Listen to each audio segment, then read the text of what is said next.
Mr. Chairman, we are live. Okay, welcome everybody. Today is February 27th. N-E-A-L. This is our weekly county commissioner meeting. Got it. Thank you. We're still good? Yes, sir. At this time, I was pleased to ask everyone to rise and follow me in the pledge. I pledge allegiance to the flag of the United States of America and to the republic for which it stands, one nation under God, indivisible, with liberty and justice for all. Well, good morning, everyone. We're going to move right into our agenda. Our next item is an action item. These are claims. Oh, we got to approve agenda first. Sorry. Is there any additions or corrections to the agenda? If not, I'd entertain a motion to approve. Mr. Chairman, we need to remove the action item at 3:45, the executive session, as our employee is out. So you make a motion deleting that off the agenda, please. Mr. Chairman, I move that we delete the 3:45 action item and then move to approve the February 27th agenda. Second. The second, all in favor, please say aye. Aye. Aye, motion carries. Now we'll go on to our next item, which is claims, board of claims at junior college. Rita, good morning. Morning. Morning.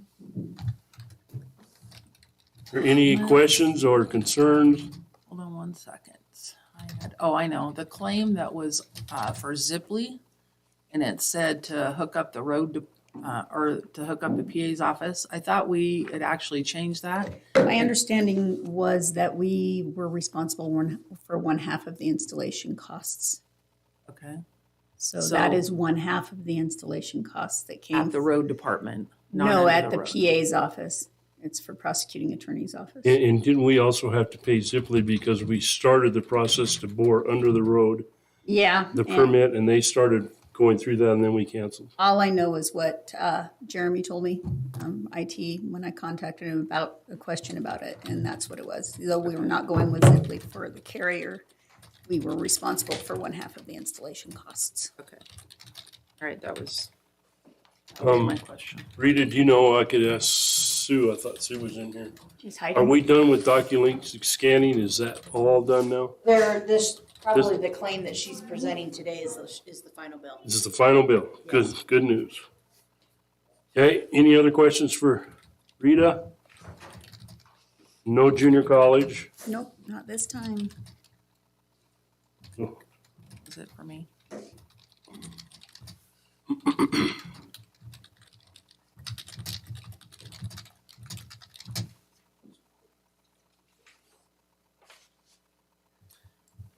Mr. Chairman, I move that we approve the claims, board order claims. And there wasn't, we get a junior college late? Okay. Nope, we didn't get one at all With this no time. junior college tuition. Seconded. We have a motion and a second to pay the claims of the board order claims. All in favor, please say aye. Aye. Aye, motion carries.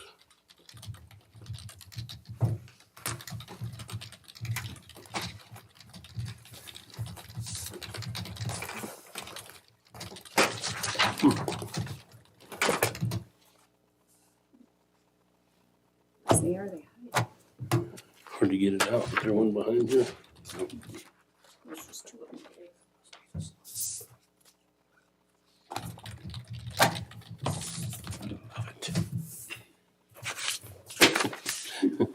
Totally cheating.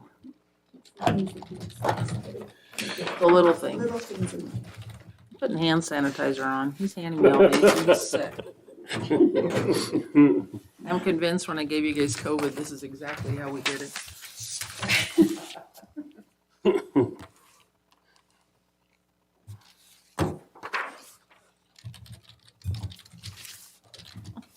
Hand sanitizer is good for something. That's what it smells like. That's a true statement too. You gotta do grandbaby, you're gonna be getting sick again too. I have way too many kids that breathe in my face. You are correct. When you have grandkids, you're gonna be sick. Just All the time. get used to it. Okay, we're gonna move on down to our agenda. Our next is elected officials report. We're gonna start with Sue. Good morning. Good Good morning. morning. As you guys know, we are auditing all of our exemptions. The this year. So Chrissy and Oki have been working on those. Dee Dee has also decided to audit the homeowner exemptions for Valley County. So far, she's got 3 of them that she has found. 2 out of the 3 will be going back 7 years, and 1 of them will be going back 3 years. I'll have more information for you as she moves through this process. But I've made the treasurer aware, and so we'll work together and get that taken care of, like we did, I think the one last year, I believe. June did one last year. When do we get the exemption list? When do what? The In April. So April, is the- that when we do it? Yep, so the deadline to file for exemptions is April 15th. And so usually around May 1st, we'll come in and approve all the exemptions through you guys. Maybe a week prior to that. And this is the year we're using the new form that shows any income, is that correct?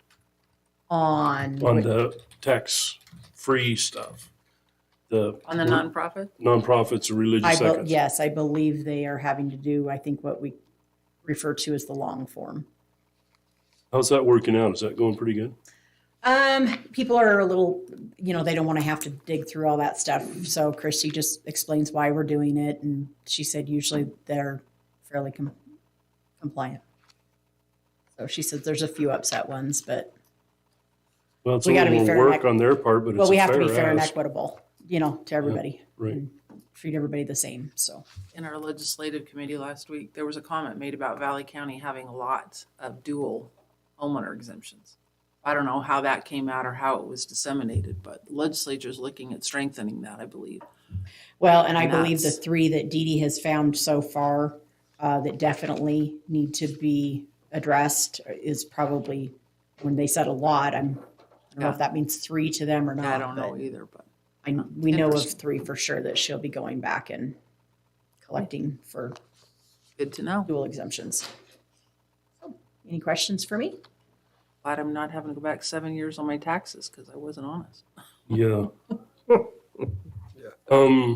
Later on today, Johanna's got us tax cancellation on some properties that have old single wides that are gonna be removed. Yes. Do you remember in the past, we didn't cancel the tax until the building was actually removed? We didn't, how did we handle that, Sue, do you remember? Well, the problem is people are like, great, the county can take proper ownership of it and they can come remove it. Well, obviously, it's not cost effective for the county to go remove these mobile homes.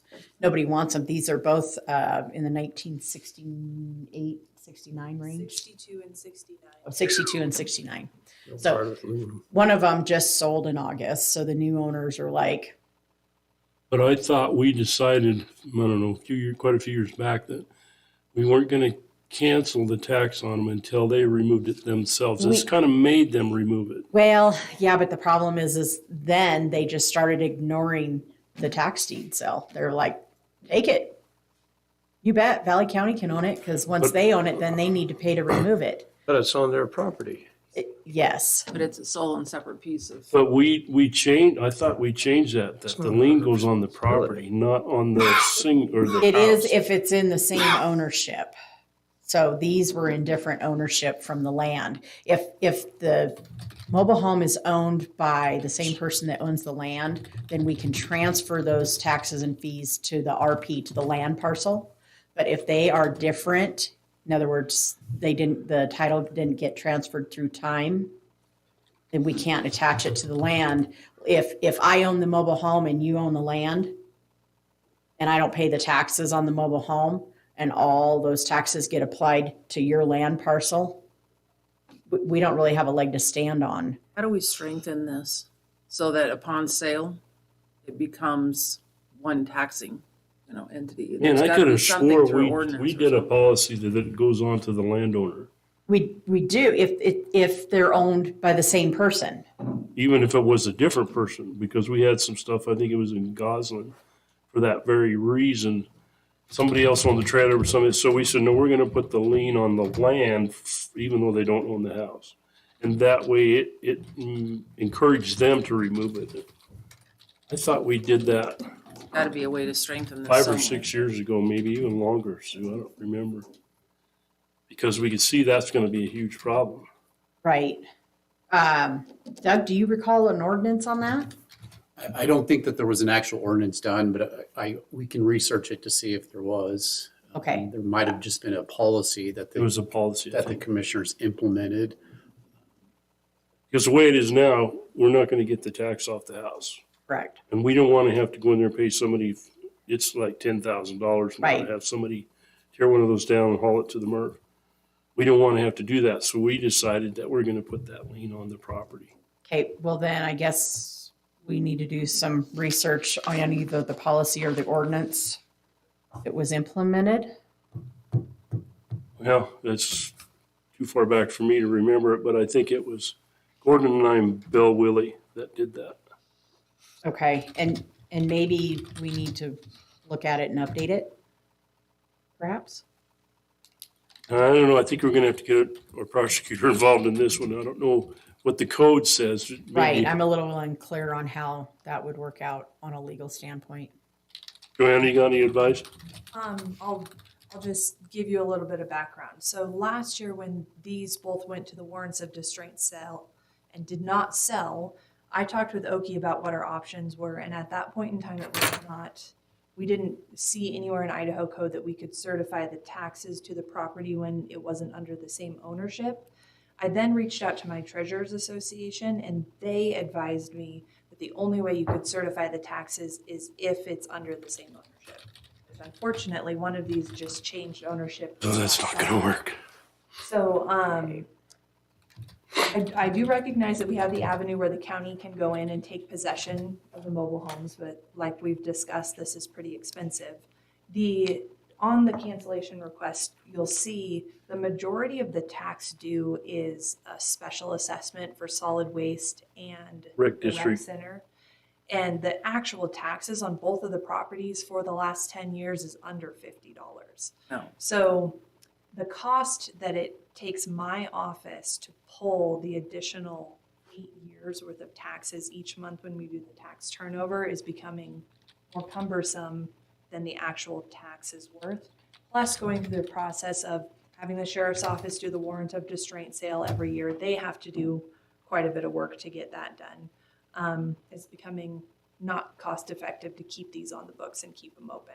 I'm happy to research further avenues to see if there is something we can do to certify them to the actual property. I spoke with the new property owners of one, I've actually spoken with both of the property owners where these reside. And one is a relation of the owner of the mobile home, and they say, you know what, that's not my problem. I don't want to deal with it. I did not purchase the mobile home and I have no intention of doing so. The other property owner didn't realize that mobile homes were titled separately. And so they thought that when they bought the property, they also purchased the mobile home for themselves and that it was free and clear. They had title search done. There was no back taxes due. So they don't feel like they're responsible for anything to do with the back taxes. Well, I remember part of the discussion we had was if it's in a mobile home park, that we didn't think it was fair to go back on the owner of the whole park where it's a single unit on a single parcel out in the county. We felt like that. I remember that discussion. But, So the new owner on the one that thought they purchased it, will they then move to pay it into the future? Are they gonna remove it? What is the? So they said that it's not livable. It doesn't have a bathroom. It needs to be torn down or moved off of the property. And I said, well, you can't sell it because you don't own it. It's the woman who actually owns it has passed away. And they said, okay, well then I'd just like to get rid of it. And they, made assurances over the phone that it would be taken care of in the next few months. I don't know whether or not they're telling the truth and if that will actually happen. So the reason I've been working with Sue on this is because for me to cancel the taxes, it wouldn't make any difference if it still has an assessed value assigned to it because it would just start accruing taxes again and we'd be in the same boat in 10 years. So part of this is that she's agreed to, Deactivate the Deactivate two them. mobile home parcels. so I felt like it was time to bring this before you to have this discussion. I'm not set one way or the other. I'd like to take care of it correctly. And I'm happy to research other avenues if we need to. This is one way to take care of it, but there may be others. Well, the issue that I have was if we cancel the taxes, it could sit there for another 10 years and be an eyesore for everybody. And it probably will. And a health and safety I issue. don't think that they will, canceling the taxes isn't going to do anything to get rid of them. This might be something for IAC and the Treasurers Assessors Group to propose for future legislation. It's a problem throughout Statewide, Idaho. oh yeah. Yeah. And you don't have that many very often, but you know, you like two. Yeah. Isn't there remember- isn't there a law that anything prior to 1970, you can't move that thing anyhow? Correct. So Is it anything prior 70 to or 19 78? You have to have a special permit to be able to demolish it, and it has to be done in a special way that costs a lot of money. I remember at the time when we were discussing it, I think we had 6 or 7 at that time. So apparently over time, some of them do get removed or Yeah. taken apart, but Generally, when somebody buys a piece of property and you know, it's dilapidated, they'll usually remove it, is our hope. Accidental fire. So, you know, looking at this problem, I've been brainstorming ways to prevent this in the future to help us not have issues like this. And the good news that I found out is that if the mobile home and the land are owned by the same person, you can certify them to the land. Moving taxes. forward, yeah, you can certify the taxes to the land. So moving forward, if we get to the warrants of distraint process and we have not seen payment, that's 1 year delinquent on mobile home taxes. Those taxes will be certified to the land moving forward. And that will come before you in August. So there is one other mobile home that did not get paid and did not get sold in the warrants of distraint auction. And it is owned by the same person who owns the land. So in August, you'll see my request for that to be certified to the okay. land. I think that's the appropriate way to go. I don't think the taxpayer should be paying somebody to come in and tear these things up and haul them to our MRF where we subsidize that cost and it should be up on and to me, why would you buy a piece of ground with that on it? That's the crazy part, but people do. All right, thanks. Anything else, Sue? Nope. So are you following legislation on the backdating or prorating of taxes? I have been, Bruce had a knee replacement this last week, and so I'm a little behind the curve, but yes, I will get caught up on that. If you have any comments, please shoot those over to me. Okay. All right, thank you. Mr. Miller. Morning. Cheers, good morning. I'll be really brief. We have a lot going on with the courts, with the auditor's office. One matter that I'd like to share with you is that we're following legislation closely. And one of the legislation that we're reviewing is House Bill 205, is in regards to absentee voting. They're trying to make more restrictions for who can actually vote absentee. The Clerks Association is opposed to the proposed legislation. If I can just share with the commissioners, in the November 8th, 2022 Valley County election, 41% of our voters voted absentee. So the proposed legislation is, again, just making it more strict of who can vote absentee. There's a lot of concerns regarding the process of absentee voting. I will be reaching out to our representatives to vote or to offer my opposition. But I just wanted to let the commissioners know that we are following this legislation closely, and this is one that the Clerks Association is opposed to. Don't correct me if I'm wrong here, but isn't the problem more with the absentee ballot boxes where they don't have to mail them, they can go and deliver them to that box? That's another issue that the legislation is concerned about is the lack of, or the alleged lack of 24-hour surveillance Right. of those ballot boxes.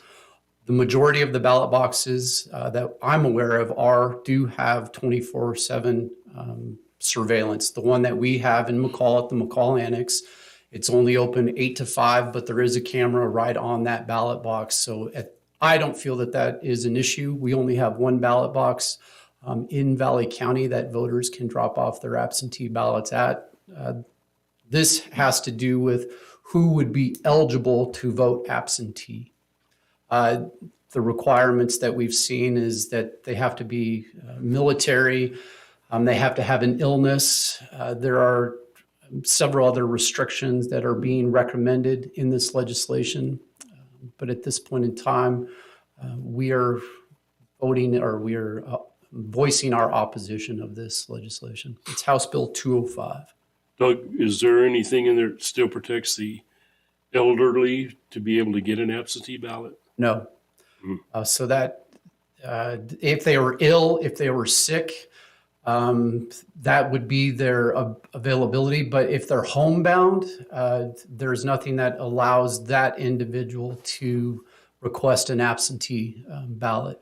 So there are some significant concerns. There are some matters that in that legislation that we are favored of, not allowing a third-party individual to send out the absentee requests. We would prefer that if an individual is wanting an absentee ballot, that they actually make that request through our office. Over the past couple of years, there have been, entities just sending out mass mailers informing voters of how to, or they're just sending out a form that says, here's your absentee ballot form. But we would approve, or the Clerks Association would approve, if that was eliminated, and if that the only way that individual could get an absentee ballot is if they made the request directly with the clerk's office or use the online Secretary of State's form that is available. I know years ago, I used to get an absentee ballot from my mom, and I couldn't do that anymore. She would have to physically come in and request it. She doesn't have to physically come in. No, They can send us an email making that request with the actual form attached. An individual does not have to come to our office to request an absentee ballot, but they do individually have to make that request. A person associated with that individual cannot make a request on their behalf. So then my mom could theoretically send in, just mail in, hey, I would It's like the an form. It's absentee a ballot. actual Send it to form. me through the mail. That's the snail correct. mail, and get it that way as well. That's correct. Because I think that's an issue with a lot of super seniors, is they just can't drive anymore. And how do they do that? And this proposed bill definitely restricts who is eligible to request an absentee, which we have some significant concerns. Again, as I share, that 41% of the voters at the last general election voted absentee. And so that definitely shows that in Valley County, it's utilized quite often. We have a lot of people that are snowbirds. You know, they've got. So to they request have absentee. edited the last legislation that was prepared. They have allowed for snowbirds to, I hate to use that term, but snowbirds to request an absentee ballot.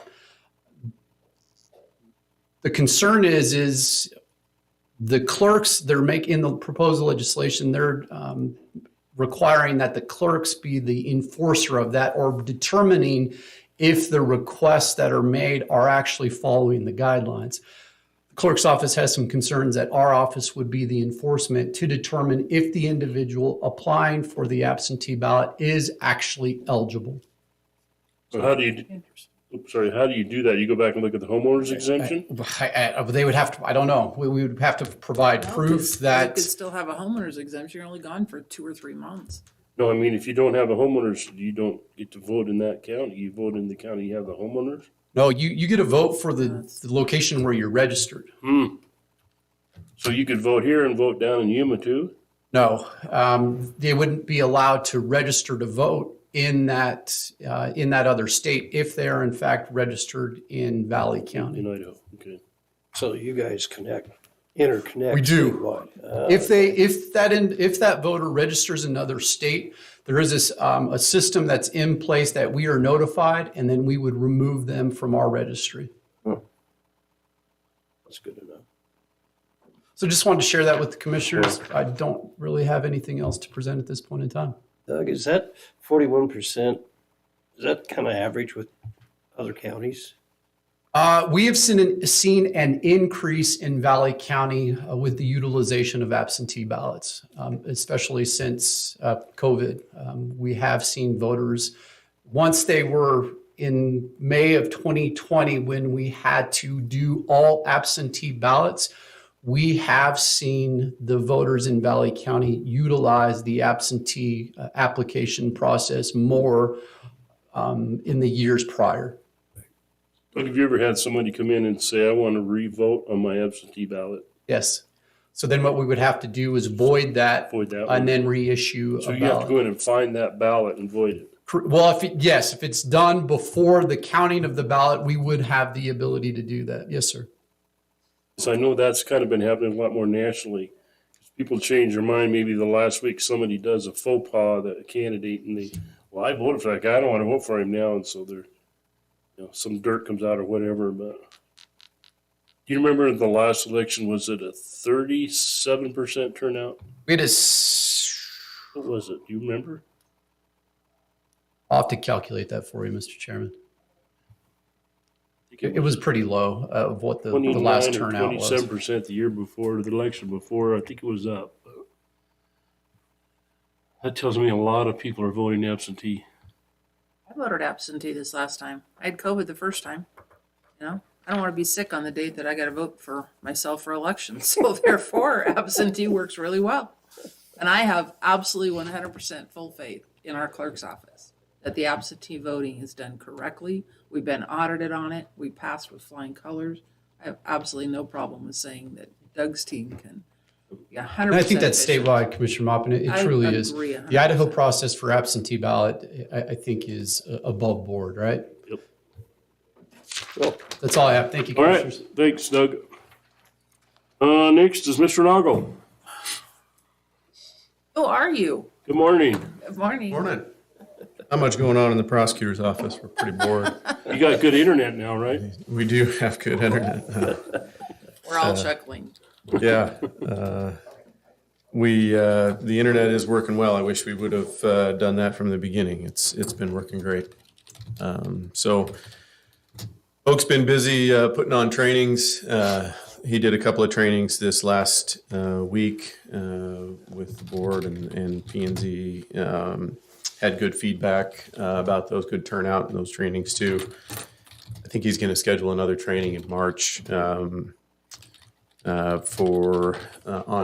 requests for bids and proposal requirements, things like that. So he's going to do that, and then I think he also wants to plan some planning and zoning trainings in conjunction with Cinda, and try to make that kind of a routine practice so that we're staying up to speed on the planning and zoning issues that are always bubbling up in our county. Oak's also been busy this last week working on, there's the ACLU sued the state over public defense.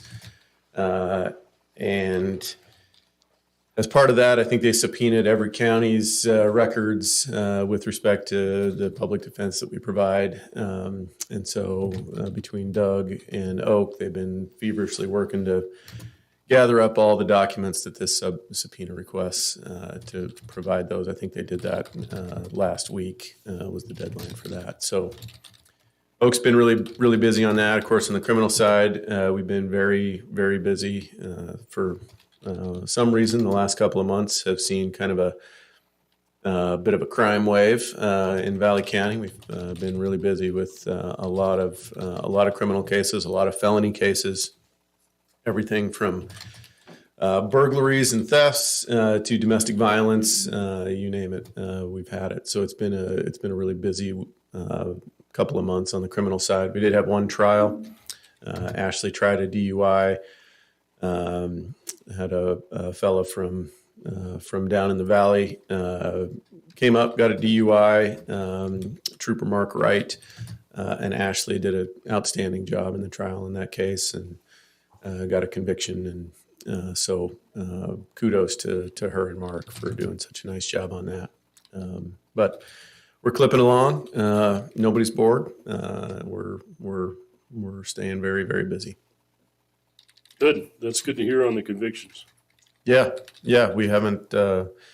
We've had a really good track record so far on jury trials. You know, I think generally the way we do business is, you know, we are pretty. You know, depending on the case, I mean, we're pretty easy to work with for people that want to take responsibility for what they've done. We're not a couple of mean ogres by any stretch of the imagination, but for those that don't, you know, we should certainly stand ready to prove it if we have to, and we've certainly shown that over the last few years. So, Oak's been a blessing. Thank you for all of his time. yes, Good time to have an intern to help out. And It I'm has. really sorry you guys are so busy. no, that's okay. Personally, that's not a good thing. For that everyone. reason. No, Oak has been doing an outstanding job, and it has been nice to have Arnie alongside, especially with a lot of the stuff that's come up over the last month or two in his shop. Having somebody to gather documents and organize stuff and do a lot of the stuff that first year attorneys get to do or last year law students get to do has been helpful. So that's been nice to be able to put him to work too. Well, it's been really nice to have both of you in there because it's like a load off our shoulders. Before, we didn't have that much support, and it was kind of floundering at times on a lot of these issues. But Yeah. we're getting a lot of things corralled and tied up and succinct, and I appreciate that very much. I just want to say thanks. Well, it's our pleasure. I think it's hard to run an office. You know, when I got here, there was nobody here. But when I got here, just before that, there was only two. And to run a criminal and a civil division and do them well with just two people is just not. It's not a recipe for success. So, you know, even with three, we're working hard, but we all like to work hard. So it's a good. It's a good problem to have. Yep. Thanks for all you do. All right. Thank All you, right. guys. Thanks, Brian. Appreciate it. Okay, the next one up is Sheriff. Good morning. Good morning.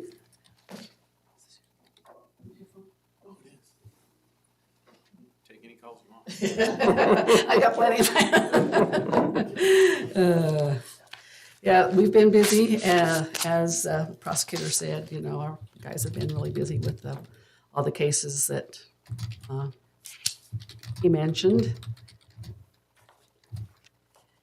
And I have something for you today, and this is the yearly IDPR RBS funds, and the document that needs to be signed for that.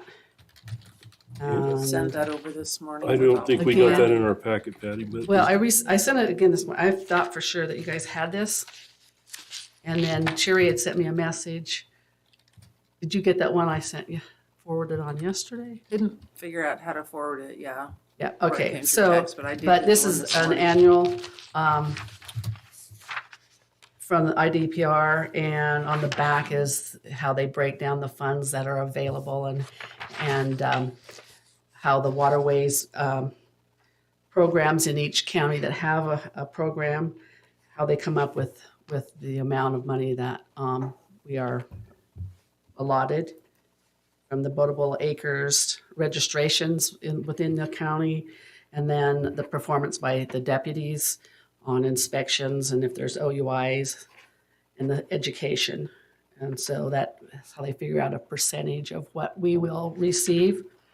And for us, is the 50,417. We have a match of 25,209.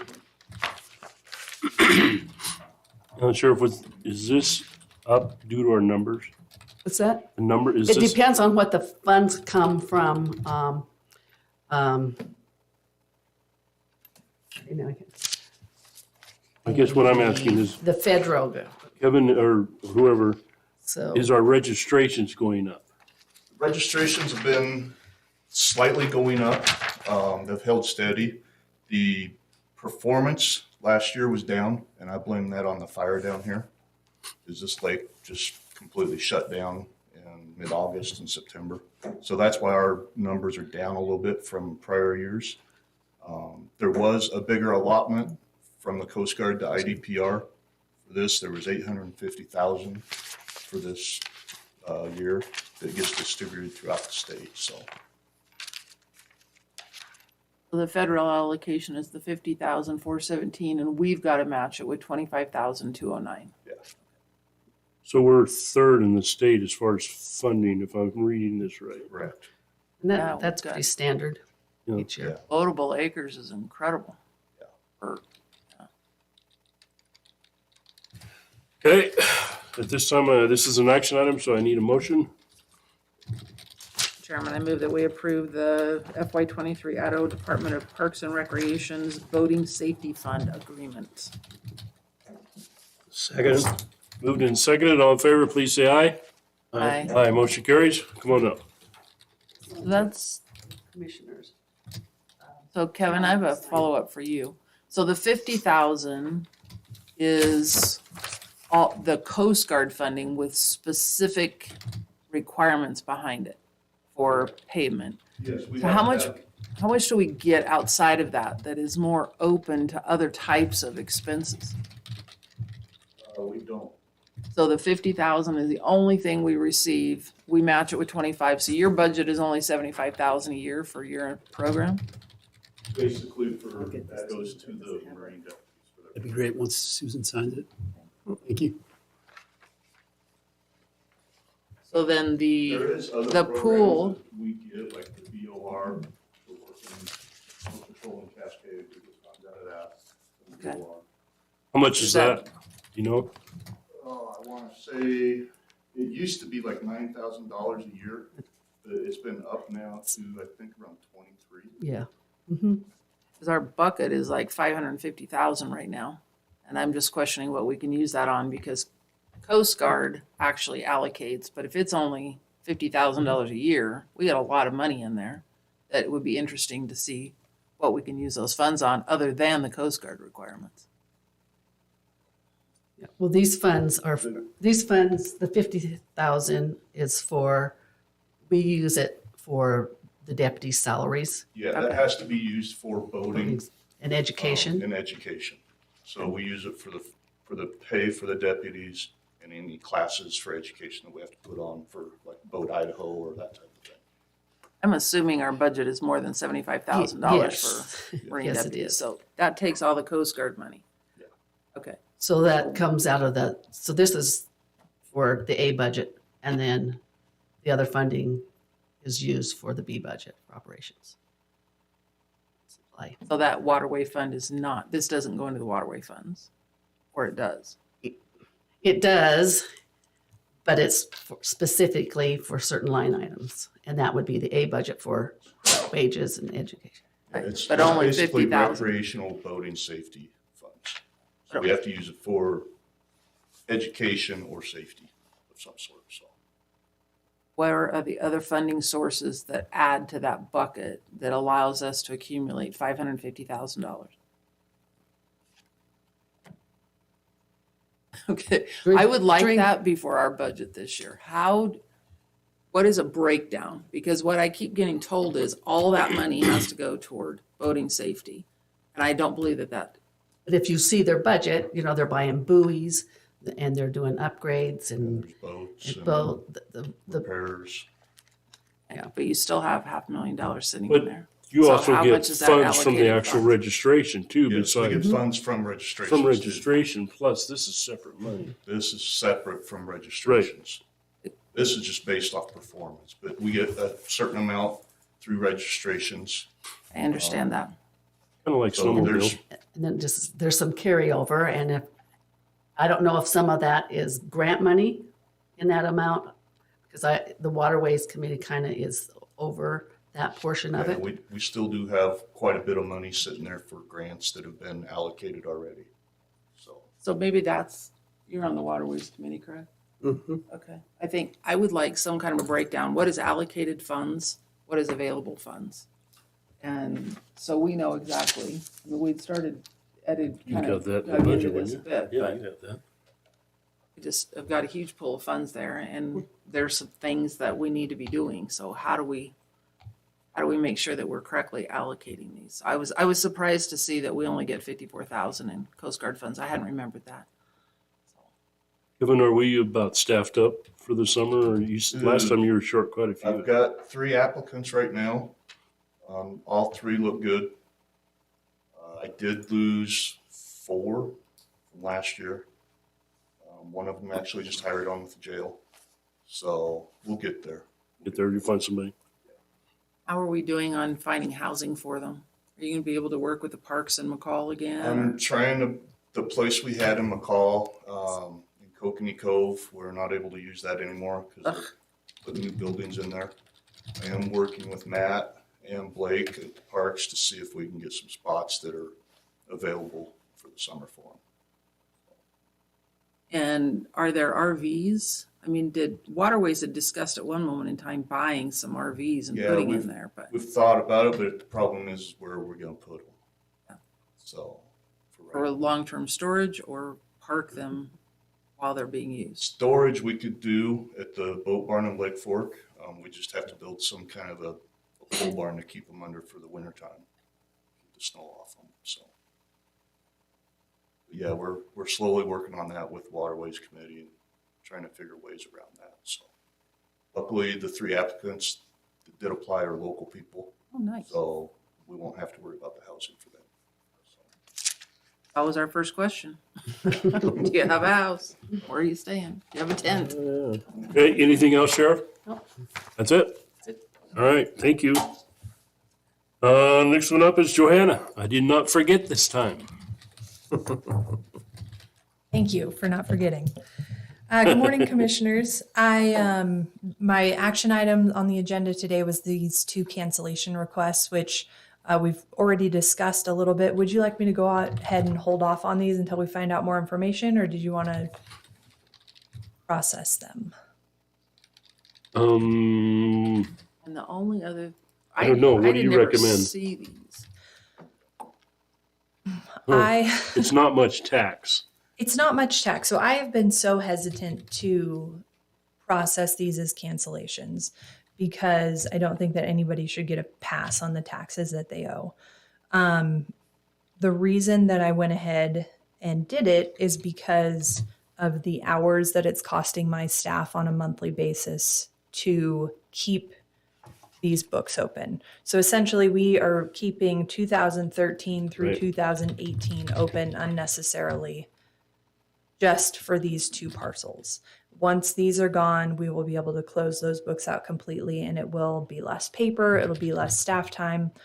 I do agree that we should look into a way of coming down on these taxes better, but I think that it would require a statutory change, which could be a year or 2 years to make that happen. So my preference would be to cancel these and to look at improving the process going forward. Most of this is in special assessment. Correct. And the majority of that is the Southern Valley County Rec District. Some are solid waste fees, but And that's this, my concern is that right now they really need the funds, but Hannah, will you make sure we get these 2? We just got them this morning, so I looked at them to even see what they are, but yeah, I think, if we're looking at it, efficiency wise, that definitely makes sense. Mhm.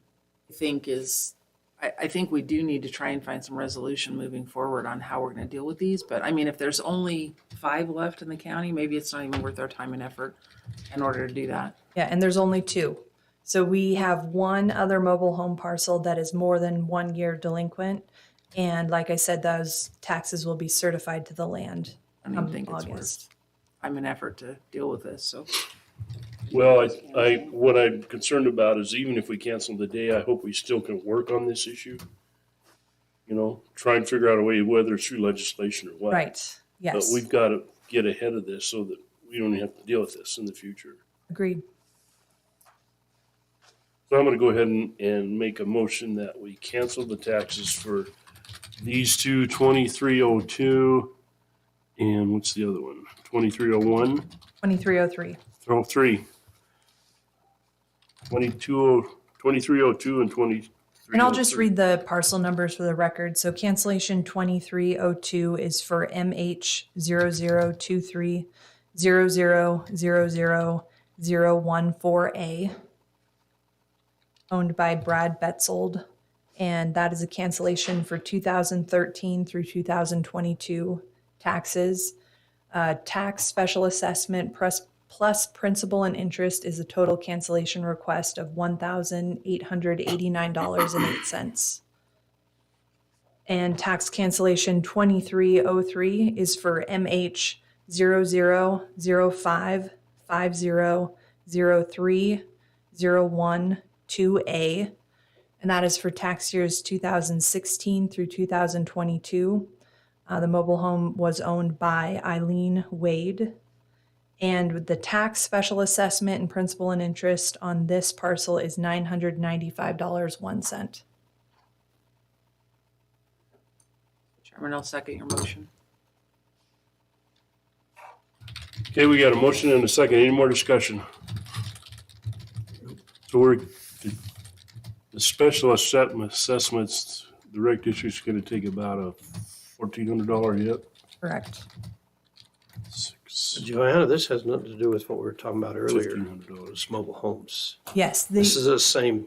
these two. are the same two. Got it. Okay, we got a motion second. All in favor, please say aye. Aye. Aye, motion carries. All right, I'll bring these. Signature.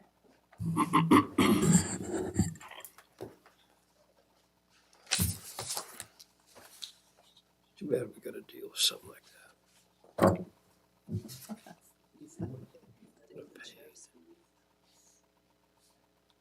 Yeah, so in that, on the principal and interest line, that also includes the sheriff fee. So each year when we send it over to the sheriff's office to put it up for the warrants of distraint process, which is quite the detailed process on the sheriff's end, they tack on a fee for the cost that their office spends to process it. So a large portion of the penalties and interest that you see listed there is that as well. The last thing that I had to update you on today is our tax deed process. I'm happy to say that as of today, we're down to 34 properties left on the tax deed. So we went from 72 at the beginning of January to 34 as of today. Last week, we sent all of the properties over to a title company to do a litigation guarantee title search. And then we will be sending out certified letters to everybody that came back on that title search in the next few weeks. So we do a bunch of background searching and try to get information on who could be, taking correspondence for these properties, and do our best to reach out to them and get them paid as soon as possible. And these are 19 taxes? Yep. Yeah. So now they have, because they're going tax deed, they have to pay full up. Not until, so we have tentatively scheduled the tax deed hearing for July 17th. Okay. They have until that day to pay the 2019 taxes. After that day, they would have to pay the entire amount. Then if they don't, then we schedule a tax deed auction in August sometime. Yeah, and it'll probably be in September this year. September 19th is my proposed Will tax. that be, yeah, okay. That'll still give you time to close the books and fiscal budget and all that. Yeah, I moved it up about a month this year because previously it was butting into the time where we start creating the tax bills for the new year, and I like to fully close a project before I open another one. So What is this, are all these like properties that you think people that are out of state, they own these things and they just let this float right by them? it's a variety of different reasons. I do know for a fact that there are 3 properties on the list that actually, so we have about, thank you. We have about $360,000 in delinquent taxes, and $320,000 of that is an intentional delinquency by a property owner who owns 3 properties, and they wait until the last minute every year to pay. And they'll pay the oldest year only, and they leave the rest of it outstanding. I get it. Okay. Yeah. So the large majority of it, that one is intentional. We do have people who are struggling. We have some individuals who have been in contact with my office and they're asking what their options are and how they can help get this taken care of. So we've talked to them about monthly payments and circuit breaker programs and other things to help them out and get assistance with getting their taxes paid. But some people just live out of state, never updated their mailing address. And so that's why we go through the process to try to track down family members or business partners or whatever it is to get a hold of these people to let them know before they lose the There's property. property. And they can also come in front of us and ask for a hardship. Yes, that is, It's very rare, but it can be done. yeah. Hardships are typically granted if you have like a property destruction or, Medical some, emergency, medical death. yeah. Some sort of extenuating And circumstance. usually what we do is we just make out a payment plan. Most cases. What And the can you, what last- can you afford a month, and then we'll work on that way. No interest, no penalty. Right. Okay. I think the last one we got ended up being a candidate for circuit breaker. But the amount of his house was a huge, he had a lot of equity in it, but no income. Yeah. That was, Okay, anything else for Joanna? What is circuit breaker? is a program for our seniors that actually reduce the amount of taxes that are outstanding on their home. So right now it's $150,000 circuit breaker, I think, or 50% of the value. They're trying to increase it in the legislature to be $250,000. So you can earn up to a $1,500 tax credit on your tax bill, and it's based on your income and the value of your home. So last year, they increased the circuit breaker to 150% of median home value in the county, but that doesn't do a whole lot for people in Valley County where the median home value is, just shy of $1 million. So, You remember, what's the income threshold now? Is it 29,000? I don't know what it is. 28,000? The assessor's office handles all the applications for that, and there is a deadline, so you have to apply for it before April 15th. Those who have applied in the past get automatically sent out a packet, and they work with the assessor's office to see whether or not they're qualified. And you have, correct me if I'm wrong, you have to be over 65. Yes. There is, you can qualify if you're a You veteran. qualify. You make too much money, man, sorry. You don't have to be over 65 if you're a veteran, which Oh, It's yeah, helpful. that's right. Qualify again. You know, it might be interesting sometime when you have nothing to do to find out how many folks we have on circuit breaker. Dee Dee has all those stats. Okay, And she sends out a report, and it even shows who has applied and who's been denied. And I believe the numbers of the individuals denied this year were very low because of the change in the statute by the legislature. I'm not going to spit numbers out there because I don't remember exactly, but she has all that information categorized. but I think we all know people in our communities and our areas that, hey, have you guys looked into this? This might be a possibility where you could get your taxes reduced. And some folks don't know about it. Yeah. So- Yeah, we often have people calling into the office asking for ways to reduce taxes, or even asking for rental assistance or Right. financial assistance. And so we'll send them down for that program as often as we can. Good. I'm just wondering about Mackenzie putting that out before April 15th. I would definitely get some really pretty exact figures for her so that she knows, hey, if you're making less than 29,000 a year and your house is only valued at this, you would qualify. Yeah. So that people, because otherwise you're going to get inundated with everybody asking if you don't give specifics. I'll have Sue work with Mackenzie. The other thing really quick that I wanted to update you on is the clerk and myself have been working really hard with Clearwater Financial on this master facilities planning, and they will provide an update for you this afternoon.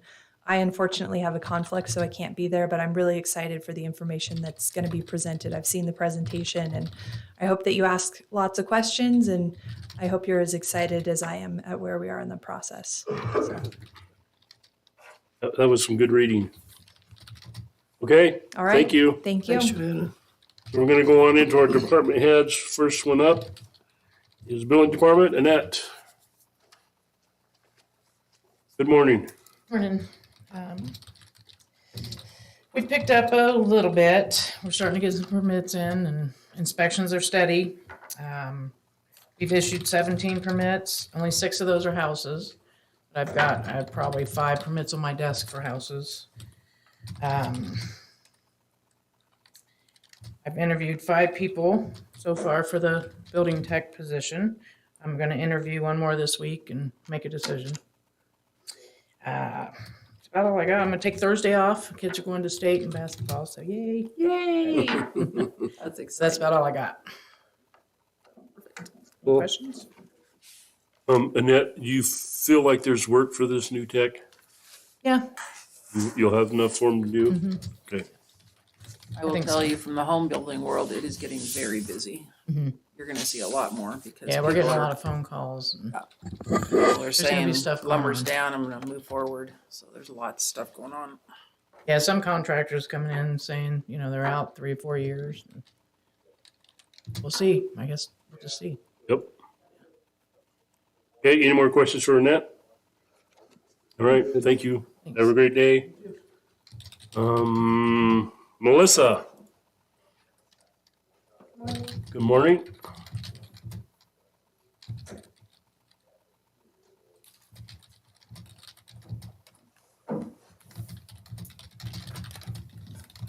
So I'm gonna report on what I've done, talk about what I'm working on, and talk a little bit about what I have planned for the future. So I'm gonna go back to the ripple mapping, which was mid-February. Thank you for attending. That was very educational. Yeah, and it's nice to be able to see that process and that discussion and how it encourages some pretty rich communication in the room. And it's been a really useful tool to be able to use for their grant reporting to show and track and monitor the success that they've had since they've started the project. And so that was a great day. And then I was invited to do a tabling event with a really quick information sharing with the Valley Soil and Water. They had a district meeting where they had different counties come and they hold it in Cascade. And so I was there at that event. I'm going to be doing all the 6th graders in McCall pollinators class, and that was a middle school teacher that reached out and said, "Can you come into the classroom?" And I was working on pollinators with the advanced master gardeners as well. And so I thought, well, there's parallel here. I'm going to be working on that content. Let's fold this into it and see if I can get the master gardeners engaged in that classroom. And so that will be happening once a month for the rest of the school year until May. And then this week, there's a pollinators summit in Moscow. And so I'm going to go up there and just get a lot of content in very, rather than trying to find it online and different resources, just go to a training. So they have a 2-day summit up in Moscow. And so I'll be traveling to that.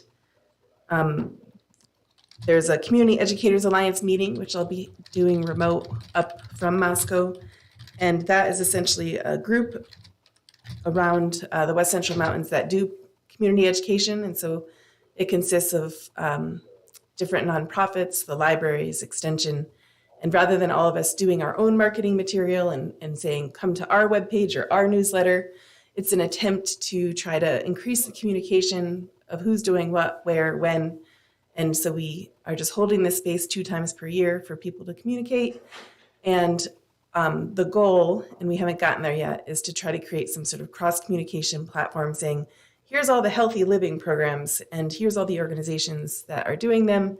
And, here's five classes you can do from here until May. And so just trying to start those kind of communication connections and networks. This Friday, listening session, it's basically the same thing as strategic planning. I'm going to be Zooming in Dr. Petty, which is the executive director for Extension. And they had in-person listening sessions at some of the larger cities in eastern Idaho, in Ada County, Coeur d'Alene, Lewiston. So they basically have done the state to get feedback. But I really wanted to make sure some of the more remote places we're going to be able to have input into that feedback, into what does extension look like for the next 3 to 5 years? Are we serving your needs? Do we need to pivot? Are there things that we're not addressing? Are there things that are stale that need to get rid of? And so all of that content, now's the time to have your voice be heard. On Friday, if you want that direct feedback, there's also a survey that's going out that's going to be open until March 8th. And so I'm asking for everyone to take that, and that'll go straight to the state, and then they're compiling a report, and that'll be where they decide to put their resources for the next few years. Melissa, this is this March 3rd that you have this. That's what you're talking about? Yeah, 3 to 5. It'll be a Zoom workshop. It'll open up with Dr. Petty doing a quick introduction, and then we have specific questions. And so depending on the size of the group, we might just stay in that one Zoom room and talk about it. And if it's really big, then we might go into breakout rooms. And so we'll see what that looks like on the 3rd this week, Friday, 3 to 5.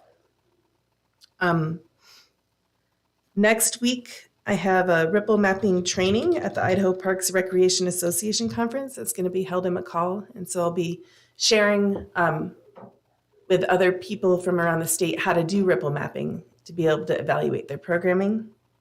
And then the Victory Garden series, that's the program that I do in the off every other year with Master Gardeners and Victory Garden. And that'll start next week. And the way that I'm doing that is different than I've done before, because as we move forward, there's all these different opportunities. And so I'm inviting people in Valley County to Zoom into the educator's classroom in Driggs, which is another short season area. And she's going to be doing the Victory Garden in person there. And we'll be doing a Zoom connection there. And then I'll have 2 in-person days with the Master Gardeners for people to do a Q&A. What are we hearing over there? Does it make sense over here? And make sure people get that in-person contact as well. So it's a hybrid format. And then for Allison, she has 4-H horse board meetings each month. And she applied and received funding for a summer AmeriCorps intern. And then she'll be working with a homeschool group and a new teen center in McCall at the Park Building for 4-H STEM and yoga classes. So any other questions? That's awesome. She got an AmeriCorps. Yeah, is that It's just a summertime? Yep. Okay. Yeah, it's like the UI interns, but they switched over to do AmeriCorps. So now they're all AmeriCorps summer placements. Okay. Did we ever get a lease for the attorney that's renting the top floor? Do we ever get that done? I think Doug's working with legal. No? Is Pat doing it? Is anybody doing that? Hey, we need to make sure we get that rolled So up. what steps need to happen in order for that to move forward? We used to have a pretty simple lease. I wonder if we could use the ones for the rentals, Pat. They're different. They're It's the housing. employee based. Is there anything online that would have a base? I thought Oki was gonna work on it. I don't know That's who's my doing it. understanding. I thought Okay. Mr. Oki was going to be working on that, but unfortunately, I think he's been extremely busy, and I don't know if that has been a I just wonder top if priority of it's his. at this something that time. we could handle. If somebody else would do that, take some heat off him. But I know we need to get that done. So I should reach out to Oki to see where he is in the process if I can support him. Or you might maybe you'll find just a standard lease form online that would work for that. We didn't talk about a deposit, a cleaning deposit, damage deposit, or any of that kind of stuff. So I don't like leaving stuff like that wide open. So if you could work on that, maybe and let us know what's going on there. Okay. Is the person in there now? She's not in there. I think she's been into the office, but she's not actively working there. She's probably waiting for the lease too. That's my understanding, is that she'll officially move in when there's an arrangement. And then I wanted to ask Doug, where do you think that $300 a month should go? Back in the general fund? We have a revenue line for Okay. leasing of county property. Good. So we got that covered.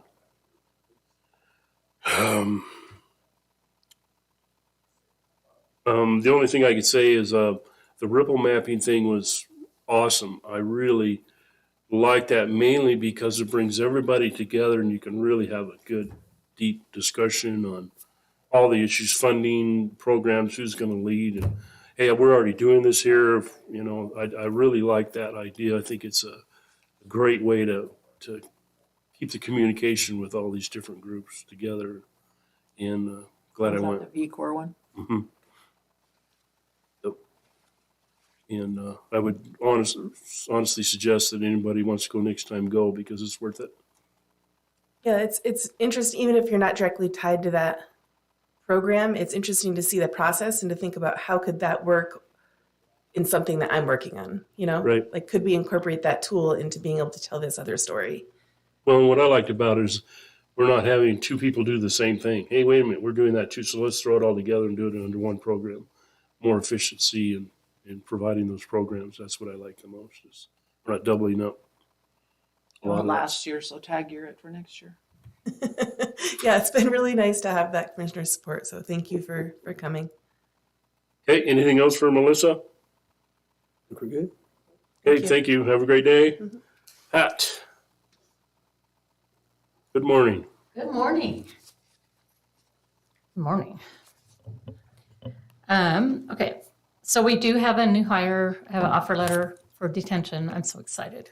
All It's right. accepted, yeah. So hopefully March 15th could be April 1st, something like that.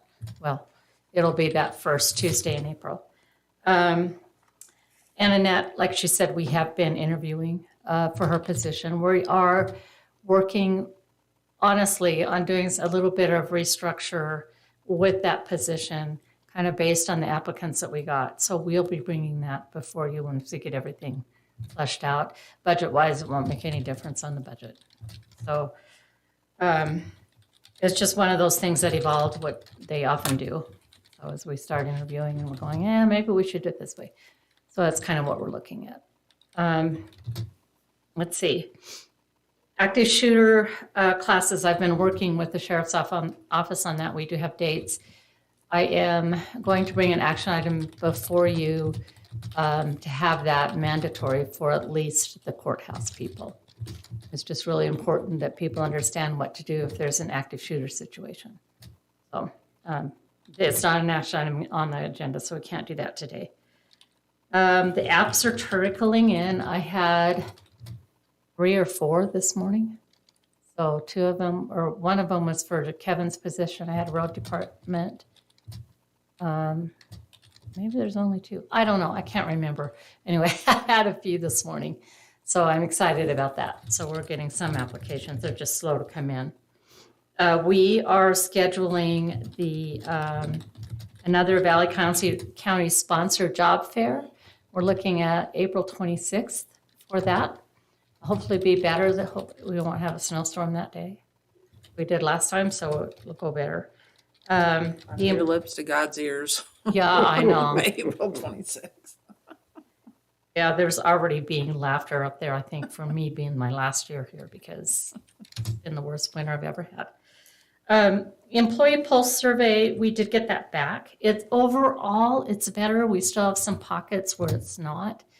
I am working on a PowerPoint and I'll bring it and show you the comparison year over year from last year.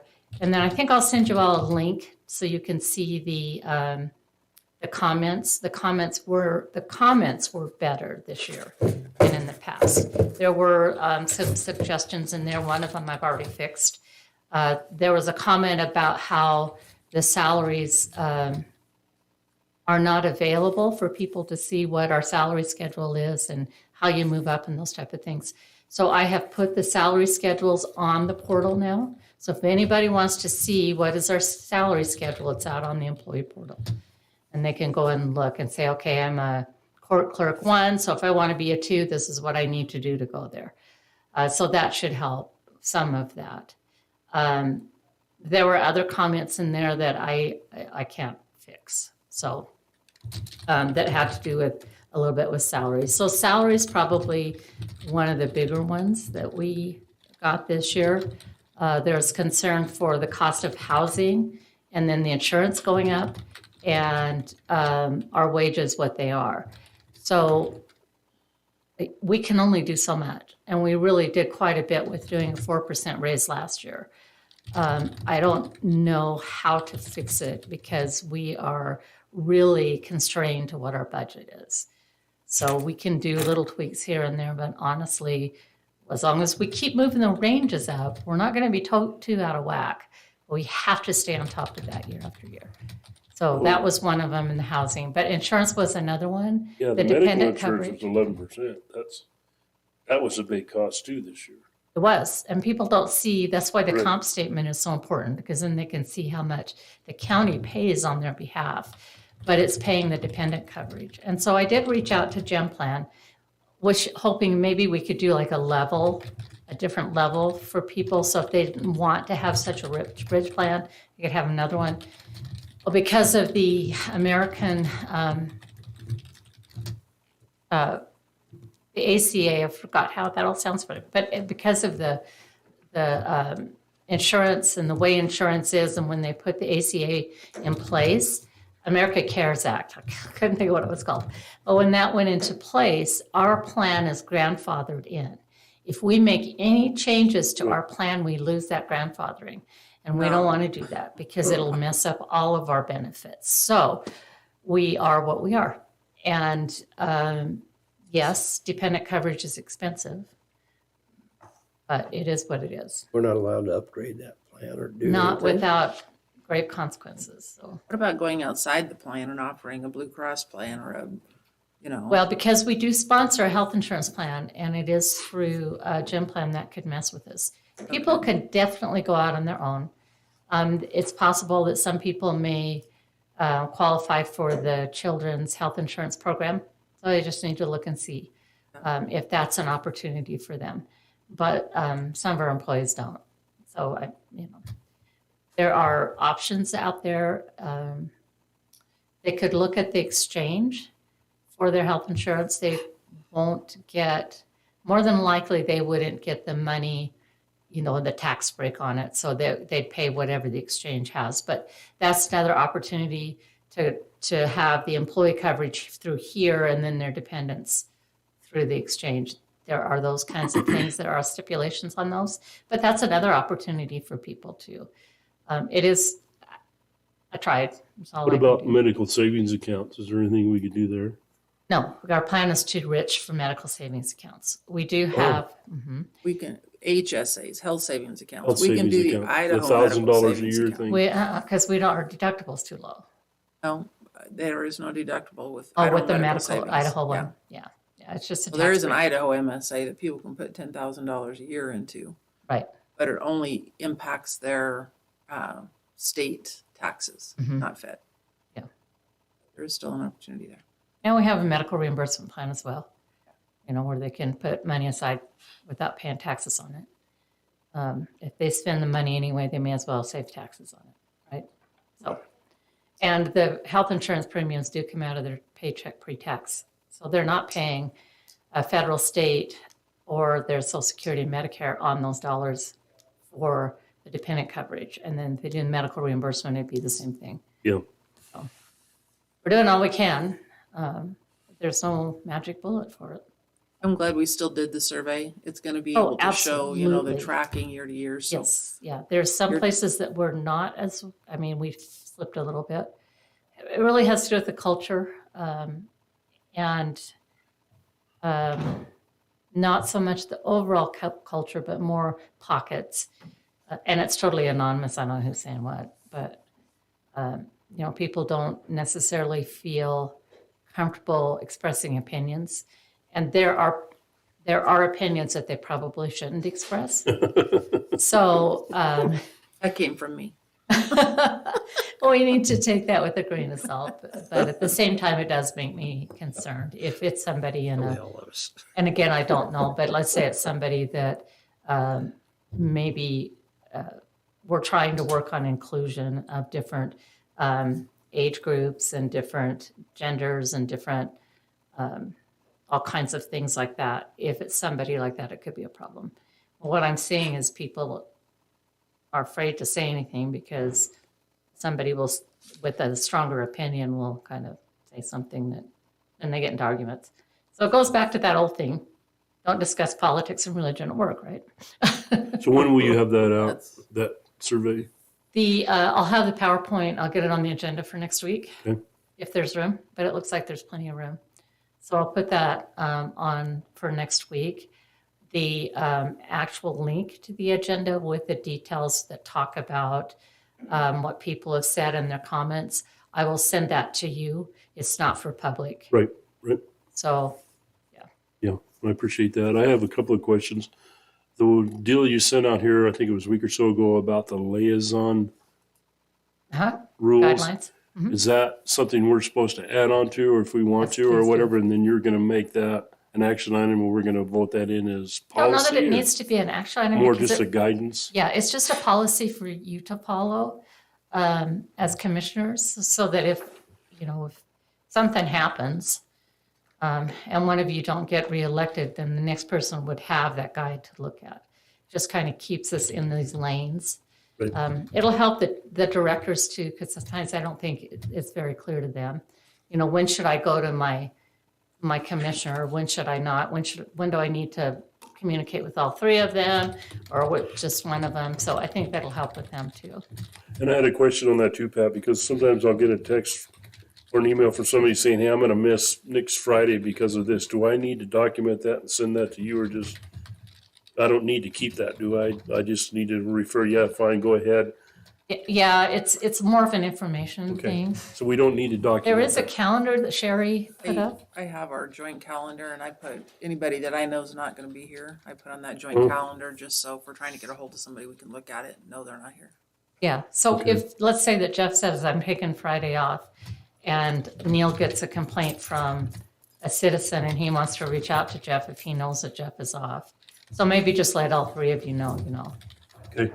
just so that they know if there's any issues, and they can get hold of somebody. Then my second question is, this may be more a question for Doug, but do we need to start thinking about an assistant or a part-time grant writer? Is our grant writer getting overwhelmed? Not that I'm aware of, She Mr. hasn't Chairman. expressed any She has concern not, about that? no, she's been able to manage all of the grants. Good. Because I We've think we also need to found- watch that. The Office of Emergency Management will also write grants for us. There's some other entities out there that if we have a grant in that bucket, they do it free of charge. So I think we need to be researching that too, and just have Kenzie asking for help in some of these areas. I guess what I'm trying to say is I just hear so much about grants and everybody, we're not gonna overwhelm somebody and burn them up, that if we need to get ahead of that and we can start part-time, we can go full-time. Right. We are gonna, we have been, Doug and I have been talking about reclassifying that position, but, yeah, I think right now it's okay. Because we have talked about that as well. So I guess, the other thing is if anybody is thinking they need to add another person, now's the time to be thinking of job descriptions and what they're gonna do and what that position's gonna do. Because budget's gonna be on us before we know it. And one of us has short-timer disease, so we need to make sure that we get that done. Maybe. Maybe. Okay, any more questions for Pat? Think we're good? Nope. Thank All right, you. thanks. Thanks, Pat. Jeremy. Good morning. Good morning, Mr. Chairman. I didn't have a whole lot today. We're still deploying the PCs. We had purchased new MDT's mobile data terminals for the sheriff's office to replace their aging ones. And those came in last week, so we'll start working on getting those out. We're still waiting for the docking stations in their vehicles because it's a different model. It's unfortunately it's different. So they'll have to replace all of those. And it was part of the grant that they purchased them on, but they're a little bit farther out due to supply chains and we haven't got them yet. So we're still waiting on. Those old ones, they've taken it pretty well. They work pretty well. Yeah, there's been some weird issues, but other than that, I mean, they're kind of slow sometimes. And sometimes the biggest issue is their touchscreen and the cursor really gets stuck because there's like dirt behind them or whatever. But other than that, they've held up pretty well. And it was one of those things that, again, they were used when we bought them because we just didn't have the budget. And so they're pretty old. So these new ones are pretty fancy and snappy. So Awesome. These are the ones going in the vehicles? yes, they can use out in the field and such. Mm-hmm. Yep. And then the only other thing I have, Commissioner Moppin had asked me to give an update on our cybersecurity posture. So just some of the things that we have and that we're working on. When we onboard people, you know, we do some basic training. We're going to implement, and it's something we've been working on. We just haven't done it yet. Through KnowBe4 to do like annual and semi-annual, like little video trainings for everybody at certain times of the year. So that's something that we're working on implementing. Always looking at new equipment. You know, one of my budget items was to update some of our older networking equipment, which I'll work on this spring and summer. Another one was to upgrade our web security firewall, which the one we have is pretty old, and that one is actually, it's on its way. It's in the so it'll be here pretty soon. That's something we'll put in place. It'll give us better insight into the traffic coming in and out of our network, and has some other features to help keep us safe. All of our PCs have endpoint security on it. We're retooling our backup system a little bit to get one of the devices farther away, maybe in a call or something, physically separated. So And if something off-site. happens here, we have something there. An offsite one, yeah. Can we Great talk idea. about doing that in the cloud? We have looked at it. It's not something that's on my radar right now. It's pretty expensive, so it's something I have to look at and figure out exactly how much storage we would need and do it as a budget item. But it is something that we have looked at absolutely, and something that I hope to do at some point in the future. Jeremy, I know years back, I think it was you, we actually hired a company to come in and kind of test our security. Do you remember that? I think that was you. I don't. I think it was. Maybe it was with David. And I don't remember how much it cost. Maybe Doug remembers. It was budgeted for, Mr. Chairman, but it was not implemented.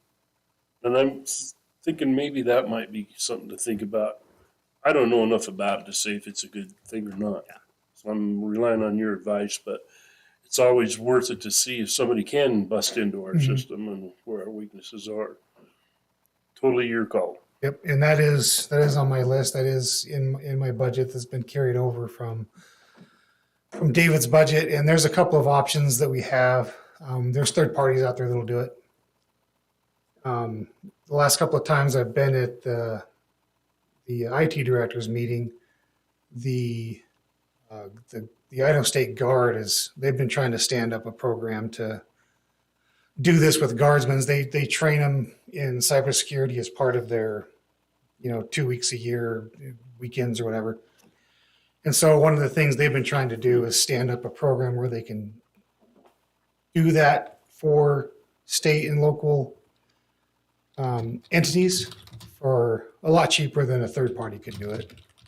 And so that's another option that I'm looking at Interesting. as well, to help them out with their training, and then they provide those same services, and they'll do like a cyber review. So that's absolutely something that I'm looking at doing.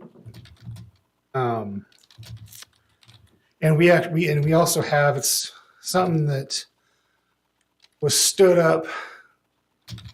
It's basically the same software that those companies, one of the pieces of software that those companies would use to do those outside penetration testings, that we bought and have on a server running internally, that we can do internal sort of scans and make sure that things are going well.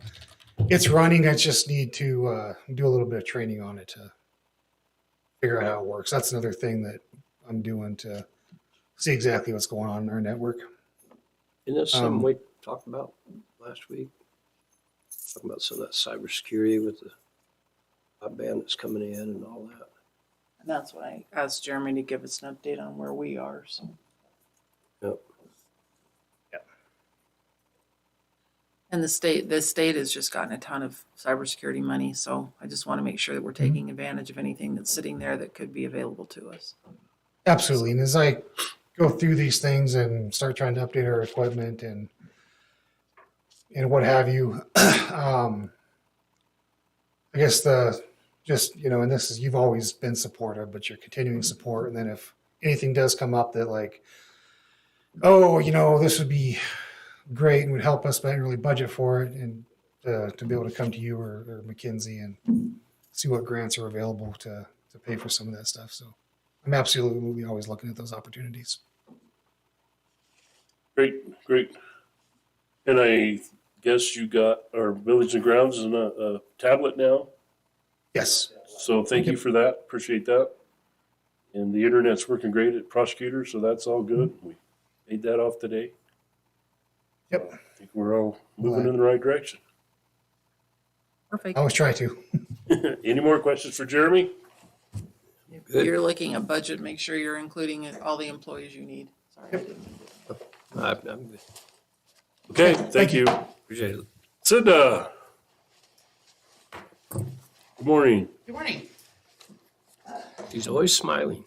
Yep, she's always smiling. You don't know what I'm thinking either. So, what? I am working on a number of those ordinance changes we talked about in the coaching. Some of them I might not get to this round because I have to get it noticed this week. I have Okay. a whole bunch of staff reports to do. So our agendas are pretty packed. As you know, we're having 2 meetings in March. And then our April is looking really full too. So we're focusing on the ordinance changes, the current applications, and then comprehensive plan with the Planning and Zoning Commission. And their next work session is April 18th. And you'll be here at 1 for the public hearing? Yes. Okay. Any questions for Cinda? We did set impact areas, the hearings for Donnelly and Cascade, so just make sure those are on your radar too. Yes, March 6th, wasn't it?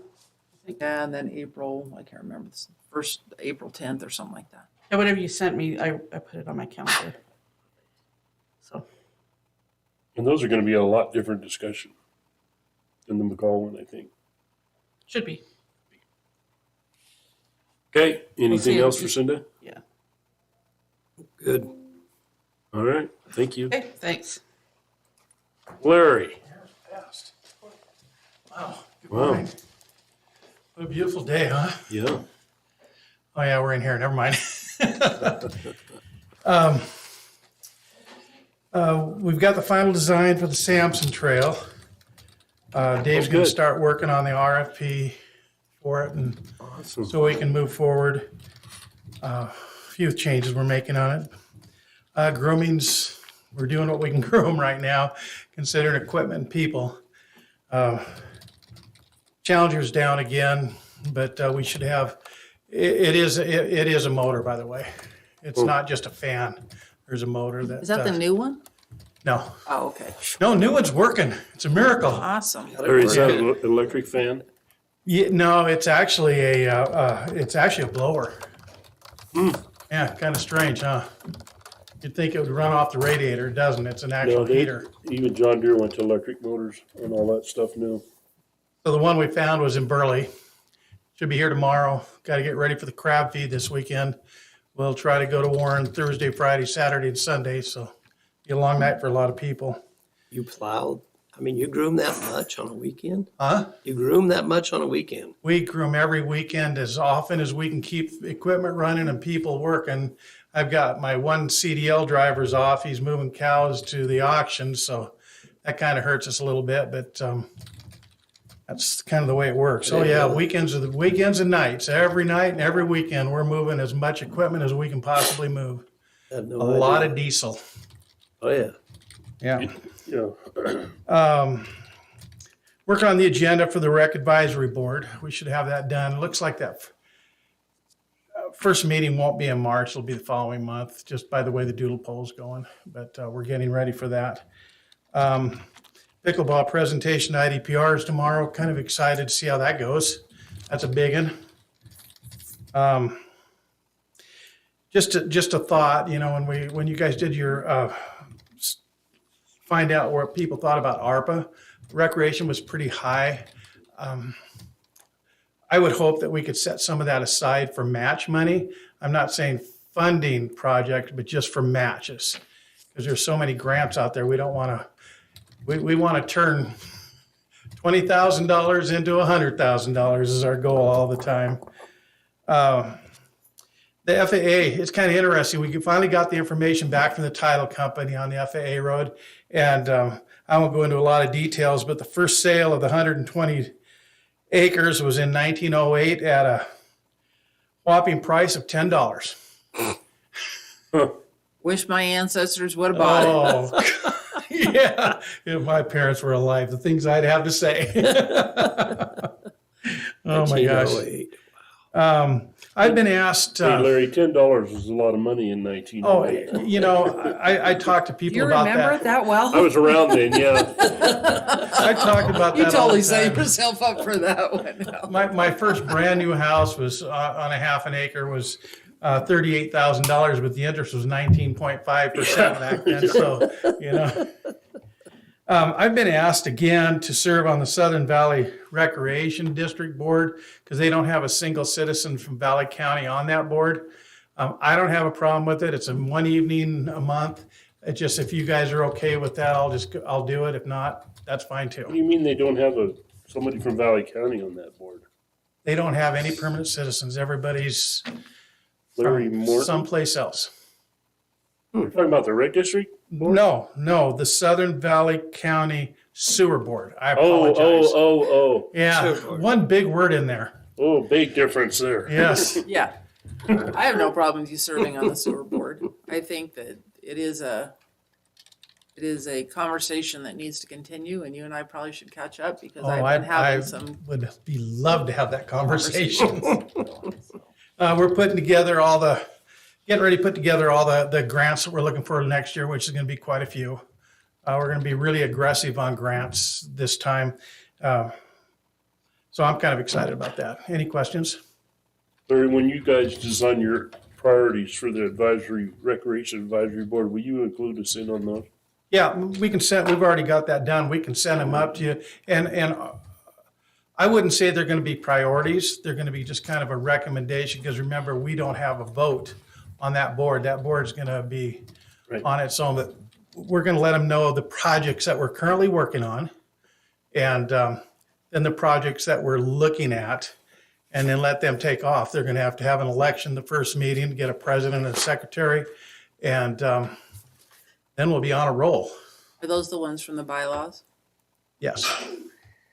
I'll send you the ones that were in the Are bylaws. those open to public meeting rules? It'll be an advisory to us, so yes, Yep, they have yep. to. be I open would think meeting. so, Yeah, yeah. they're gonna have to be, so. Yeah. We'll have to make sure we get it on the web and get them in the paper and all that stuff. Mm-hmm. Good, Yep. good. Now that committee is one of those 12 that we just picked. Is that what you're talking about? Yes, Okay. yes. Yeah, I hope you get the Challenger heater working. Oh my gosh, he came out of Bergdorf last couple days ago, -9 degrees, no heater. He does have a buddy heater in there, but he chose just to keep rolling rather than firing the buddy heater up. It was cold. That's cold, man. Larry, I'm the commissioner on that rec council, and I haven't gotten a doodle poll. So would you please make sure I'm included? I'll have him send it to you. Yeah, I'm not quite sure how that all works. I mean, you and I and Dave aren't voters on the committee. I still So we need to be kind of able to left have it, it but yeah, it'd on be nice to see. calendar, so I know to attend the Oh, meetings. Yeah, calendar. We need to have double calendars. I have double calendars, that's my problem. Exactly. Any other I get questions? it on one. Don't think so. We're good. Cool, thanks, guys. Thanks, have a great day. 5-minute break. Okay, we're gonna take 5 minutes, Scott, and then you're up next.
Between us, we have 20 Unmuted, Mr. boards. Chairman. Okay, welcome back, everybody. We're in the morning We get session of paid for February 27th. 30 Our next hours agenda on it. item is buildings and We work 60 grounds. hours a week. Some weeks. Scott, come on up to the mic.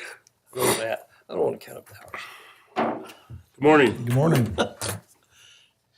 So let's see. We'll start with the recycle cover bid is with the legal department for review right now. Did you tell these guys about that bid? No, last year we got it was $317,000 to construct it and deliver it up here. Now it's $159,000. That's awesome. So, like I say, right now it's going through the bid deal, and then I'm also working with Oki to understand the RFP deal instead of the bid. So, because we want to get that out as soon as I can get engineered drawings. That requires 20% down. And they'll give us the engineered drawings, and I can give them to Annette, and then also we can start working on RFP to get And some. R&M still will do the engineered drawings, They right? they have them. So- So So we're gonna have to come up with about 30 grand here pretty quick, once Yeah. we get that. yeah, well, yeah, and then Kirby's the salesman. I tried to talk to him, but he's out till tomorrow because there's 20% down for plans, and there's 50% down before they'll start.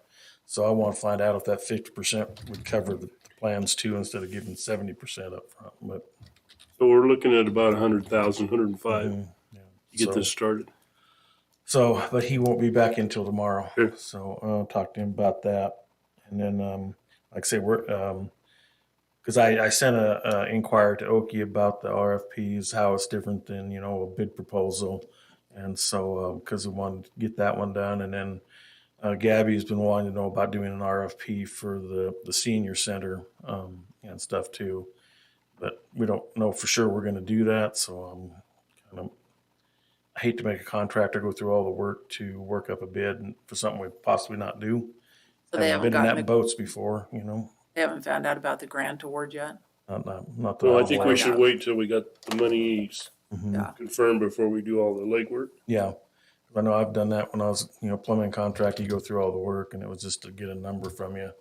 Basically, that's all it was. And, Part of our life. it's it's bad enough you may not get the bid when someone's just doing it to get a number out of you.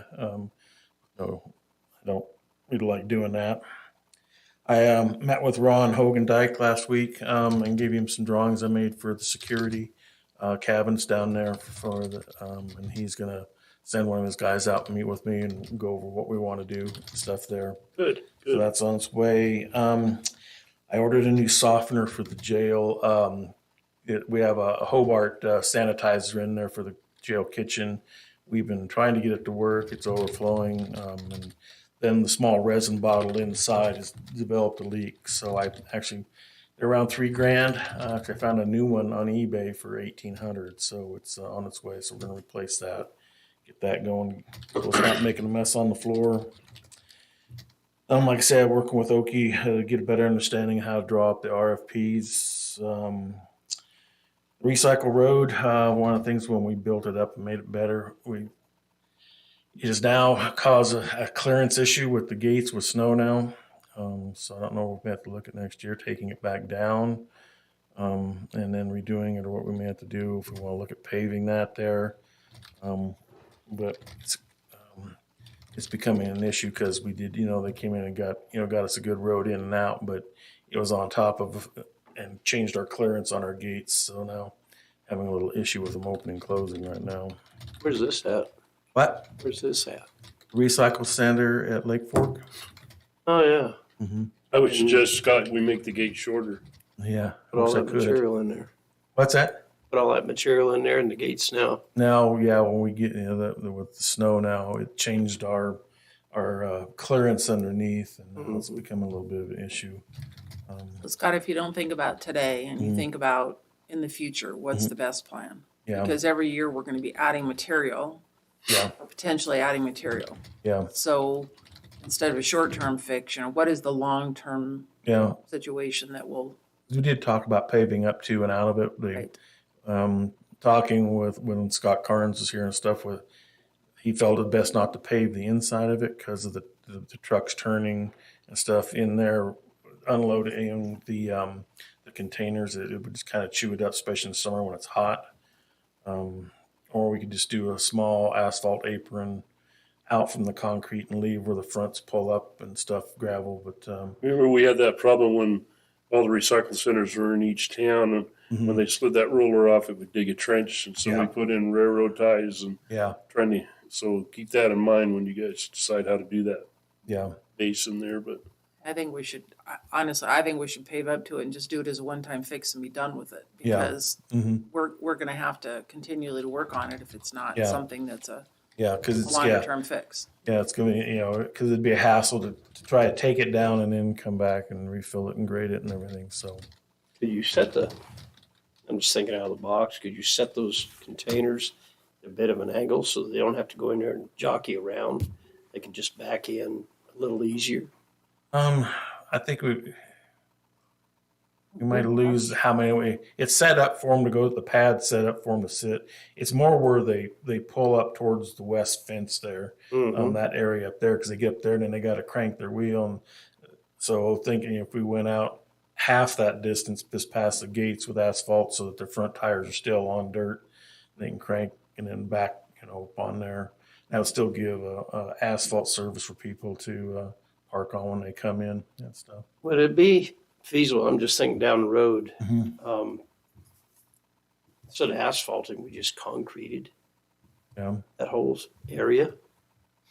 I mean, it'd have to be pretty good concrete to be able to have it'd that have to big be trucks.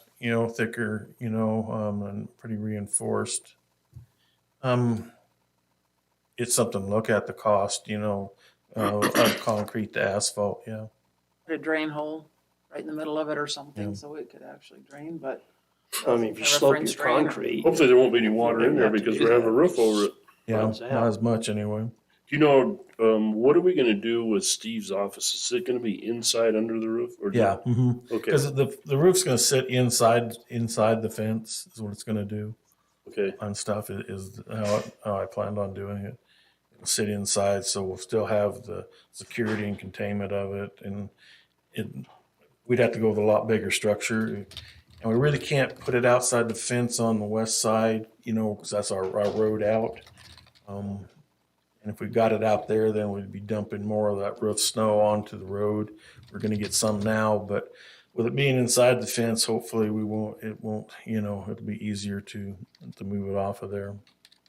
And is this building gonna have walls on the side? It's not gonna be enclosed? No. So the only security will be the fence? Yep. Okay. Yep. So Scott, if I remember, on the west side, we have a slope, so we're going to get snow drainage back into that area if we don't regrade that. On the west side of the road. Now the road, we have the slope that goes down to the. That's the road slope. Yeah, then we had, where we had to put the trees in and stuff for the gentleman back there. But from the road to the unit itself, there's definitely. I'll go Inside the back fence, out it there. does, yeah, because it was kind of terraced right there. There was kind of, the pad came across the flat spot that we used, and then it did kind of terrace up to the road up above. As we get snow melt, it's gonna come into that area. We just need to plan on that for something. That's why I like your idea about leaving that side dirt, gravel. Exactly, good So, call. okay, then we had Iridium Protection. They came up and inspected both of our fire systems on our jail hood and the community center. And their recommendation is that we do away with the hood in the jail kitchen and go to an Ansel system instead of that water on the hot grease. We take it out, the Ansel system would sit on the end of the hood. And So the hood will stay there, you just take all the we water. utilize the hood. There is a monitor, actual water piping in the monitor for that Gaylord water deluge system on the west side of that. I'll see if we can take that off and mount the Ansel hood there, and then space the hood or the heads back across there. And is that, just my thought of it, of dumping that water on a hot fryer with someone standing there. It's just, I can't believe they even consider that a good idea. But Apparently they did back when we built it. well, they said there's still quite a few of them in, but they're decommissioning them as what they're doing. And then we went up to the community center, and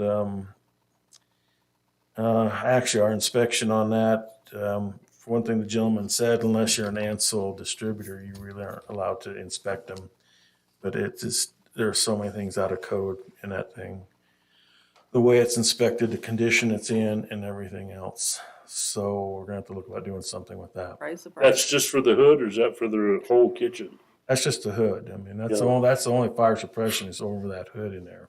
There's none throughout the building. There are smoke detectors and other things throughout the building, but that hood, I'm going to turn, I think, the inspection of the hoods over to this company.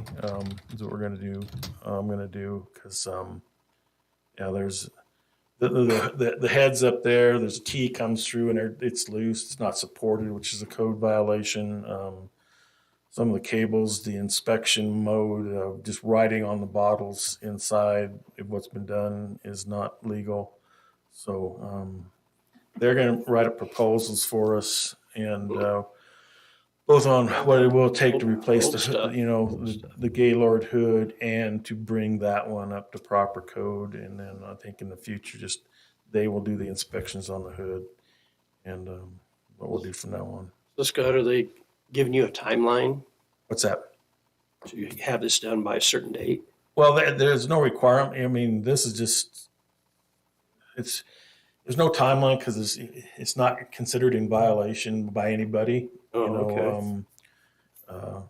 So it's just something we need to do to get it, in code. He said there's no grandfathering because of on the hoods or anything. We can't say, well, this is grandfathered in. No, there's no. In the state of Idaho, there's no grandfathering on the hoods. It's kind of a pulley system and stuff up there, and some of the hardware that's been replaced is not Ansel equipment and stuff. And we have the gas valve actually, because what it does is when that thing triggers, it shuts the gas valve off, and it's supposed to kick on the exhaust fan to pull smoke and stuff out. It's just there's it's supposed to be electronic. Gas valve. This one's mechanical. Like I said, there's a number of things. There's actually two bottles. There's the Ansel bottle. It has the suppressant in it, and then there's a small little CO2 bottle that charges it.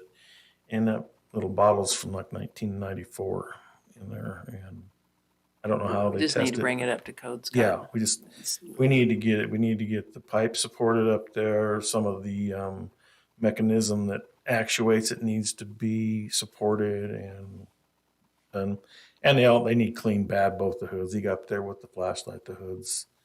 I have no idea. Probably never been cleaned. That's what I'm thinking. Yeah, same thing with the oven. Nothing's been ever mentioned to me that they've ever been cleaned. That's another thing we have to do kind of on a routine basis, just like we do the dryer vent for the jail to keep, that hazard down. Honestly, Scott, what I'm more worried about is the latest coming out of the feds is that they don't want gas appliances in any public facilities. Mm-hmm. So that would mean all those gas propane stoves would have to go. They just have up there. They have the main cook stove. And Which they I don't have know. pilot lights that are on 24 hours a day. Yeah. I don't know that that's law yet, though. I know. And that was a No, conversation. because all the new stuff, commercial cooking's done on It's gas. all 'cause it's so much electronic. faster and better than. I know there's a lot of people fighting it, but Yeah. Mhm. I think eventually we're going to have to look at replacing that stove too as well. That one, I was told that's like the third. Well, it's I can't think. Mrs. Bear, she's up there. Oh, Lana Marie, yeah. Yeah. According to her, that's the third stove that they put in there. Well, Just we've from the never time she's replaced that been stove that I remember. That's their property. It's not ours. Some of the equipment in there, that stove, what my understanding, belongs to the senior center. So I don't know. No comment. I'm just done with this Let's building. not go down Oh my that trail. God. But the other thing to throw into this is if we end up putting a daycare in there, I'm sure there's going to be some daycare rules that are going to kick in as far as how that kitchen is supposed to be Well, built. it's going to be like any other. It's got to be a certified kitchen, which that one is. So it meets that. We did have the fire marshal come up from Cascade here. We went up there with Pat and Gabby and stuff, and just to have them tell us under what they require. Everything we got to get rid of the wood stove in there, obviously. But as far as they're concerned, the everything else, met requirements. We had to have proper egresses and stuff in there, but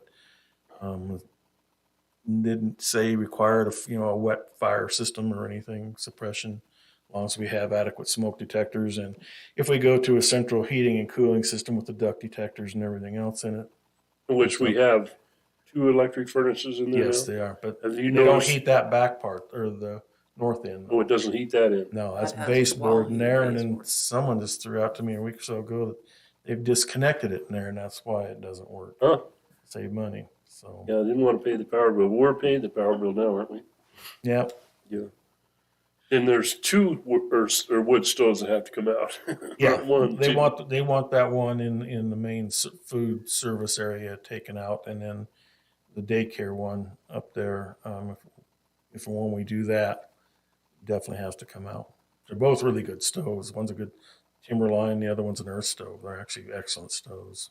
Yep, they're really good stoves. Take 'em But they all have to inside. be UL listed. And I don't know if the age on those, if they're UL listed anymore. You can't put a wood stove in your house and it has a UL listing on it Right. anymore. And it's got to be professionally installed. Yeah. Yeah.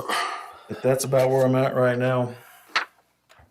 How's everything running as far as snow plowing and all that kind of Everything stuff? seems to be going good. Skid steer's working good. Yep, it's working great. That bucket and stuff. We kind of turned that lot we bought it on the other side of the street over there into kind of our snow storage area right now. So we kind of haul snow to there from kind of around the sheriff's department, and the EOC and U of I and stuff. So it's that big bucket's worked out great. Good. Cool. Things, yeah. 'Cause Well, I ran- think we got a little more winter to go, but I think we're on our tail end because yeah, 'cause the I days are getting too long. ran up Thursday. Mitch and Scott were at the annex looking at a heater, and because they wanted the snow plowed up there, and I mean that bucket in no time at all, had the parking lot cleared out and stuff. Usually the road department does it, but I think on that day nothing got plowed because I didn't feel it was enough of it. But Oh. they called me and wanted something done. Okay. Everything's working good.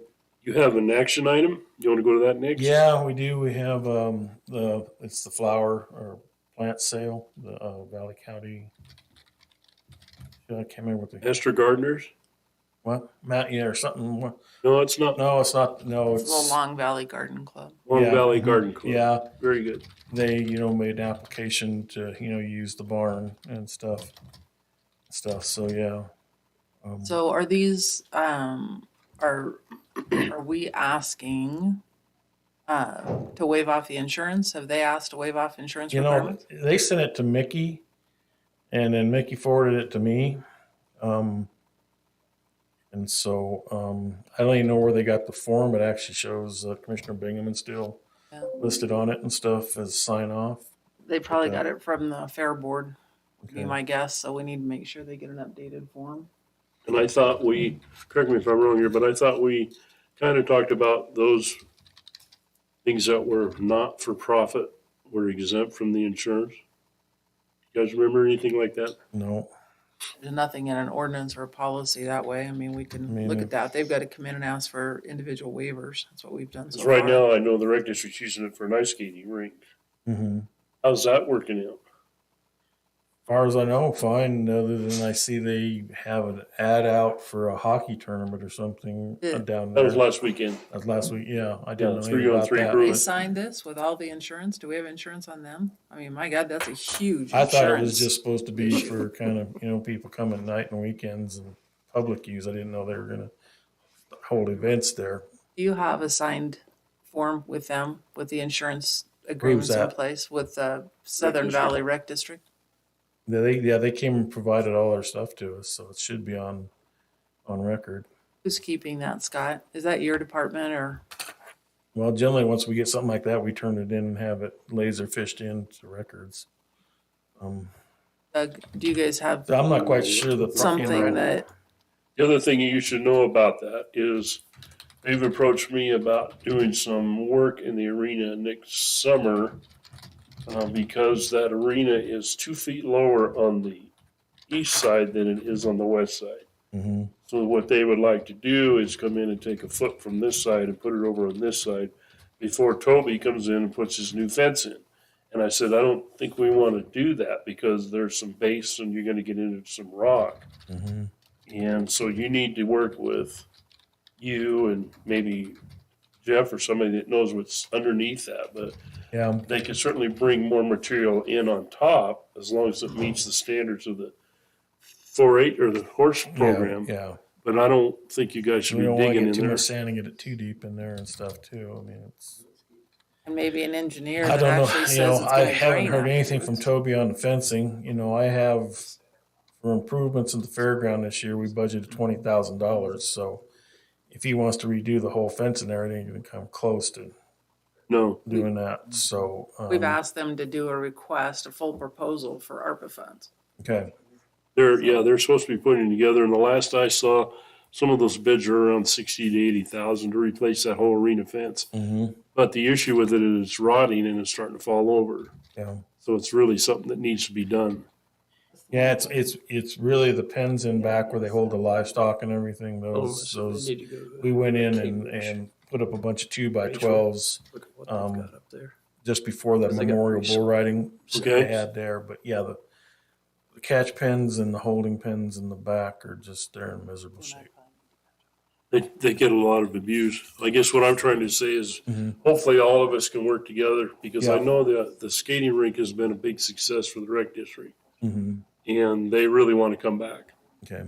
And I think they're going to compensate us for the power because they use the lights Mm-hmm. at night. I don't Yeah. know what they're doing for a bathroom I don't know either. because I think the bathroom that's down there is locked up. Yeah, and they're winterized, and there's no heat in those. So they must be going over to the rec district if they need a bathroom. Yeah, because we blow those out and put antifreeze in all the toilets and P traps and Right. and stuff. That's what we do with that. I'm much so. more concerned with them using it for tournaments and stuff. You know, the liability on that is,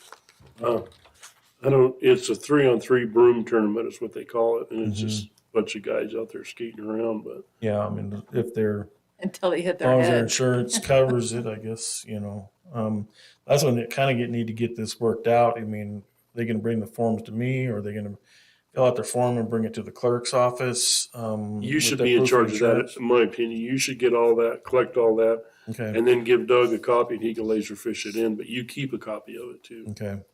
So we Where the know, insurance requirements are there. And Scott, that's why we keep saying you need some kind of administrative staff support, in my opinion. You Yeah. really need to think about this year in your budget because your department should take on those fairgrounds for oversight Mm-hmm. in every capacity. And how are we gonna do that? Okay. so do you have a form today for the? No, I thought it was going to be in your packet or something for you to sign. I did not bring it No. with me. I have not seen anything. Doug, you? It is in the packet. Oh, it is? Gosh, I guess I missed that. I'll print it really quick and you can just mark out Dave's, or unless you have it printed, Didn't print it. I thought Scott would bring it, I'll but we print it can right over. now. Where is that? Okay. I'll make sure I bring it in the future. Is that the one from Gabby? Because I haven't seen any Hold on proof a of second. insurance from them, and there's really no Special contact event number. It's, agreement? It's under your. Yeah, packet. it's from Gabby. Pamela Man submitted it, but with no way to get a hold of them. All I have is the tax cancellation.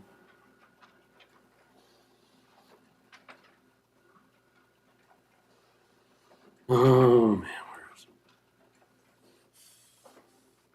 And I'll make There it sure. is, I found it. I'll make sure that Neil's name is on there and that you get the actual copy. Okay. It's correct. Just cross out days and put yours underneath.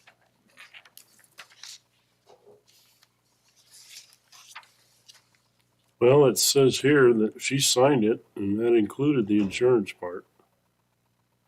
I think they got to provide us with proof of it, just like any other contractor or anybody else.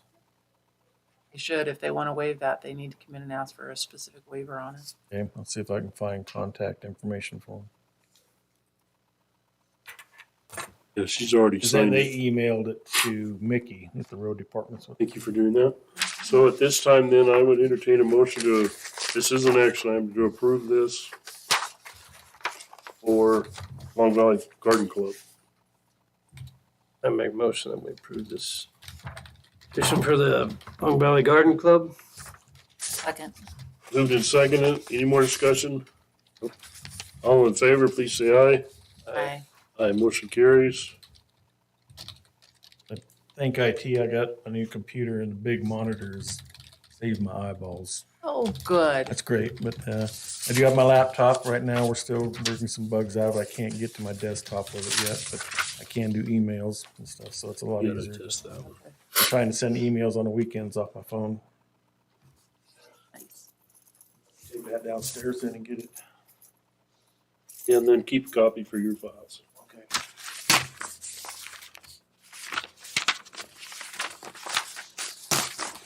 There you go, thank you. Anything else? Nope, that should be it. Let's get some other questions. All right, then we're gonna move on. Our next agenda item is an action item. This is Road and Bridge.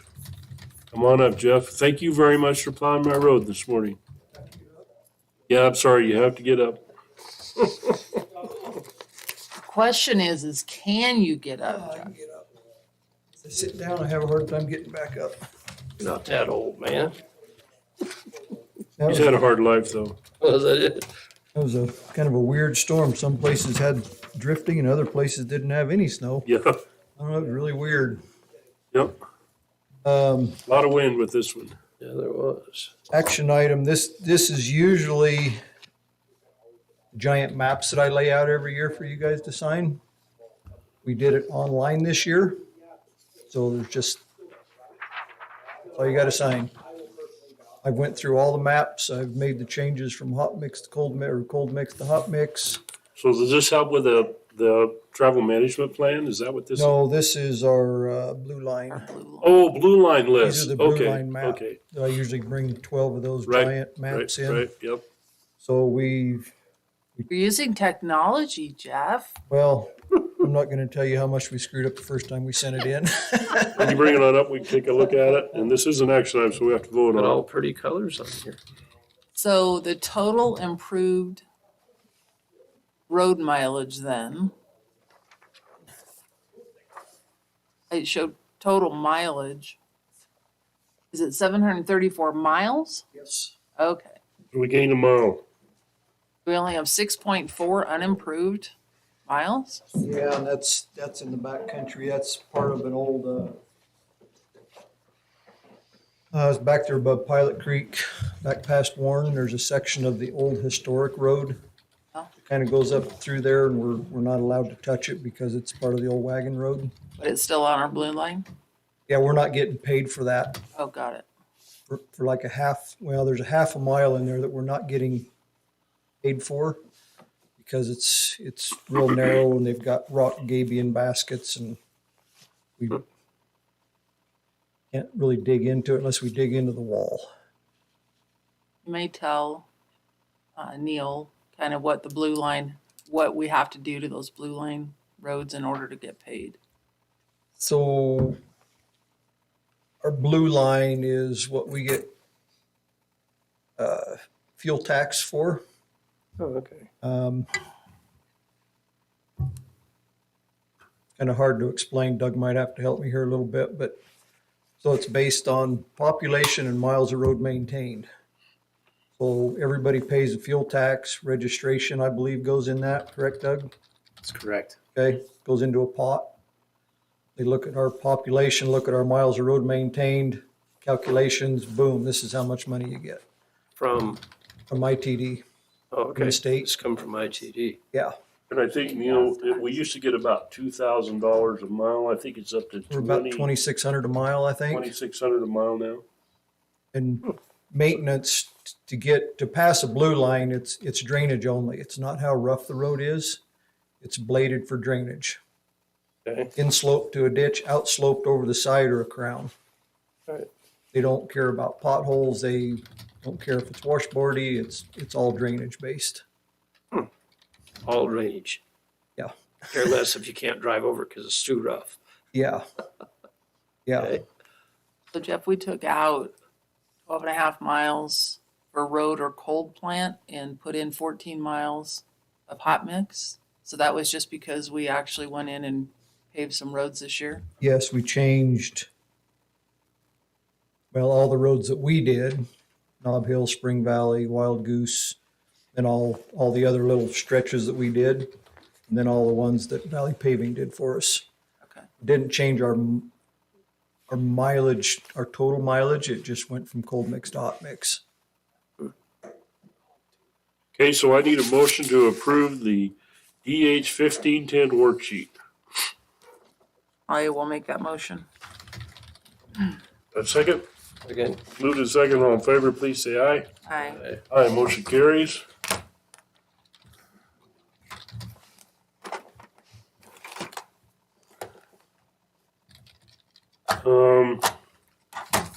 While I'm signing this, why don't you go ahead and go on to your next item? So Jeff, why do we need ARPA funds for the architect? I mean, don't you have carryover? You got a lot of carryover. Well, we Why got can't use- carryover, but I don't have it in my budget. So it's gonna put me over. Well, Doug, can't we have an overage and fund it at the end of the year? I mean, I don't want to use ARPA funds for something that's, we have the money in the road department budget to do it. We didn't budget for it, there's no reason to reopen the budget, just go negative, and that's Okay. my opinion. It's good with all you four up there, then I'll just go over. But I need a better ballpark figure than what I have. I think they actually need to really go in and design this building rather than just giving me steel costs, concrete costs. I mean, I'm gonna have heating, Exhaust. septic field's gonna have to be enlarged. We might be able to use the well that the weed department's on. I don't know yet. And So, to go backwards to go forward, I kind of, after talking to Scott last week about how much the cost of the recycle roof went down, almost half, it's like, okay, we need to jump on that other because they got some pretty good deals going right now. So I instructed Jeff to let's go forward with this. Okay. I don't know, I guess it's a wash either way, whether you go over on your budget or we take ARPA funds. I personally don't like going over on a budget, but, I think the reason I feel differently about that is because Jeff has a lot of carryover. I mean, we didn't plan for this in his carryover, but he's got plenty of money in his department. well, I thought we were gonna use that for paving projects and that kind of stuff. Well, after next year, my carryover's not gonna be much. 'Cause I only had 4 million this year. So, Jeff, is Do you have this, any idea how much this engineering will cost? How much? Have you talked to the Clearwater team also? They were dealing with an architect. I see that you guys are talking to them at Yeah, later on today, it's at 2:45. sometime today. So maybe what we should do is hold off on this until we talk to them and see. But he's got a company, TJT or something like that, that's lined up now Oh, that can engineer the exhaust for, working inside with the truck running inside, the heated floors. That's kind of their specialty in this, but each study is a little more money. So we kind of have to figure out how much. is this, do you know what they're coming back with today? More of a generalized, to me, when I read it, more of a generalized deal that, yeah, the road department should probably go out there. So maybe we need to wait until, see what their presentation is. I don't know whatever the rest of you guys think. well, you're talking about a structure. Are we talking about going through an architect? Is that what they're doing?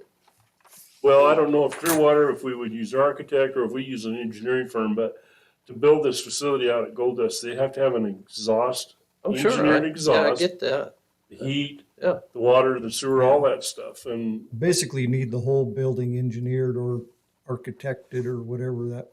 Well, usually whatever you wanna call it. Normally the process is goes out to an architect. He has the engineers that he hires to Right. do the different pieces to it. Right. And then he gives you a kind of a ballpark budget, which they Yeah. always shoot low, but that's what they do. Yeah, and that's kind of what I did before. 6 months ago, I went to this architect place in Boise. They kind of went through it. I gave him my plans that I kind of came up with. He called probably R&M Steel, a couple other places, called concrete companies, called kind of a bare bones building. And that's without electricity, all that other stuff. Yeah, we're still gonna have to pay for, like you said, maybe a new well, if the well at the weed department isn't gonna work, we're definitely gonna have to put another sewer system in. That's probably gonna be a sand mount system because that water table's high out there, but kind of like we did at the weed department. So there's gonna be other costs besides just engineering this building. Is this gonna be full steel building or is CMU block? That's what the plan is. It's gonna be a steel building. Have you tried, when we were building a church at one time, one of the options was to go through a steel builder. Have you tried going through a steel building company? Because they have engineers and Yeah, architects. that was R&M, that red metal. Oh, okay. They just put up it's kind of the same thing as it's gonna go over the recycle center, Right. except for it's gonna be a lot bigger. Oh, It's yeah. gonna have walls and Insulated. doors, main doors and shop doors and all that. There's an We've office talked in about- there and- And We've on one talked- side's yeah. gonna be an office, the other side's gonna be a welding shop. And there's exhaust requirements for that, and I just don't Yeah. think that we should willy-nilly that stuff, that we would make sure it's done right. No, it's gotta be engineered. I mean, Yeah. Long-term I investment. get that. One of the big things that nobody's thinking about the engineering on is the car wash system. We've talked about it for 4 years now. Pull in a little light, just like going through an automatic car wash that'll wash all this salt and junk off the bottom of these vehicles and we can run equipment through it. This salts are just eating us alive. Quit putting it on the roads. Go back to sand. I would love to go back to a snow floor, Let's go back to slick roads. learn how to drive in it. Clearwater is using a company called Insight Architects, and I would have a conversation with Cameron before we sign a contract with anybody, Okay. just to see what they would be willing to do, because Okay. they're already wrapped around this whole thing, Right, already part of the conversation, so I don't, okay. I always just hate to have two different entities working on the Right. same project. You're gonna pay more Sure. money. Well, and maybe what we could do is in the meantime, Jeff could get with this architect firm down below and get some concrete figures on how much is this engineering gonna cost us? I think we ought to just stick with one. Well, I agree. They gave you a rough bid already, didn't they? Well, it was about 2.5 million. But that was basically the structure and the concrete. Wow. Yeah, not even close. It's 150 feet wide and 100 feet deep. With as few pillars in the middle as possible. Well, and then I guess what I'm saying is maybe Clearwater can do it cheaper. Do those engineering for us. I don't know until we talk to them. Right. But in the meantime, let's work both against each other and see what we come up with. My feeling. Okay. Now, the other concern is if it's over 50,000, we have to do an RFP. And I don't know how much architects charge. I have no clue. I'd ask them. It's 10,000 for Money, a house. I'd ask them. Well, I did ask them and I offered to pay for their initial ballpark figure and they said, no, this is just trying to get the ball rolling here. Jeff, I don't know, I probably still have it somewhere. Maybe you could resend us that bid from those guys. If you It still- wasn't a bid. It was more like, It was basically an email saying how much they, yeah, but they had a cost to engineer the floor and a cost to engineer the exhaust and the cost to engineer. none of that was broke down. None of it was broken None of it. down. They just did a rough square footage. is Very, what they very did. rough, yes. That's what they did. But in the meantime, I think with the reduced cost from R&M Steel, I think we need to get on this fairly quickly. We're gonna lose that. I mean, Or, they're You know, like come down Nia said, 50%. We need to when you roll. talk to an architect, they might say a brick building's gonna be cheaper. Right, Gonna be just as strong. exactly. Well, and like the new hardware store out of town, that cost was about 1.2 million to build that whole facility. And that was a stick build. Right.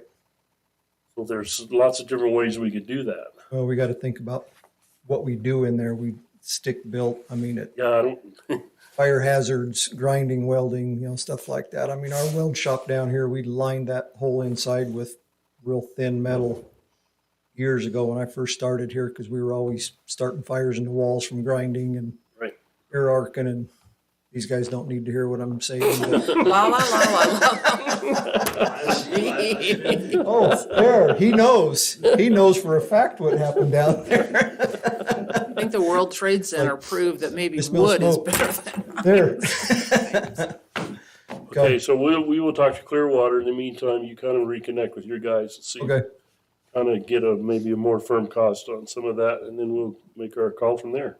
Okay. And let's get it back on the agenda here in the next week or two to go forward. I don't want to drop this because I think right now is the time to get this thing going because the Okay. prices come down so much. Sounds good. Okay, anything else? Just basic springtime stuff. Yes. Plowing, a couple days later we're patching, a couple days later we're plowing, a couple days later we're crack sealing. Well, you know, we're getting to that time when we start getting rain and the culverts are gonna plug up. We gotta get to that about another month, maybe. Ground's not frozen underneath the snow. Yeah, that's the best thing about this winters. That's true. It's gonna absorb a lot. Nothing's frozen right now. Jeff, Okay. will you next week or whenever you come back, tell us about the grant that's been received? I know Juan and you worked on the grant for the culverts on West Mountain and what your game plan is to do that. Yeah, Kinsey turned that in a couple weeks ago, 3 weeks ago, probably. Give us an update next time if you would, please. Hopefully nothing happens this spring. From your lips to God's ears. All right, cool. That's gonna tell us which ones we're gonna need to replace probably. We'll take it easy. Thanks for plowing my road. Okay, yep. Thank you. Thanks, Jeff. Okay, our next agenda item is an action item. We're right on time. This is great. This is a discussion decision for additional funding for Valley County EMS services and alternative options. And as you guys know from years past, I've always felt like the levy rate was too small for EMS. It didn't start at the right value, and it's been starvation diet ever since. And I'm 100% behind trying to figure out a new levy rate, whether we double it or whatever that value is, to get you guys fully funded. And that's one side of the problem that we got to talk about today. The other side is, I know you guys came in here a few weeks ago and requested some supplemental funding to get you through this year. And I think there's some different options that we could do that. Honestly, my concern is that if we do that for this year and then we don't get a levy rate passed, what are we going to do the next year? So that's what we need to talk about today. Well, So that's my bit. I'm gonna let everybody say what they want to say, and we'll go from there. you want to start? I'm going to take a minute. You have questions? I spent a lot of time on this weekend. No, and I'm big on, making sure people get paid good quality rates. And, you guys can't do this for nothing. I mean, it's eating you guys alive. When I see that 21% is fire and all the rest is EMS, I agree with Alt on that piece, that we've got to step up to the plate and make sure you folks are taken care of. And I'm agree with Alt on that too. I'll be there to help out any way I can. Go ahead, Sherry. And I agree with that premise. Since I've been on the board, I have asked everyone to quit looking at today and look at a 20-year plan. What is our 20-year plan with EMS and fire? And that's what I'm asking you guys. Every year, the county commissioners sign an annual agreement. And if we are asking taxpayers to invest in this program, I think it should be longer than a one-year contract, personally. You guys need stability. We're working in good faith. Why are we doing one-year contracts? I really think we need a 5 or a 10-year contract. This is an ongoing thing for our community, the citizens of Valley County. When I came on, the very first meeting I sat in, you guys had requested a study be done. And I know that there have been some things that we've accomplished toward that study, but in 20 years, take all of our names off this, guys. What do you want to see in 20 years? What should this look like? Because it's not going to look the same as it does today. And how can we work toward that together? I am 100% on board. You guys are part of our, the people that are so I call you guys the heroes. I would love to build housing for you guys and call it all hero housing, because I think you are. But we have to jointly work on this together. If we're doing a mid-year request, why didn't this come up in the last budget hearings? We've got to have more budget hearings with more vibrant conversations so we know what to do and where to spend those funds. Because if we have to do something at a general fund, that all has to be discussed during that time. I have a lot of questions. I don't know if we want to do it today, if you guys can help answer my questions. I don't understand the project enough. And anybody that knows me knows I don't vote for something that I don't understand, and I don't understand the mechanisms behind it. I looked at your annual cost, and I have some questions on this. And it is based upon, if I'm looking at the total budgets, and I did try and find all your budgets, what I found was the sheets, your L2 worksheets. So which really doesn't give us a budget item. But if you look at these L2 worksheets from the annual cost, nothing jives. And I looked on your websites and I couldn't find your budgets. So, that's me. I'm asking questions. And these guys may or may not need these questions answered. But in the budget that you provided to us, you have our contract in there and then EMS transport revenue. Is that your insurance reimbursements? Where's the insurance reimbursements that you guys should be billing for? If I look at the EMS transport revenue and what you have on here, it doesn't match the budgets and it doesn't match the projections that came out of this. So I need to know for certain, and you guys aren't doing transports anymore, right? Is anybody doing transports? Steve's saying yes. Well, transports and transfers are two separate things. We transport patients from their home to the hospital. Transfer is hospital to hospital. Okay. So this transport revenue is your insurance reimbursements then? Yes, for your 911 services. Okay. Are these actuals? How close are these from your budgets? They're pretty close. Well, and I think it's important to remember that a lot of times EMS might go to a scene, but they're not needed, so they don't get reimbursed for that cost. That's totally. just good service. I totally understand that. As far as, what pricing structure, one of the things that came up within the recommendations was what we looked at our pricing structure. Have we done anything? Have we increased our pricing structure for our calls? Is there a predetermined amount that we get? So all three districts do charge differently for the same service. You guys, I'm sorry, but you're gonna have to come to the mic because there's other people listening to this. Can't probably hear you sitting back there. Thank you. So all three services do provide, we provide the same service, but we charge different rates. We have Cascades increased, and we're working on another increase right now. But if you were to look at what Donley charges for the same services versus Cascade versus McCall, they are not the same. Does that make sense? It's the same service. No, it does not. Okay. And that is something that we're working on. We have started increasing our rates. It's something that I present to our commission. They approve them, we post them. But since I've been in my position as the EMS director, all three agencies have always charged differently. Isn't that kind of based on what the insurance will pay though? Yes, so we can charge whatever rate we want to put out and charge for each level of service. But the insurance company at the end of the day is only going to pay what their allowable amount is. So we collect that from the insurance, and what is left over goes directly to the patient. And then the patient either chooses to pay, or then we're dealing with a collection situation. And so the other thing that we look at when I'm looking at numbers and talking with my billing agency is, what is our collection rate going to be? If, I could charge $1,500 for our services, but am I going to collect that? Or are we going to send the patient to a collection agency and deal with that and deal with other service fees? Our collection rate is based off of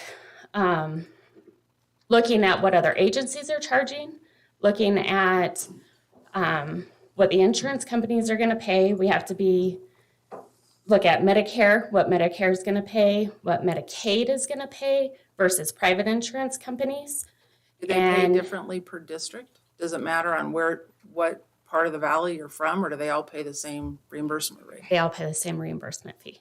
There are like super rural rates that we can charge, extra for being in a super rural area versus being in the city. So we do charge those rates. I know Cascade does. I can't speak for Donley or McCall.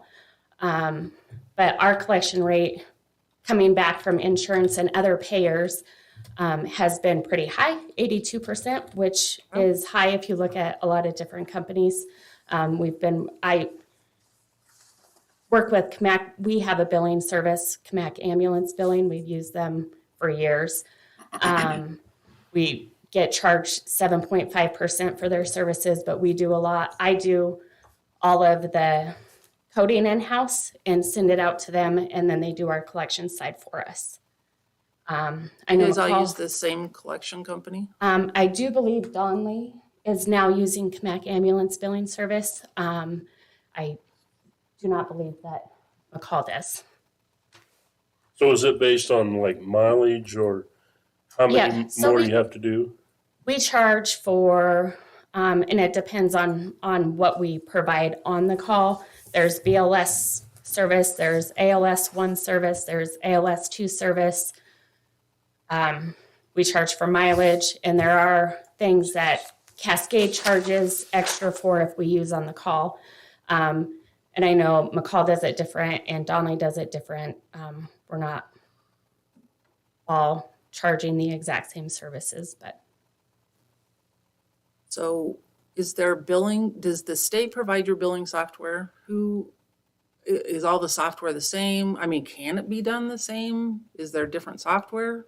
Well, we are all now using the same reporting software for our calls. However, we're using different billing companies. And I don't know on the insurance side what their software looks like. That's not my. So let me get this straight, because under EMS transport revenue, McCall's collecting 165,000, Cascade's 100, and Donley's 60,000. So that's with all your collections and everything, that's how much money you usually get. Correct. And those are all going to be based off of, like you said, we respond out on calls and we don't always transport. Right, right. So, obviously McCall's call volume is a little higher than ours. And so they have a little bit higher collection rate. They also charge higher rates than we do. So I spent a lot of time on, what the recommendations were out of this. Because again, what's our 20-year plan? Not our 1-year plan. What's our 20-year plan? And a lot of the things were things like, trying to share supplies. I know you can't share medicines without the same medical director. Is that true? Is that a true statement? Okay, so. Yeah, no, there's things that we could do that look a little bit different as far as medications, especially in the way we have to order those. I don't think that's our biggest cost issue though right now. So Gary, let me ask you this about medical directors. Can all three of you have the same medical director? Or is that like overload on that doctor? You can, but I mean, would there be, Issues with that. let me rephrase it. Would there be any cost savings if all three of you use the same medical director? Because I'm assuming he's going to charge probably an hourly rate for whomever. Right. would be Well, more we kind of set the rate. We just changed medical directors we had a medical director for years that was out of the area. We now have a local medical director tied to Cascade, which makes more sense for us. And it is cheaper for us. We don't have anything as all three districts set in place as to how we're paying our medical directors. I do believe it's just a rate. Everybody is deciding to pay their directors. But if one That's- had to cover the whole county, it could look a little bit different. Because there's quite a bit of difference between what you guys are paying. And those are all budgetary things, I would say, for each district when we're looking at budgets on an annual basis, deciding what we're gonna pay those. For each one of you, so training, 20,000 per district. So each one of you are spending 20,000 on your training. Is that for paramedics training? And are all of you sending your paramedics away, or? 1,000. That's just everyday continuing education training at Donley. But they're already at work. That's volunteers as well. Okay. Correct. So. Go ahead, one. So our that training that we put down there, I got a abbreviated one too if you need to look at it. But the training we put down there, that's just everyday training to continue our continuing ed. And like we're hosting a class right now of 20 some people. That's where that money comes from. The paramedic training is actually coming out of our general fund. For the last 2 years, the fire district has been supplementing that general fund for paramedic education because it costs us about $25,000 or more a student to send to school with the 2-year commitment once they get their licensure to the department. But that's for also, because they're also training to be a paramedic for fire. That's Because- just them going to paramedic school. That's not fire training. So we don't have that in there because it just came out of the general fund. It's been coming out of fire, not EMS. The other is the billing. So since I've been chief with billing, we've raised our rates twice in 18 years. We just recently raised our rates. But the direction from my commissioners and the direction from me to my staff is we only bill for what it cost us.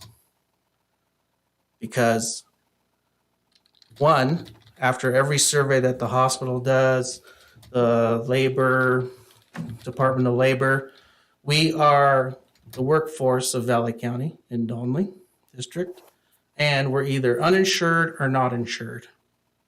Majority of our individuals, when you look at who's insured and not insured, the majority of them are coming out of the Donley District. We have the highest write-off. We bill for probably over $80,000. We're lucky to get 60 because people just can't pay. So I could put the same price as whatever they charge in the Valley, which is too much. But I'm not going to get that money, and I'm not going to send our patrons to collections. We don't do that anymore. We all used to do that. I don't know if we're still doing that. We got rid of that years ago because it was just too much of a burden on our constituents. And one thing, a little history is, I know I don't like, everybody doesn't like to hear history, but when we became a district, we're still getting notes in the letter of why am I getting an EMS bill because I voted for a district. Because they assumed when they voted for the fire district, that meant they were no longer going to get EMS billing in Donley. So we had to take all that into consideration, and that's why ours is probably the lowest rate out of all of them. One is personally, I don't think we should be charging for EMS at all. I think that it should be paid in other means because, you know, I'm a socialist person when it comes to medical care. But anyway, that's how we did ours. And I can give you our breakdown budget that's more current and up to date for you to look at right now, just for specifically Donley. And what our shortfall is in this year's budget, as well as what we should be getting, what the average is throughout the state and the northwestern states for EMS, and how we do that. So the other thing I'd like to say too is this always becomes like a run volume thing. Yep, we're only pushing about 440 runs in Donley, but when you look at that is the amount of people that are actually doing the runs. Our guys right now, we just did a study with our people. Volunteers are doing about 65 runs a year, our core group of volunteers, and our staff's doing about 85 runs a year. And when you compare that to the big departments, We're actually doing more than some big departments of the big six of run volume a year per person. So, yep, we may only have 400, but we're doing the majority of the run volume with the shorthand of people because we don't have, 200 people on our roster. So you got to take that in consideration as well. And you got to take in consideration that because we have that and because we're rural, we're doing a lot of population health, community advice, and going out into our communities and doing all kinds of things to help population health with our counterparts being Cascade Medical and St. Luke's McCall as partners. We're doing things out in the field that doesn't get registered as a run that you may not see in other counties or big counties because we can do that. And we're small enough still to go out and do those checks and those helping and those referrals. So, I mean, there's a lot of things that goes with it other than run volume. So we can't, I would hate to see we look at who's doing what runs. Well, and I don't know what a run means, Juan, because a An run incident. can be, well, what's an incident? I mean, when we're talking, is this a fire where there's something burning? Is this is it a smoke detector? I mean, what does that mean to me? Heart attack, what is it? So on our EMS runs is what I'm talking about. So anything EMS run that's pre-hospital care. And yeah, we do have some patients. I mean, we've gone to motor vehicle accidents where they all refuse to take a ride. And you go out there and you help them and you assess them, but we're still doing that assessment portion. Even though we didn't get that patient to the hospital because they had their own ways of going or just refused to go, we still have those. So MVA, is that motor vehicle accidents? Okay. So I did see on your budgets that you were receiving some income or had planned income there, but they're not on this sheet. So is that So we're not credited to receiving any motor EMS? vehicle accident. We are signed up to receive. So specifically what we use it for is like if we go out and it's extrication and somebody's turnouts get ruined, then we'll put in to have those turnouts replaced by their insurance carrier. That's what we do. Or if there's a piece of equipment that gets ruined on the scene, that kind of thing. You don't get your fuel or your mileage or anything like that reimbursed? We don't. And I think we've only utilized it 2 times in the last 5 years where we got turnouts replaced because they got fuel on them and we couldn't reuse them. So when somebody leaves the fire station, what's an average return time to that station if you're doing an EMS call? For us, it's an hour Okay, or more. okay. Because we're in the center of the county and depending on whether we're hauling to Cascade or St. Luke's. So 85 incidents a year I'm just trying to figure out how many times do we overlap when we talk about needing 2 ambulances? And one of the recommendations is that you guys support each other, you overlap each other. If 2 ambulances are gone at McCall, that, you're on the hook for the next call. I mean, do we do any of that? Do we share any resources That's throughout every the day. county? Explain that to me, Juan. So we are available every day for everybody's service unless we are out at the same time. Now, there has been more occasion in the last 3 or 4 years where we're all out at the same time and there is no backup. So that's 6 ambulances out at one time or 5 ambulances out and the district can't let their ambulance go because they've already got one out. That's happening So all you the guys time. are covering each other then? When we even can, if but we you're got out to of make district? sure, you got to remember, we're still responsible for our jurisdiction. So if I have an ambulance out already and McCall calls because they've already got 2 ambulances out, it's very hard for me to say, I'll cover. We say we'll cover, but if we get another run, we're putting ourselves that there's no coverage in Donley because we're out helping the others. If we already have other runs going on in Donley, which is a big thing. Like right now, I guarantee today I'll probably be at Tamarack at least twice today. Because that's an everyday thing for us right now. So there's 6 ambulances, but they're not always all available. Or a chief or a deputy chief or a shift commander might say, I don't know if I should let this one go because we've been so busy these last few days. We're probably going to get called out again and we won't have the ambulance here. So I can't give that one out. The other is because of the shortage of medics. Steve and I have had many conversations because he'll ask specifically for a medic, and guess what? I can't give him one because I only have one at the station. I'll send him an ambulance with EMTs, but I can't send the medic on there because if I take my medic out of district, who's my medic that I need for the next heart attack or whatever? One, I think it's important for these guys to understand a medic is a paramedic, Paramedic. just so we're all on the same page. EMT is a whole different level of expertise. And I know we're working toward the paramedics, and I totally support that. I think that that's so important that we expand that. Well, we're not working towards, we've had medics for quite a while in the county. Because the demand and based on the types of runs we were seeing of incidents of individuals who needed help, they needed medic care. So we took it upon ourselves to be medics with fire district money. And still fire district money to provide that medic service. There goes to my next question then. I'm a taxpayer, and most taxpayers have no idea that they're funding fire and EMS districts separately. Should it be one district, Juan? Why did we structure it the way we did? I mean, is that a thing throughout the country, that it's fire and EMS is one district and we're just, I mean, commingled funds anyway? I'm just looking 20 years down the road. What does this need to look like? Do we Well, I don't remain know what 20 three? years will look like. I know what We don't the start next 2 today years will planning look for like. that? If we I know what don't, the next 5 years are gonna look like. if we don't start planning for that today, it looks the same. And I understand that to a point. Now, I will tell you, I've been here the longest, and since the inception of the district, we have always been fighting for money or asking for money since day one because we were already shortfalled in the day one of beginning of the inception of the district. This isn't a new thing. We've always told you we were short. We had some falls with not getting 3% in new constructions like we should, and it bit us in the butt. And we've been more behind because of that.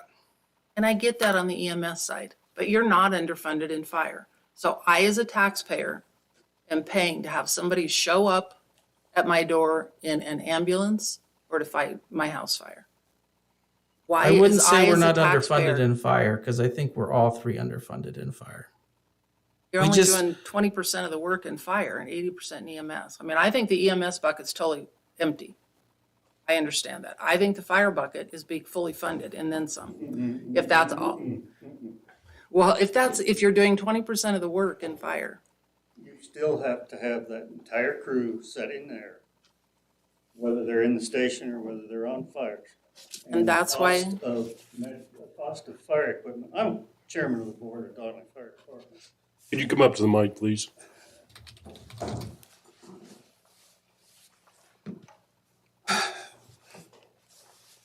My name's Jim Daniel. I'm chairman of the board, Donnelly Fire.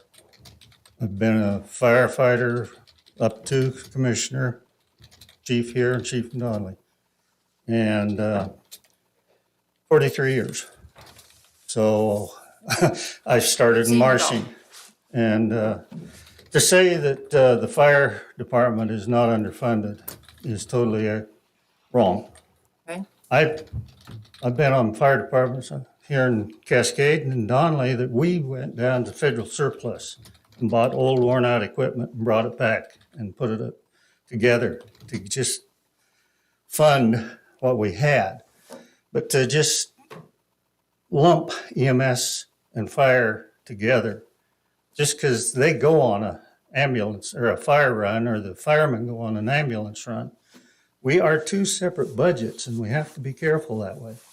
We've been helping you guys, the fire commissioners have, but we're getting down to where our equipment needs replaced, our firefighters need paid, and now we're having to deal with EMS that's being underfunded, and it's getting to be, well, you try to pass an override and see what happens. And I do understand that. Yeah. That's where my conversation is. I Mhm. want to know enough about this system so that when I go to the taxpayers and I ask for more money, I know that we absolutely have a need and all of our resources have been looked at. And then I can go to the taxpayer and say, we are way underfunded. This is what we need in order to make up this shortfall. Well, I know So my, if we separate, I want to make one other point. If we separate fire and EMS as two different districts, and we take that work out of the fire department, do you lose staff on the fire department? Because now they're only doing 20% of what they were doing before. no, you can't lose staff on fire department because you never know when the fire is or how big it is, how many people you need on it. You go down to the valley and they keep those fully staffed, the fire department, not knowing they may have days they may not go on a run. Not as likely down there. We may have days, we don't go on a lot of fire runs up here. But when we have a fire, they've all got to be able to go. And it's not like it was when I joined the Marcian or even up here in '83 when I came up here. It was all, volunteers could respond pretty much 24/7. You can't get enough volunteers to staff an engine and a fire. Yeah, there's a lot of times I still listen to the radio all the time, even though I've been a commissioner for 17 years now. I listen and I hear those guys go out and I hear only 2 or 3 people maybe going on a fire that's a fully involved fire. And I'm hoping there's going to be enough volunteers to go. And, I have a little problem when you say you want to see how it's going to be 20 years down the road. This county, to try and predict what's going to be 20 years is, I don't care how much pencil you spend on it, you're not going to be able to figure that out. You're lucky to figure 5 years to be able to say what we're going to truly need, and especially at the rate we're growing. We may fall into a recession again, but I've watched several of those go up here, and when they come back, right now for fire, you're planting another, 230 house subdivision in the middle of our district. We've got to come up with the funds for that. And I fought with Tamarack when it was going on we're going to provide you with all kinds of funds. We'll have all our big tax dollars up here. That doesn't cover having to buy another fire engine, $1.5 million fire engine. And now they've taken away our 3% or our new construction. They figured out a way to get that away. So just to say that, looking at those figures that we've got there, we're trying to project what we have to have, not to get rich, not to have a surplus, just to cover our. And I think all 3 of these fire chiefs have done a great job of handling it as much as they can. But we're finally to the point, honestly, when Juan brought back what you guys were willing to pay this year, it's one of the first times I've ever voted no to accept that as a commissioner. Because we can't live with that. The other 2 voted for it, so I signed the contract this year, but I was not in favor of taking what you guys offered us because we need more. And I know it's hard to put it on. You talk about overrides. Overrides notoriously take 5-6 years to actually get them passed, and that's after somebody's in a district's in a dire strait before it'll actually get passed. So I know we're in a bad situation, but we've got to have more money to support the kind of EMS. And I'm one of the guys now that is very glad we've got paramedics, and I hope we'll have them. But we're going to have to pay them more. We can't hire paramedics right now. They can't. They're having trouble in the valley hiring them because you can't pay them. And up here, you can't pay them enough because of the cost of living and cost of housing. It's a bad situation all the way around, but we need a bandage right now, and then we need to be working on getting it taken care of later. We've got to find something that's sustainable for you guys. I mean, we've got to have something that we can replicate that, because if I was a person and I give you the money today, which, we need to do something to help you guys out. But if I give you the money today and it can't be replicated next year, am I gonna leave my current position and move to Valley County to come and work with you? Not knowing that next year the money's not gonna be there? That's not a sustainable model at all. Oh, I know. So we've got to figure out, and we don't have in our budget enough money to put in there. I mean, we're at that 3% cap too. So it's like, where do we find this funding? There needs to be a long-term discussion about those funding mechanisms and how we create opportunities together. Well, that needs to be done. Yes, I understand that that needs to be done. But in the short term, we're going in the red right now, and we've come to you guys to ask to find some emergency funds to get us through the next couple of years until we can get something else in place. So Jim, your emergency funding, is that for personnel? Because you definitely need, you need personnel help here. Yeah. You need, That's a lot of it. it is, but it's not replicable. That's just the concern I'm having. How do we help you guys long-term figure this out so you can hire the people you need and make it sustainable into the future? Well, that's what I was And as talking we- about today about, it's two issues. We gotta figure out how to get you square this year, right And now, that's what I'm asking. and then how we can get you square long-term, which is, to me, it's an override on our levy rate. And I think, man, for $1 million, 1 or 2, whatever we're levying for now, we're getting a hell of a deal. And I appreciate all the work that you guys have done. It's The taken a issue lot is of, that we Pencil. have fire money, which we don't have any control over, and I don't want control over it. I think that's fine, you guys, the way that's doing, but all the work's on the EMS side and all the funding's on the fire side. And so it's kind of hard for us to gauge that. To me, the answer is pretty simple. We double the levy rate. Right now, we run an election in May, and by January, we'll have you new funds. That's the goal. But we got to do something to get you through this summer too.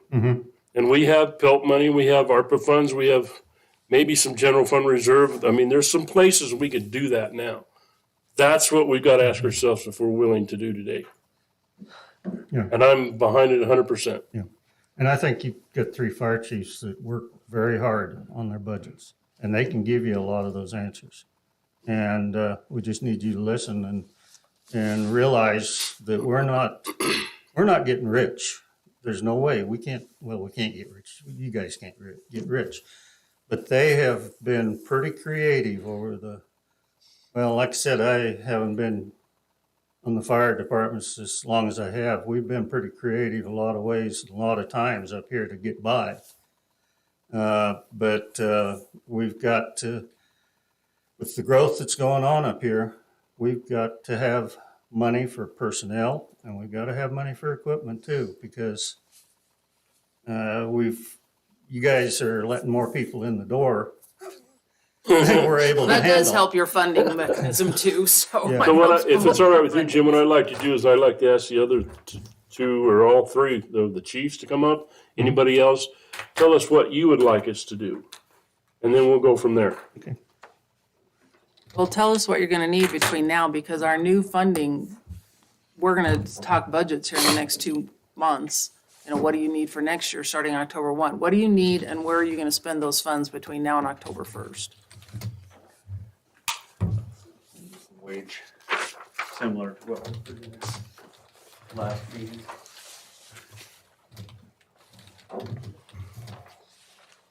And I can provide more budget information as well. This is the same thing? Yep.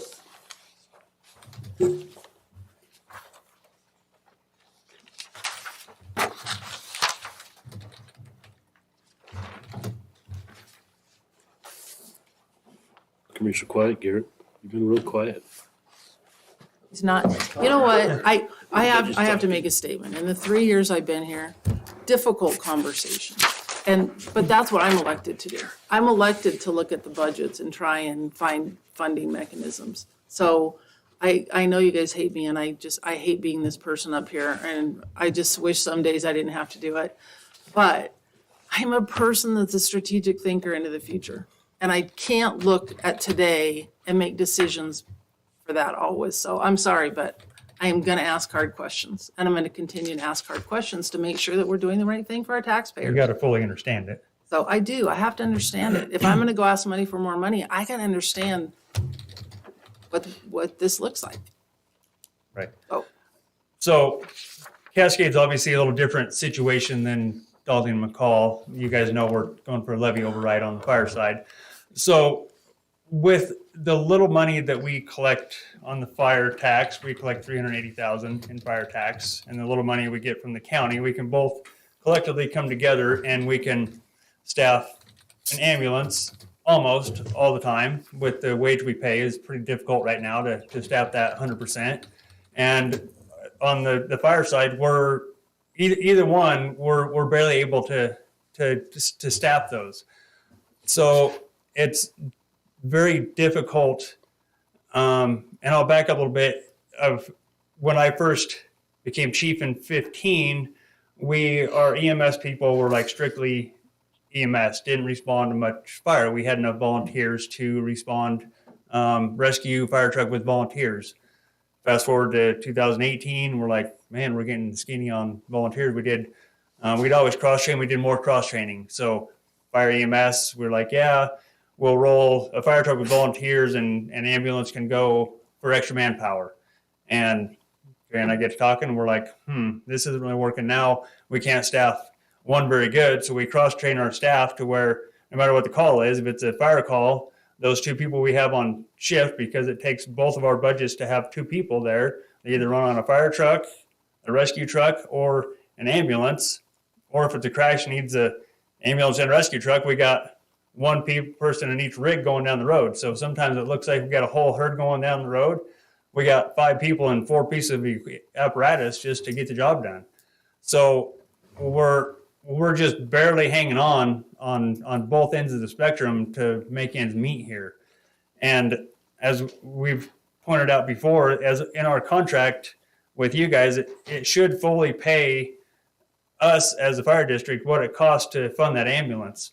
Right now, our wages are so low in Cascade because that's all that we can come together collectively with our two budgets to pay that.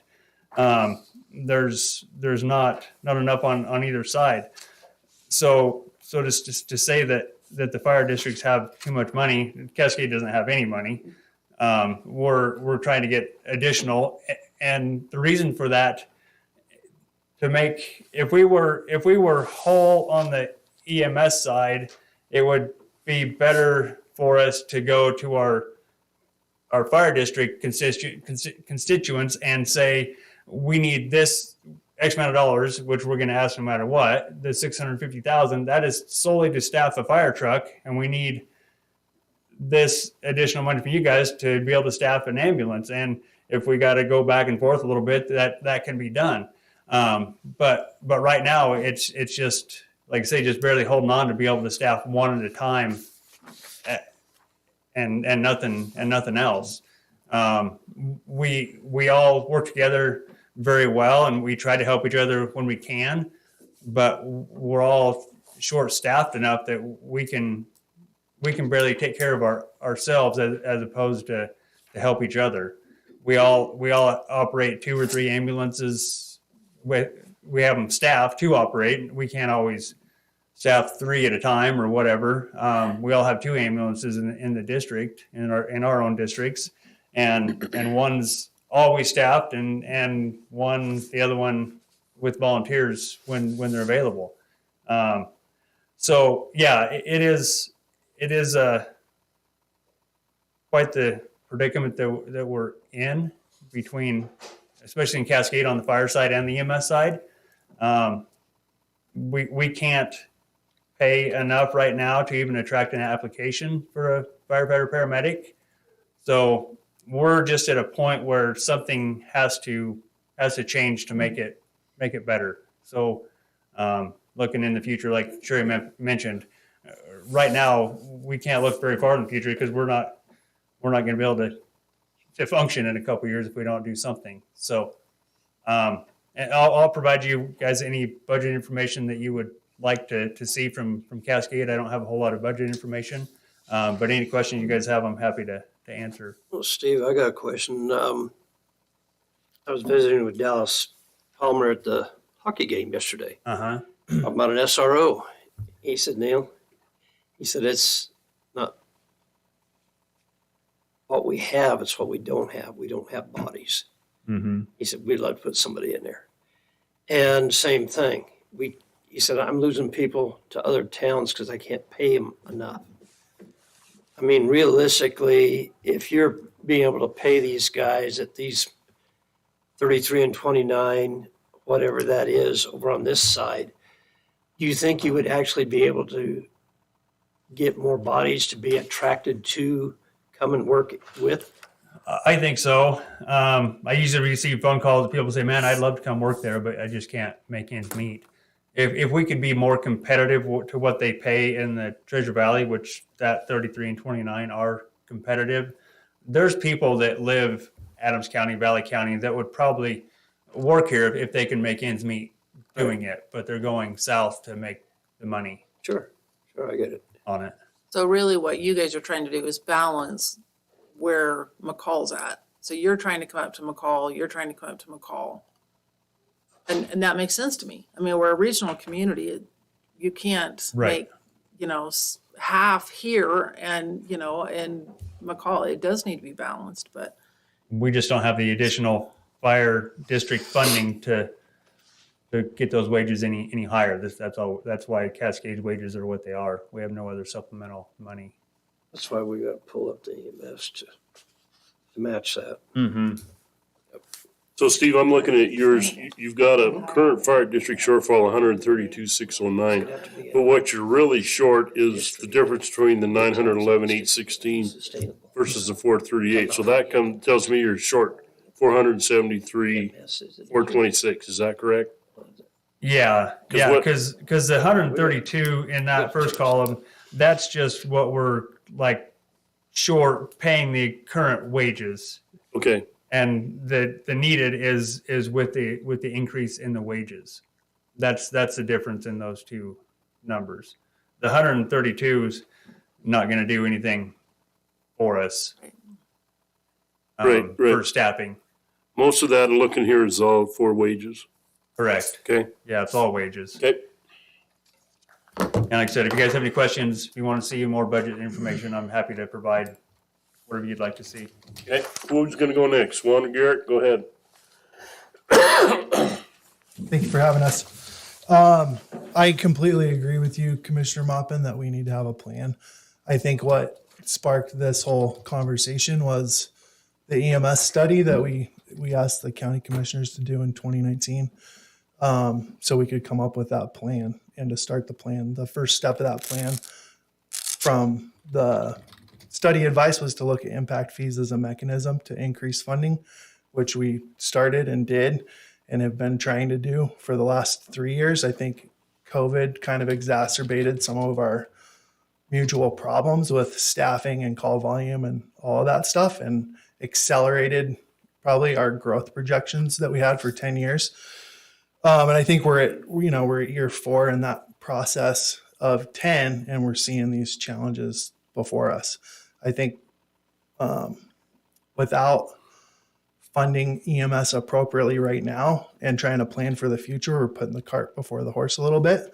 I would be coming to you next year to ask for funding to staff a second ambulance half the time, because that's where our call demand is. Right now, we need to work on staffing our first ambulance appropriately and fund it appropriately so that we're not taking fire district funds to staff the ambulance. Yes, they are separate, but they're together. There's days where we're at 3-person staffing for the fire district and EMS, and we send 2 or 3 people on an ambulance, and then we're not covered as a fire district, which is our main responsibility.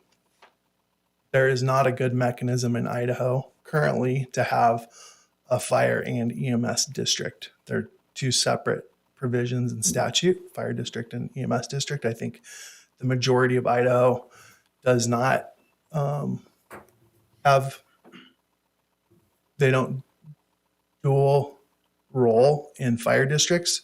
Most Idaho has standalone fire districts or city departments, and then has a county EMS system that rolls over the top of it.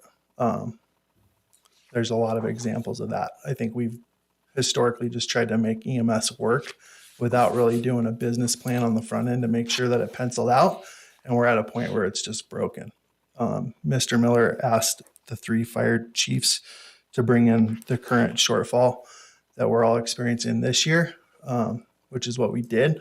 I completely agree that we need to have more conversations about this. Having a half an hour on the schedule to educate all of you on the ins and outs of fire districts and EMS stuff is not enough time.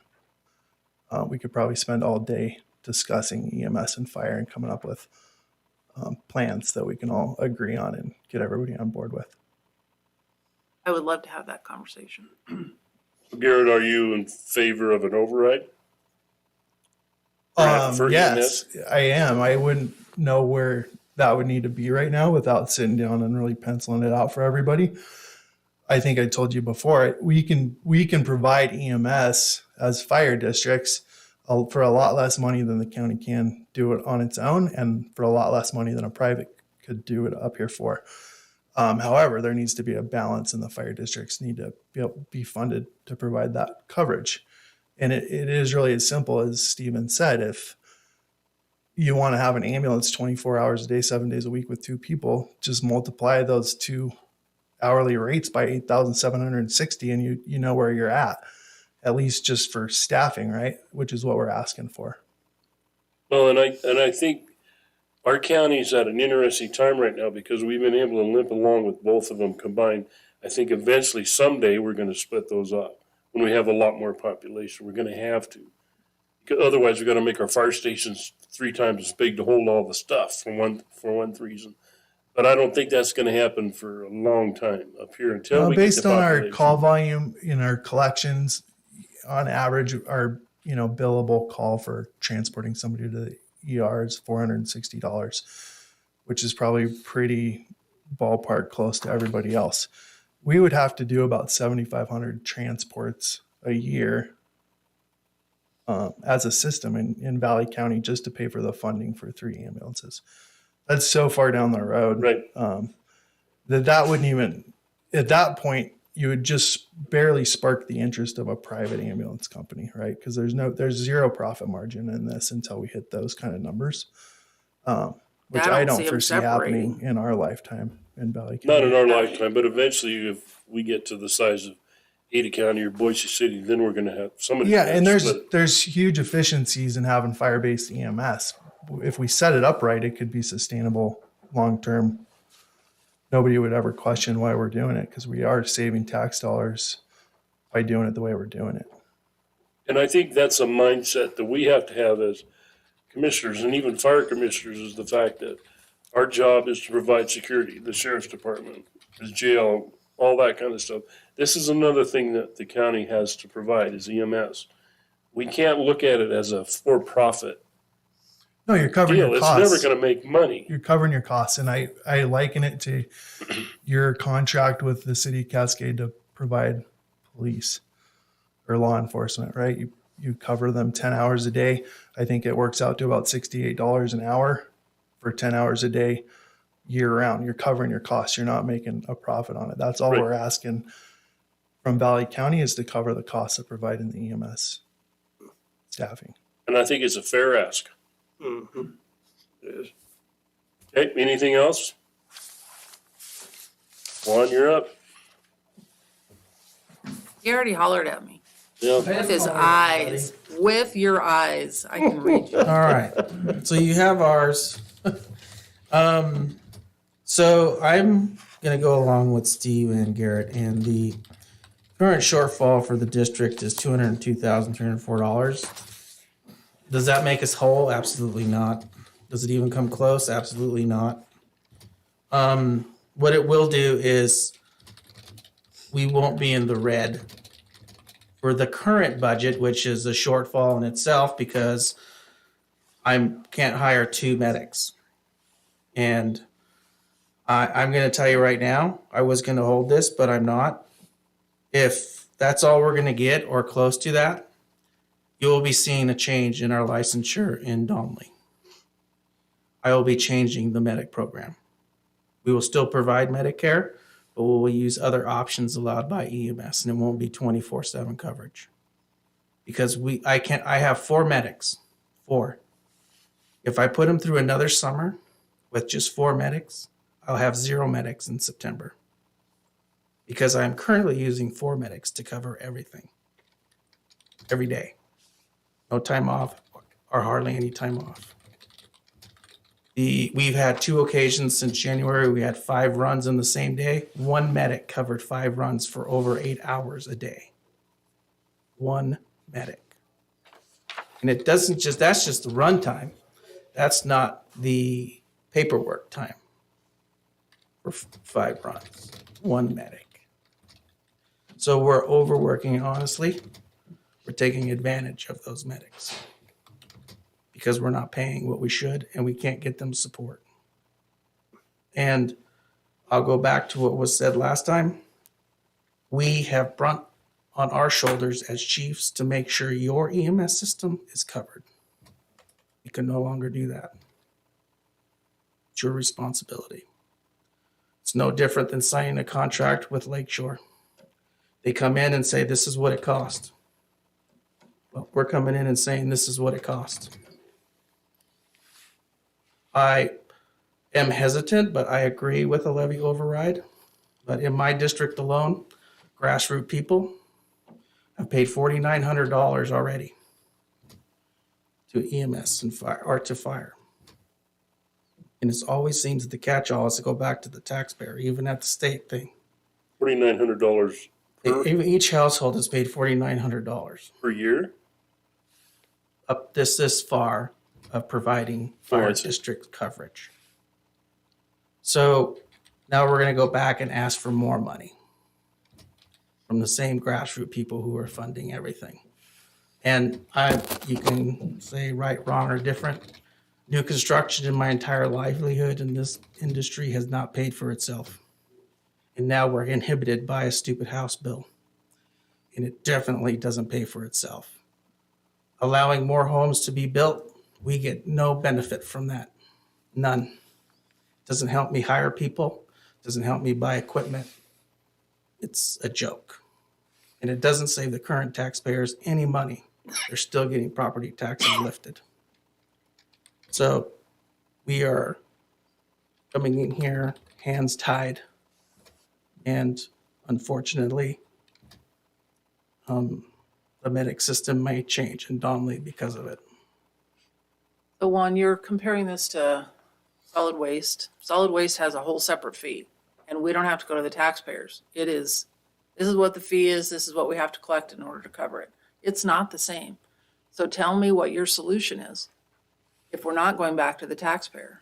I mean, this is property tax based. It has I to agree be. with going back to the taxpayer and getting some. But the statute in itself says that's just one avenue. County's supposed to come up with other avenues. If that means carving out money out of general fund, making a whole other line item, I don't really care. But that's just one mechanism. You can use multiple mechanisms within your county function to support it. We can't always just rely on the levy rate. They give you that option not to just rely on the levy rate. And the other is if we did a 10-year history or a 20-year history on levy rate increases, overrides, it takes years. I mean, I have a chief up north who less than 1% over the 5 years he's tried to get it, less than 1% didn't get it again for override. We've had overrides here who have not made it. So you're looking at years down the road. I'm concerned about that because it takes a lot of effort and a lot of time and a lot of work. I feel that we would get exhausted of trying. That's after my a few concern too. years. That's why I'm asking the hard questions, Juan. And I because understand your hard questions. We and you can't need to be continue to do the same educated. thing because we also have a 3% cap. I mean, what are you willing, we are state legislated to provide certain things. So I don't know what, we take out of it to give you guys you're asking for $1.8 million. It's not in our budget either. So how are we going to collaboratively work together and find solutions? That's what I'm asking. And I understand And if that.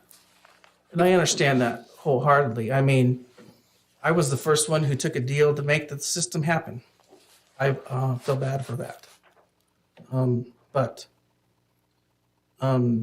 here's the thing: is for me personally, it's I only spent a lot of time creating this EMS system, and we were happy the first year, and we haven't been happy since because it's costing us time and people and money. And it's just a different patchwork of funding is the way I see it.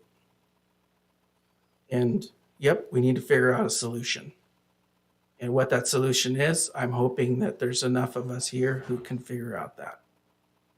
And right now, I'm in the same boat Steve is, because this shortfall doesn't cover hiring the 2 new medics that I need desperately.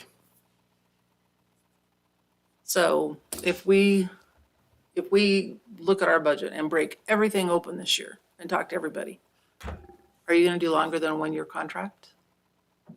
I don't know if we can do that. You'd have to ask the prosecutor. I don't know if we can do more than 1 year. You guys are essential services.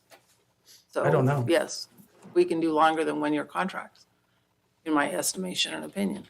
And That so wouldn't be it's- me to decide that. That would be my commissioners. And I've already had one commissioner who voted no on the last contract. Okay, that's something we're gonna have to have That's a, only the second time in 18 years that I've been and I can appreciate that.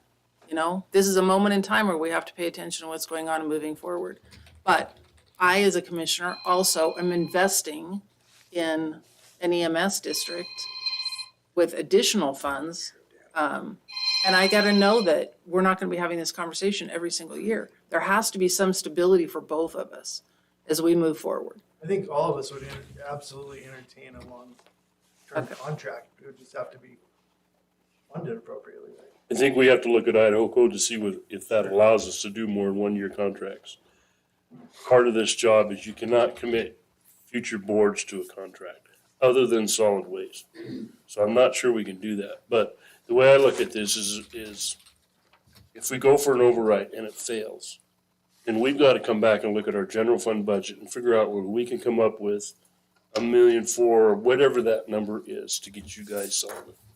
And that may be reducing staff and not giving money to certain groups out there that are receiving money now. There's a lot of things that we would have to look at, not funding, in order to continue EMS. And I'm willing to do that because I look at EMS as essential as the sheriff's department. Without you guys, it would be a mess. The tough thing about this is we're mixing in other taxpayer dollars in the fire district funds. EMS is county-wide levy rate, not just folks in the fire district. There's a lot of people that aren't in a fire district that are still going to pay this tax. To me, that is the appropriate way to go. My thinking is that if we're going to do an override, let's make sure we do it for the right amount, and hopefully that's going to grow with a 3% bump every year after that to make that sustainable. And if we can agree on that amount, you guys are going to have to help us sell it to the voters. So that's going to take work on all of our part to get this word out. If it doesn't pass, then we've got to come back and we're going to make some pretty serious cuts to a lot of positions in this facility and a lot of outside programs that we support. That we won't be able to do that because we have to prioritize where that money goes. And it's hard. It's not an easy task to do. In the meantime, to get you through this summer, what I'm hearing is the $202,000 to Dolly and the I gotta get my eyes on here, the 132 to Cascade and the 504, you're saying is not enough. Am I reading that wrong? Am I hearing that wrong? You're not hearing it wrong. That'll get you through, but it won't get you any more staff.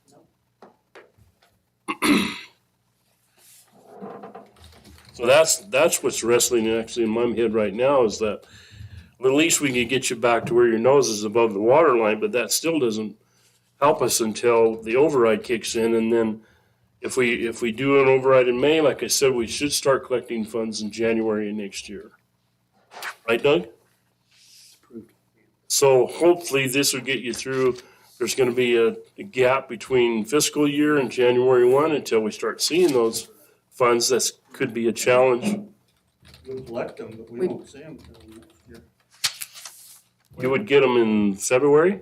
We would be, No. if it was approved, we would collect them technically at the property taxes. Once the property tax bill goes out in October, those dollars would be collected and be distributed in January. Everybody understand that? So I think there needs to be a greater conversation because Steve's also going for fire in May, right? Correct. Hospital's going But in May. that's not our jurisdiction. That's not our call. If they want, fire wants to do it, that's a separate district. They can do that. You gotta keep that in mind. We don't have authority over the fire districts. I understand that. And then the impact fees are gonna be kicking in too here. When does that start? Nothing's even been approved yet, so. We've got our first advisory committee meeting next Monday. Next Monday? But that's the reason I like the idea of the EMS levy rate, to Commissioner Hasbrook's point. It encompasses the whole county. We have a much broader brush, and I think it's wise to get EMS squared away first before fire districts entertain levy overrides, simply because it does save the taxpayers dollars. If we can fund EMS appropriately with the EMS levy rate versus using the fire district's levy rate, it's less money to the taxpayer. You know what the levy rate Well, and is it now for EMS, balances wages throughout the county. Is it like- I mean, we need to try and figure out a way to About balance some of $20 this. per I thought 100,000. it was like 1 point. Or no, sorry, it's like $10, $11. 0.00146 or Yeah, if something we like doubled it, it'd be around $20. And to me, it's like $14.60 a 100,000. We could double that, and most people are going, that's really not that tough. It's currently 0.000122352. 122, so that's $122. No, that's $12.20 a 100,000. To me, that's an awesome deal the taxpayers are getting right now. Even if we doubled it, still an awesome deal. That's my feeling. That's the way I felt since we started talking about this. I think it's a fair ask. And I agree, 100%. And doing it in May, I think, we just need to see what's going on with the voters. My concern is that we really need to do more than just make you guys whole to give you, the ability to go out and hire. But my concern is it's not sustainable. If it doesn't pass, what do we do next year? And I just, you can say we can lay off in here, but I don't think we have any fluff in the building. So, everybody's doing their job. So we're going to have to pull all that apart and look at it. And I just want to make you guys sustainable, or the EMS district. Sorry, I'm not saying you guys. I want to make the EMS district sustainable into the future. So what does that look like? Well, we know our current levy rate's bringing in $418,000. If you doubled it, that would be $840,000 and change. Our current levy rate is bringing in $1,256,264. So that would be to $2.5 million. Right? Correct, and it still isn't. It's still not enough. And that's what I'm saying is, what is that right number? What is the correct number? That's what I haven't heard on a levy rate. What is the correct number for you guys? As we We're move happy to forward. sit down and figure that out. That has not been Let's an do ask that. at this point. Yeah. See, I'd want to see that figured out by you guys so that all these wages are at the $33 an hour, not at the 19. What's it take to bring these wages up so we can sustain people in our departments and make this whole and working? Because right now, it's evident it's not. But if we can do that levy that you're talking about, we need those numbers to be able to put into it. We're happy to figure that out. And Neil, if you look on the bottom, annual staffing cost per annual, it's around $900,000 for each district. So you're looking at $2.7 million to get them to where they want to be. So maybe our levy rate is not doubled, it's a little more than doubled because we know it only brings in 2.4. We need 2.7 or 2.8, whatever that levy rate would be to get you all the $911,000 that you're all looking for. I got a I think question. that's here. I think we have that. I got a question for you, Al. So And I know you said 3%. I mean, as this valley grows, and go back to what Sherry was talking, looking at this stuff here over the weekend, we're at 12,000 plus people in the county right now. Full-time residents. Yeah, full-time residents. So, in 20 years, we're at 24,000. Maybe not, but could be. I mean, we don't know. Either way, they're going to need more staffing, more people. How does this, say we get a levy rate and that it raises that, gets it what they need to operate today and maybe for tomorrow and the next year or two? What's it do sustainable for year after year? Is that levy rate just going to be stuck right there? No, because your budget goes 3% a year. You're allowed to do 3% So a you year. have $2.7 million, you take that times 3%, that's gonna get you $65,000 more a year. Any taxing entity, us Right. included, can go 3% of the largest budget in the last 3 years, plus new construction. So, and these guys are restricted a little bit more on new construction. The other thing to think about is, we have about 27,000 parcels. Not all of them have a house on it, but all those 27,000 parcels are gonna pay this tax. Right. It's not just 12,000 people that live here. Will 3% a year work for you guys? Well, currently, that's and we another don't need question. to figure this out right now, but currently to cover 3 ambulances 24/7 a day, 365 would be about 3.3 million, which is Okay. about 3 times the current levy rate. Less revenue. And yes, we would need to project that into the future. So it'd be over that. We can sit down and figure that out. That wasn't, And the maximum amount that you could levy would be $4,107,000, because it's held at 0.4 mils. correct? And does that go up 3%, the max? Yes, The budget would still go up 3%. correct. Okay. That's with last year's assessed value. You also gotta keep in mind that you're gonna have to keep adding. Don't do like they do down in Boise, they plan a street. Time they get it built, it's overloaded. You've gotta plan for the growth, because we're gonna grow up here. There's no way around it. I agree with you, Jim, 100%, but we also are not here to make everybody super rich. Oh, no, We all have to be constrained by the taxpayer and by the I budget. know that, but you just Yeah. gotta keep in mind that And in if you're in that. 10 years from now, we may be back here having the same, and we need to jump the levy rate even higher. I think Keep up with be demand. happy to come down and help figure that out and pull out computers and run numbers and see what Okay, we that, can do. so then we're kind of in agreement, I'm assuming, on an override. Is that a fair statement? So now what we need to talk about is how are we gonna get you through this year?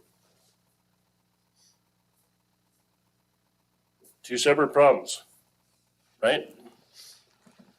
And you guys are saying, you've given us what you're short this year to make your budget float, which comes up to 473,420. No, that's not right. I've written so many numbers. We're about $1 million. $839,188. That's what all of you requested. That's 504, 275 to McCall, 202, 304 to Donnelly, and 132, 609 to Cascade. Add all those up, it's $839,188. And I'm here to ask this board, what do you guys want to do to get them through this year? But, okay, so getting them through this year is from now until October 1st. And that only gives them this pay scale that is currently in place. It doesn't do anything for them moving forward. And what I need, again, to hear from you guys is if the levy fails and we give you anything more to increase any of this, just off the top of our head, we can't make up that shortfall. I don't know what that looks like sustainability wise. I don't want to say, we're going to give you extra to bring things up, where they really need to be and then take it away. I mean, that doesn't make sense. And I don't have a budget in front of me right now for the county's budget. This is not budgeting time to be able to do this. So how do we provide you what you need? What you're really asking is for extra to bring some of your salaries up and to hire extra people. And I don't know the answer to that. And I think we agree. We don't know how the county's budget mechanism works. I know how the general fund generally operates. I don't know how PILT funding works. I don't know how much is in PILT funding. I'm not an expert on ARPA funding. I do know that you guys have ARPA funding and PILT funding that you're spending currently that wasn't budgeted for. We didn't get ARPA funding. We didn't get PPP loans or any of that stuff. We're still being burdened by COVID and the whole pandemic stuff where we have to keep people off for 2 weeks, backfill their positions. We didn't get reimbursement for that. I'm not sure how your guys' budget mechanisms work. However, I think we're all aware that there's funding on the table that could help offset this. And I think to Commissioner Hasbrook's point, the county has a responsibility to prioritize what the county's role is. If it's sheriffs, roads, EMS, dispatch, prioritize those, fund them appropriately, and then all the other ancillary things get funded. We could spend money on the radio infrastructure in Valley County to the tune of millions right now. We could double the size of dispatch and have 2 dispatchers on duty, which is standard practice across the country that we don't enjoy right now. There's a lot of public safety issues, I feel like, that need to be addressed with surplus money before it gets spent on the ancillary activities. I agree with you, Garrett, 100%. And that's the hardest part of this job, honestly. So right now we have $2.3 million in PILT. I don't know what we have in ARPA, but I'm sure we have more coming. I think we can do this through PILT funding to get you guys through this year until the override passes, which will have you new money by January of next year. That's kind of where I've been coming from day one. So we're talking, you're talking through to January 1. We're not talking to October 1st. You're talking October 1st, their new budget. Everything starts fresh October 1. Well, the thing to remember is if we make them whole now, they haven't had these expenses until this date. So from here back to the end of the last fiscal year, there hasn't been any cost. So they should be able to get them through from October 1 until January when this new funds come in. So Doug, we're going to collect we're going to start collecting in January. First payment's June. We would begin collecting once the levies are set, we would begin collecting that first, when the property taxes go out in October.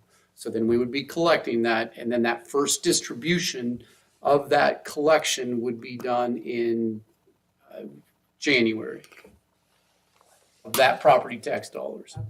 All right. Is that making sense? We would, when we prepare our L2s, if an override is approved for this in May, then it would go, that levy rate would be on the L2 that we submit to the State Tax Commission, and those dollars would then be collected, and then that first distribution of those dollars collected would be basically January. Because the tax bills the tax payment is due December 20th. So then that first payment technically would be distributed in January. Following? Mm-hmm. So, El, what you're saying is right now you want to approve $839,000 out of PILT with no, I would really like to see us have a conversation about contractual agreements and the length of those contracts. I think what you have to do is maybe we could get Brian to look in to see if we can actually do that by code. I'm not sure we can. I don't think we can. The code is very restrictive on multi-year contracts. I think it's specific though to essential services, but. It's like all the stuff you do with the sheriffs, all those contracts, they have to renew every year, year after year. That's just the way they built it into the system. I'll have Brian research it. And it should be a pretty easy search, I would think. So do we want to go ahead and make a motion to It's up. do that? I'm just wondering if there's anything else. How much was the amount? I don't know. Well, what it does is it only covers your guys' shortfalls. for Right, each gets one them of the through districts. this year until the override passes.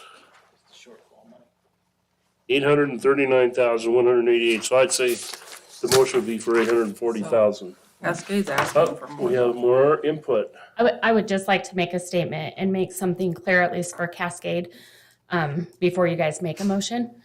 But what our chief gave to you shows the current shortfall of 132,609. The ask is on the needed side. We're not asking to hire extra staff at this time. We are coming to you to tell you that we are short-staffed. We are short-staffed because we have lost personnel to bigger and higher paying departments. And with the wage that we are currently advertising for the last 6 months at $17.84 isn't even attracting one application. Donley, I feel, is making the same statement to you. We right now cannot continue to provide the service without putting a huge, strain on our personnel. Juan was just up here and made the statement that he has 4 paramedics. We have 3 paramedics and a part-time person. That takes me out of my position, helping our chief on a day-to-day basis, and puts me into filling those shifts. Not only filling a 48-hour shift, but when my personnel come to me because they're ran down and they need time off, or their family is sick, their children are sick, I am covering those positions. It's not just, it's a huge issue, and I want you guys to hear that from the people that are putting the work in. And not only on myself, it restrains our chief, our 2 volunteers that we have in the area, because when our units are already out, and we have a second call, which happens way more frequently for us than it used to. Either we can't provide that service, and we're asking Donley to come down and help us, which takes longer for those people to get down into our district. It's a huge safety issue and concern for our staff. We're overrunning them now, today. And this is not the fire district's responsibility. And we have come year after year showing a shortfall. And I feel if this county can approve money for other things, you can provide funding to cover your first responders in this county safely. A question for you real quick. Yes. The 3 that you're paying right now, are they being paid at that level? Yes, that is correct. And we are fortunate for those ones that we have that are highly certified, educated, with years of experience that are doing it because they love providing the service. Yeah, you see, And I wish I could pay them more for because they're worth it. what I would like to see for dollar-wise from you guys then is, we see the shortfall, 132. What would it take to raise those? At the bottom, 493. The 493,061, it's there in front of you. That's to bring their wages, the people you have now. Correct. Bring their wages up to the To these 33 and the numbers. 29. Yes.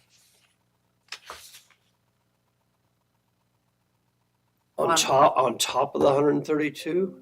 No, that number there is just showing you that would balance the budget, that we're not taking that extra $132,000 out of the fire taxing district money to fund the ambulance Just currently need of the how we extra do it. 132 for that. Yes.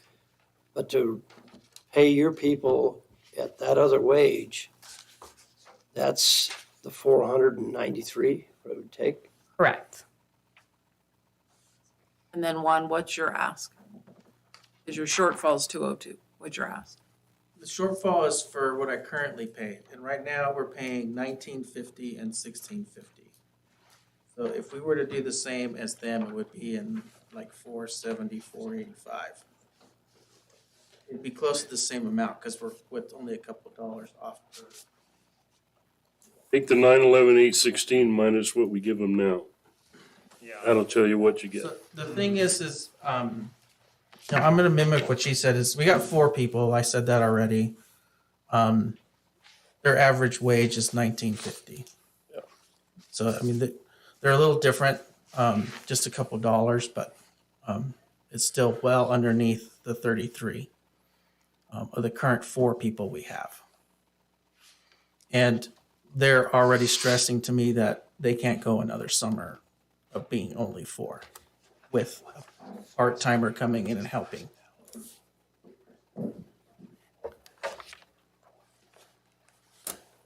So I am not comfortable making a decision today until we have a chance to actually sit down with our clerk and look at the budget and make something that's sustainable. Because if I give you that money today and you guys go hire these people, and then next year it's not there, it does you no good.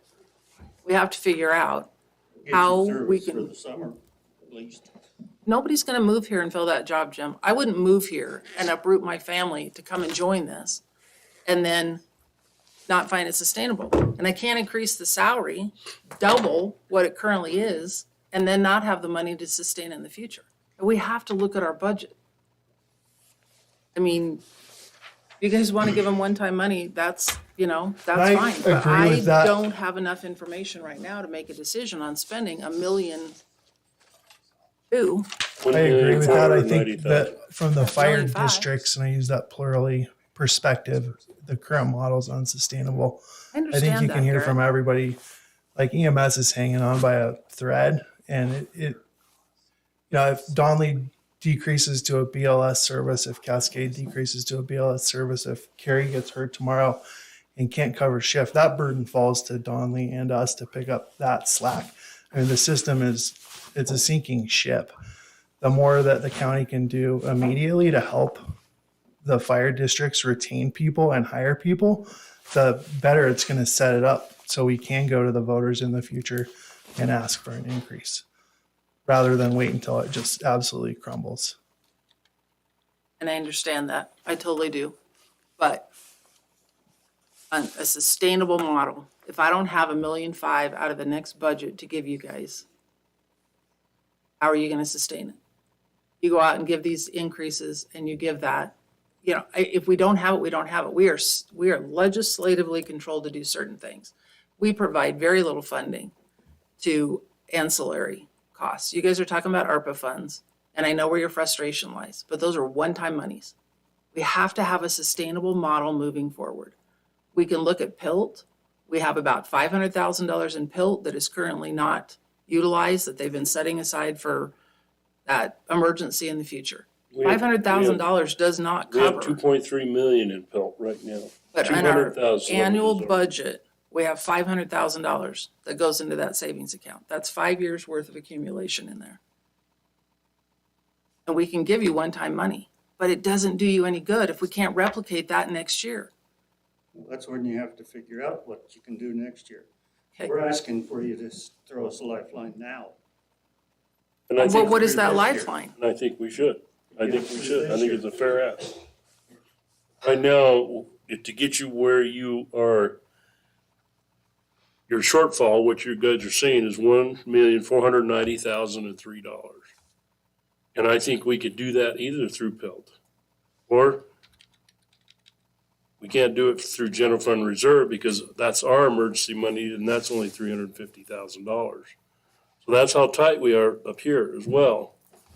And I would certainly be willing to do that out of PELT. That's appropriate use of it. I don't think we should use ARPA funds. The reason why I'm gonna say PELT is because if the override doesn't pass next year, then we can come back and use that to supplement again. Where ARPA is probably gonna be gone. And even if it's ARPA, it's not gone. It's not a sustainable structure. We have to find a sustainable structure. Yeah, but Sherry, you gotta get them through this summer. They're starving right now. We can't wait until next year for an override to I kick in. understand that, but you're gonna give them $1.5 million.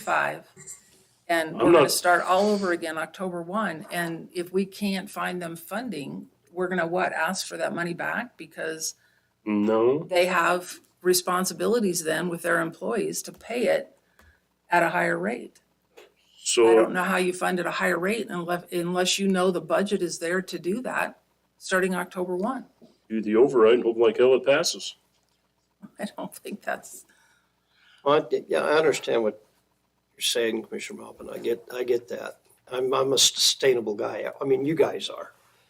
You know, you like to have sustainable every year. You look at your budget. I got this much to work with. We're good to go. We'll make this work. We do the same thing up here. I fought with that on the school board many years. It's like, oh, that's great. How are you going to sustain that? That's bottom line for every one of us. So I know exactly what you're saying, and I agree with her 100%. But I also realize that you guys are in a stuck position. As long as you know our position, that down the road, what happens if this levy does not pass? Don't know what to do. That'll be a problem we'll have to deal with when we cross that bridge. I can, as a commissioner, I can speak for what we would have to do. Jim, can you come to the mic, please? I can't hear you very well. I'm sorry. I know what we'd have to do in Donley if we can't sustain it. We'd drop back to BLS. What is BLS? I don't know what that is. That's EMTs. Oh, okay. That's basically EMTs and the like. I don't want to. I came from Marshing. We had paramedics from Caldwell and Napa that we could call. And it was great. I moved up here in 83. There was one ambulance. Well, I think Cascade and McCall each had an ambulance. In Donley, we just had a rescue truck. We could package patients real well by the time the ambulances got to us. And I've watched it grow. And when I was in Cascade, we started pulling more things in and happening. In Donley, we purchased our first ambulance, I think it was a 76 Chevy, and run it until we could finally start finding funds. I don't want to see it go backwards. I've been proud to see what EMS has become since I moved up here. But we cannot, absolutely, and I hear what you're saying. We have to do it with the fire district money. We have to do it all the time too. I understand budget, but we have to come to you and say, we need a lifeline now, and something has to be done, or the alternative is cut back. And I don't think the taxpayers are going to want that, because they already are pretty happy to have paramedics level up here. And I look at the board, and I look at myself, and I look at a lot of people here that it's great to have a paramedic level service, especially because we're a lot of retirees up here. But it's just one of those hard things, but give us a lifeline for now, and then we'll have to figure out and spend the summer. These three guys have really done a great job of figuring out and working funds. They're the workhorses, and they can sit with you and work out. And then we've got to figure out where it's coming from, because I don't think we can go backwards. I hope we don't. So I guess I'll ask you guys, what's your pleasure? You want to postpone this and we can talk about it and maybe get it on the agenda next week to make a decision as an action item? And in the meantime, we can drag numbers through and see what happens. can we, if we save you now, start a working group and find out what the long-term solutions are? We need a working group to talk together to figure out what is sustainable and how we get there. I mean, I do not want to give you something and say, we're gonna have to take it away, because we can say all day long that, you know, we can look at our budget and cut budget. We would have to lay off county employees to support EMS employees. And we are statutorily required to do certain things in the county. So we can't just lay off county employees. I don't know what the answer is, but I certainly don't have it today. We don't have it today as a collective. So if we give you money, then I'm requesting that we have a working group, we talk longer contracts, we know what we're investing in for our future, and we figure out what that levy looks like. And I'm requesting that we put those together immediately to start this conversation. So. Well, and I think that would, if we could give us time to find out if we can do longer-term contracts, I think that's really important as far as stability, if we can or can't do it. None of us likes to be in this position where if you guys don't fund us, we're gonna shut it down or we're gonna get BLS or whatever you called that. I don't think that's really cool either, so at this time, I think we should postpone this and get it on the agenda next week as an action item, Doug. And let's give it an hour or an hour and a half. And in the meantime, we can work with the clerk. We can look where we can find it. To me, the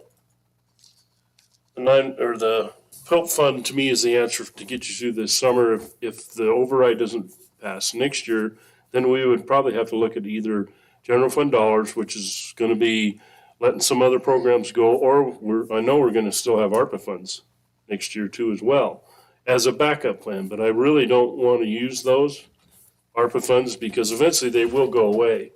But that's the only thing I know what to do. You can't. I guess we can make, like you talked about, Garrett, a separate line in our budget for it. But I don't know where we're going to get it all. We're not at $1.5 million, it's just not there, but, I mean, our expendable amount every year, since I've been on here, is about $300,000. Other than paying our own employees within the county. So that's not stable, that's not stability for you guys. And that's all I'm trying to do, is find a long-term solution here. So I would, I think the long-term solution is the override. well, I agree, but I think what we have, down the road and for you guys, you need to educate, and it's not just us, it's you guys too need to educate the community that's out there that we have to go for this levy. There's no other way to keep this system rolling. And you guys have to have it. I mean, the wages have to come up. You're not going to sustain people if we don't get that. You're going to have to educate the folks out there that are going to be paying this bill. This is why we have to have this. It's a safety issue, and this county is just going to keep growing. We've got to get there. And it's not what you say, it's how you say it.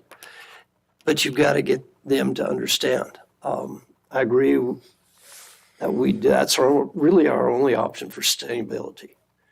And as far as the 1.5 or whatever for that, I'd like to see us vote on that come next board meeting. Because I think that's something you guys are going to have.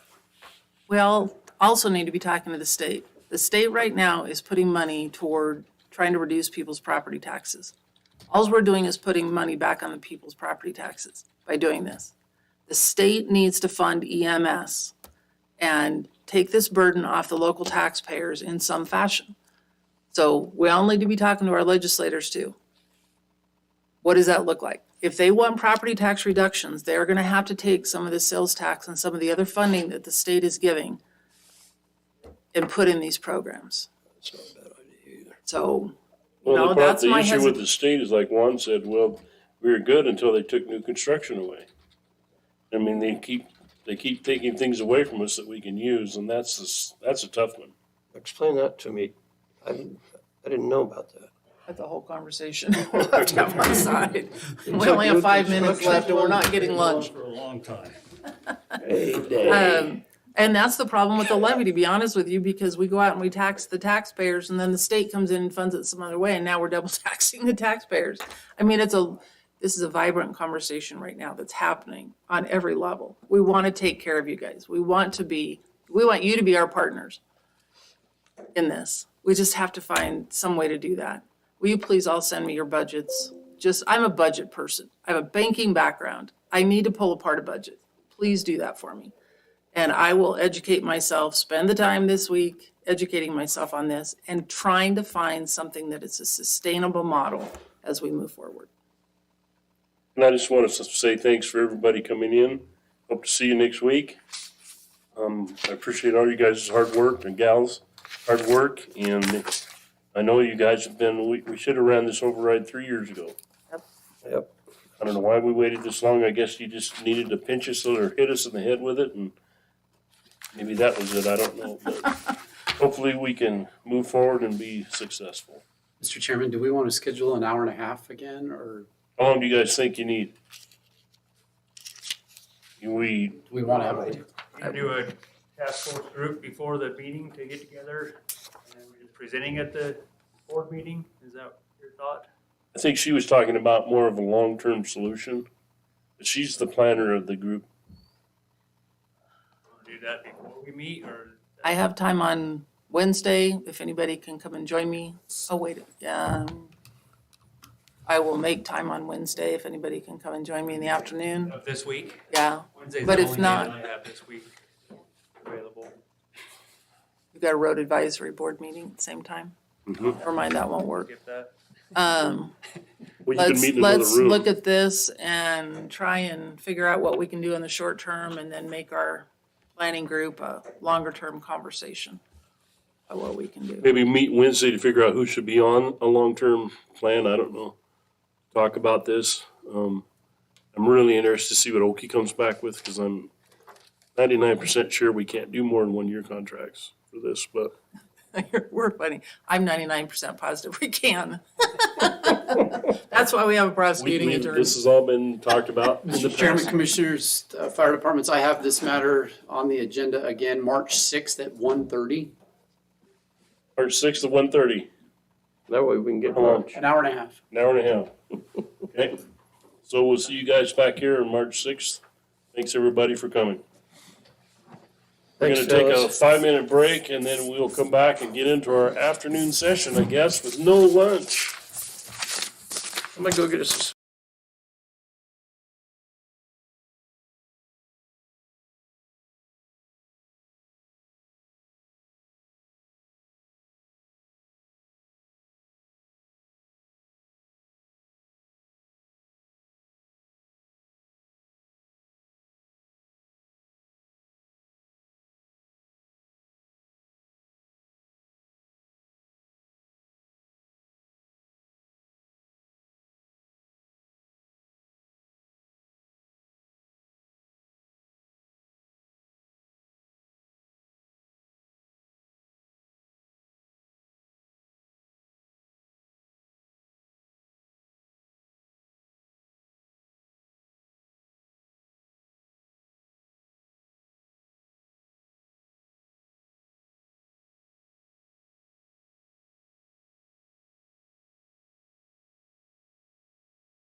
They're off mute, Mr. Chairman. Okay, welcome back, everybody. This is our afternoon session of February 27th.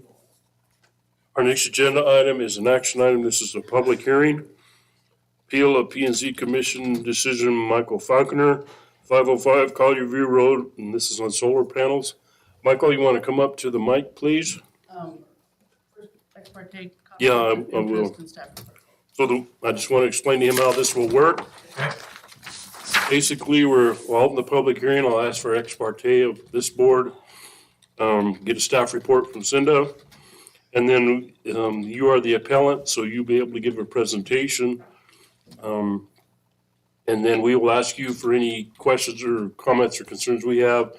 And then I open it up to the general public, which I don't see many folks here for that.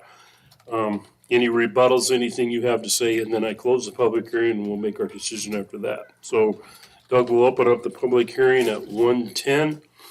And I'll ask if anyone on this commission has any ex parte contact or conflict of interest on this application. I do not. I do not. And I do not as well. So at this time, then I'll take a staff report from Cinda from Planning and Zoning. Appeal of P&Z Commission decision requiring a conditional use permit for solar panels at 505 Collier View Road. The property owner is Michael Falconer. The property is addressed at 505 Collier View Road in the Ponderosa Shores subdivision number 2, lot 29, and is 0.7 acres. Valley County Code 9-5G-1 states that conditional use permits required for solar panels greater than 8 square feet that are detached from the primary structure. This requirement was adopted in ordinance 10-06 on August 23rd of 2010. Building permit 2014-42 was obtained for a new single-family residence. Approval included special conditions stating solar panels must be on structure or have P&Z approval. The solar panels at this location are on a post, not the primary residence as required by the ordinance. According to the State of Idaho Division of Building Safety Permit Information website, an electrical permit for solar install was applied for on September 21st of 2015 and finalized on October 21st of 2016. Staff determined that detached solar panel has been erected at 505 Collier View Road without approval of a conditional use permit. The solar panel is visible from the public road and from the Valley County GIS imagery map.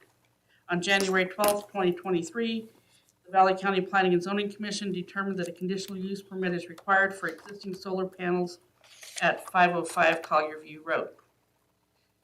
Jody Green, Valley County Code Compliance, sent letters to Mr. Falconer stating that a conditional use permit is required for the existing solar panels on September 26th, and October 20th of 2022. Mr. Falconer replied that the building was in compliance with the building ordinances, uses, and standards in effect at that time, as certified by the certificate of occupancy dated October 30th, 2015. Jody Green replied with a copy of the building permit, noting that approval would be needed from Planning and Zoning for detached solar panels. Mr. Falconer replied with questions and concerns. He states the panels are on a structure that was inspected and approved by the Valley County and State of Idaho. He believes he is being targeted and harassed. Jody Green replied to the questions and included information on appeals of administrative decisions. Mr. Falconer replied with an appeal of the administrative decision. Director Herrick accepted the appeal and sent Mr. Falconer a draft agenda. On January 12th, the Valley County Planning and Zoning Commission determined a conditional use permit is required for existing solar panels at 505 Collier View Road, and the meeting minutes were attached. The applicant has appealed the decision. The appeal was received in a timely manner on January 23rd of 2023 with the appropriate $500 fee. The appeal is attached. Summarized reasons for the appeal are listed below. He was targeted to submit a conditional use permit 8 years after receiving a certificate of occupancy, which certifies that he was in compliance with the 2012 international codes and various ordinances of Valley County regulating building construction or use. The panels were installed on a structure. Primary structure is not defined. None of the application's instruction, residential construction requirements, checklist, building permits, or local building codes from that time made any reference to conditional use permits. Staff response to appeal: Mr. Falconer is not being targeted in a manner different from other property owners being asked to follow adopted Valley County codes. Other property owners have applied for conditional use permits as required. We send letters concerning violations as we become aware of the violation.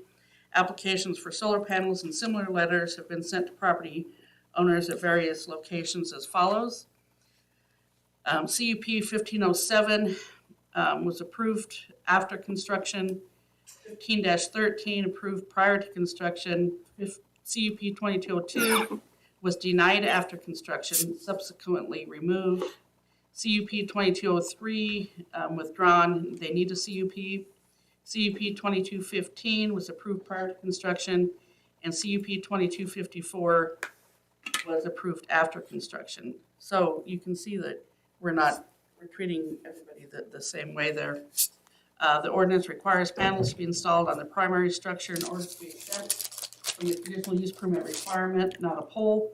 The building permit required the solar panel on the structure being approved, or a conditional use permit would be required. It specifically states solar panels must be on structure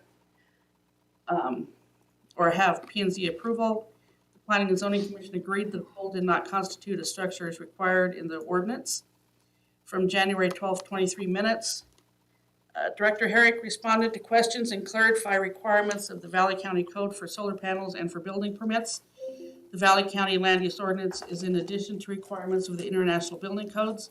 Valley County Code requires the solar panels to be placed on the primary structure or obtain a conditional use permit. The home is the primary structure. It does not matter if the site is off-grid. A certificate of occupancy is approved by the building department, who have inspected the house to check for compliance with the building permit and building code.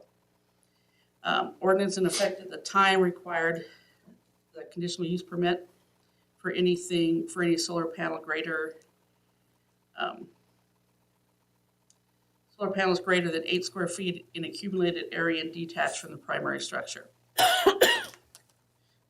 So I listed the portions of the appeals which he has complied with. Planning and Zoning Commission decision in the minutes from January 12th. The commissioners agreed there has been a misunderstanding. Valley County Code 9-5G-1 regarding solar panels has been in effect since 2010. The ordinance did exist when the solar panel structure was constructed. Valley County Code states primary structure, which is the home and or garage. The solar panel system is on a pole, not on the primary structure. Freestanding panels can impact neighbors. Commissioner Childs moved to deny the appeal of the administrative decision that a conditional use permit is required for solar panels at 505 Collier View Road, thus requiring a conditional use permit. Commissioner Freeman seconded. Motion passed unanimously. Legal notice for the appeal was posted in the Star News on February 2nd and February 9th, 2023. Potentially affected agencies were notified on January 28th. Property owners within 300 feet of the property line were notified by fact sheet sent January 26th. The fact sheet and appeal letter were posted on the Valley County website on January 26th, and the site was posted on February 16th. There were no agency comments received. We did receive a neighbor comment from Brenda and Ron McLean, 505 Hilltop Road. They're close neighbors and do not have any issues or concerns with the solar panel structure.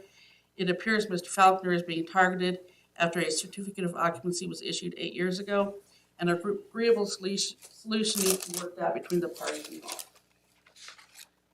And that ends my staff report. Okay, is there any questions for Cinda? Cindy, can we I'm sorry? get a picture of this? I mean, do you have a map of this up here, the photos and whatnot on the screen? Is you able to do that? Sure. Sure, and I will say, if Doug will pull the screen in. I can't get my GIS to work. I was trying to pull it up here, so I don't know if the maps are working or not. This isn't our only one. We have more in the hopper that are gonna have to apply. I just went through one of the last P&Z Commission hearing. And Cindy, was this one of them that came up before us when I was on the P&Z? No, that was the one up on Horizon View. Oh, so this is a whole different one. This is one down on Collier View. So he's at the top of Collier View over here at Lake Shore. I don't know if you can have that in your packet or not. Yeah. Yeah, I got everything right here. Down at the end of your packet, there's lots of pictures and stuff of it. Did you get your packet? Yep. Yeah, it's just not.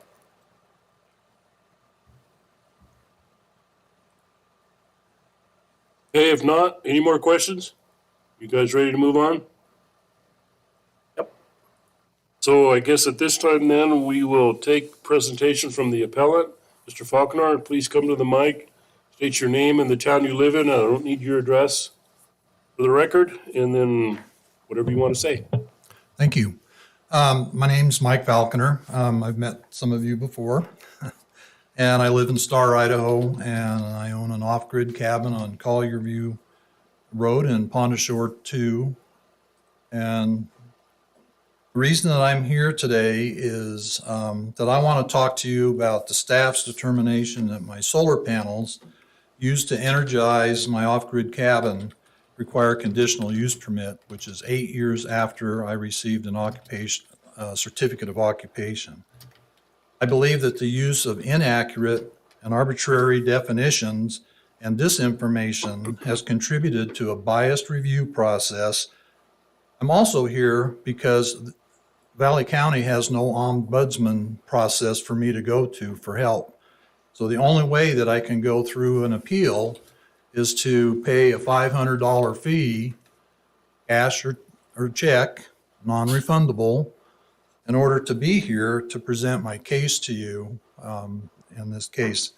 And what I would like to do is, there's a lot of information here.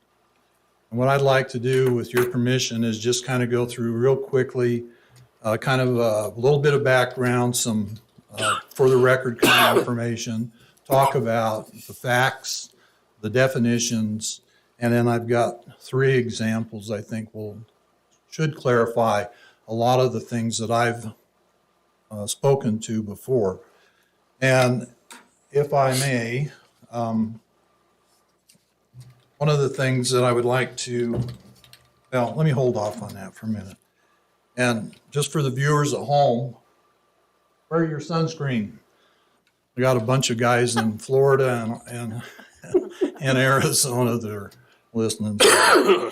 Now I'm jealous. Yeah, tell me. Just for the record, I know that some of you know my background, but real quick, I spent 28 years Army Corps of Engineer. I was a FEMA Idaho flood mitigation grant manager for 3 years. I was responsible, I had regulatory responsibility over projects, engineering, and ensuring that building codes and ordinances were in place for some of the projects that we used. I also was employed in the state, large state agency, primarily was doing strategic planning, policy procedures, organizational effectiveness, and I was the federal regulatory officer for Americans with Disabilities Act. That I had responsibility, all public high schools, colleges, and universities in the state to ensure that the accessibility and the construction and building access was up to federal code.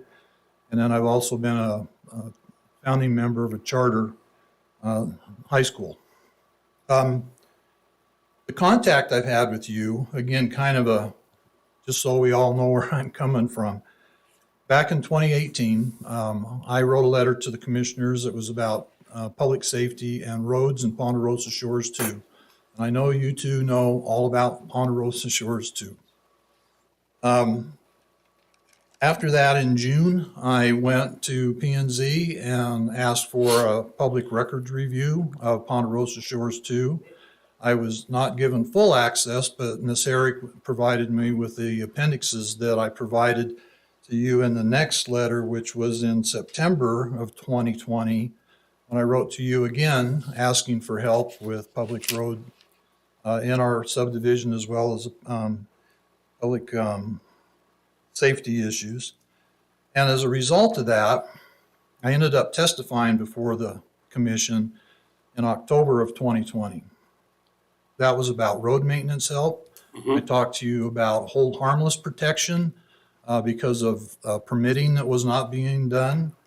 And we also asked for an investigation of employees and officials in Valley County who were not following Valley County code. We still haven't heard from you. in any way on that. And so I will give the clerk a copy, another copy of those letters with the attachments, just so you have them.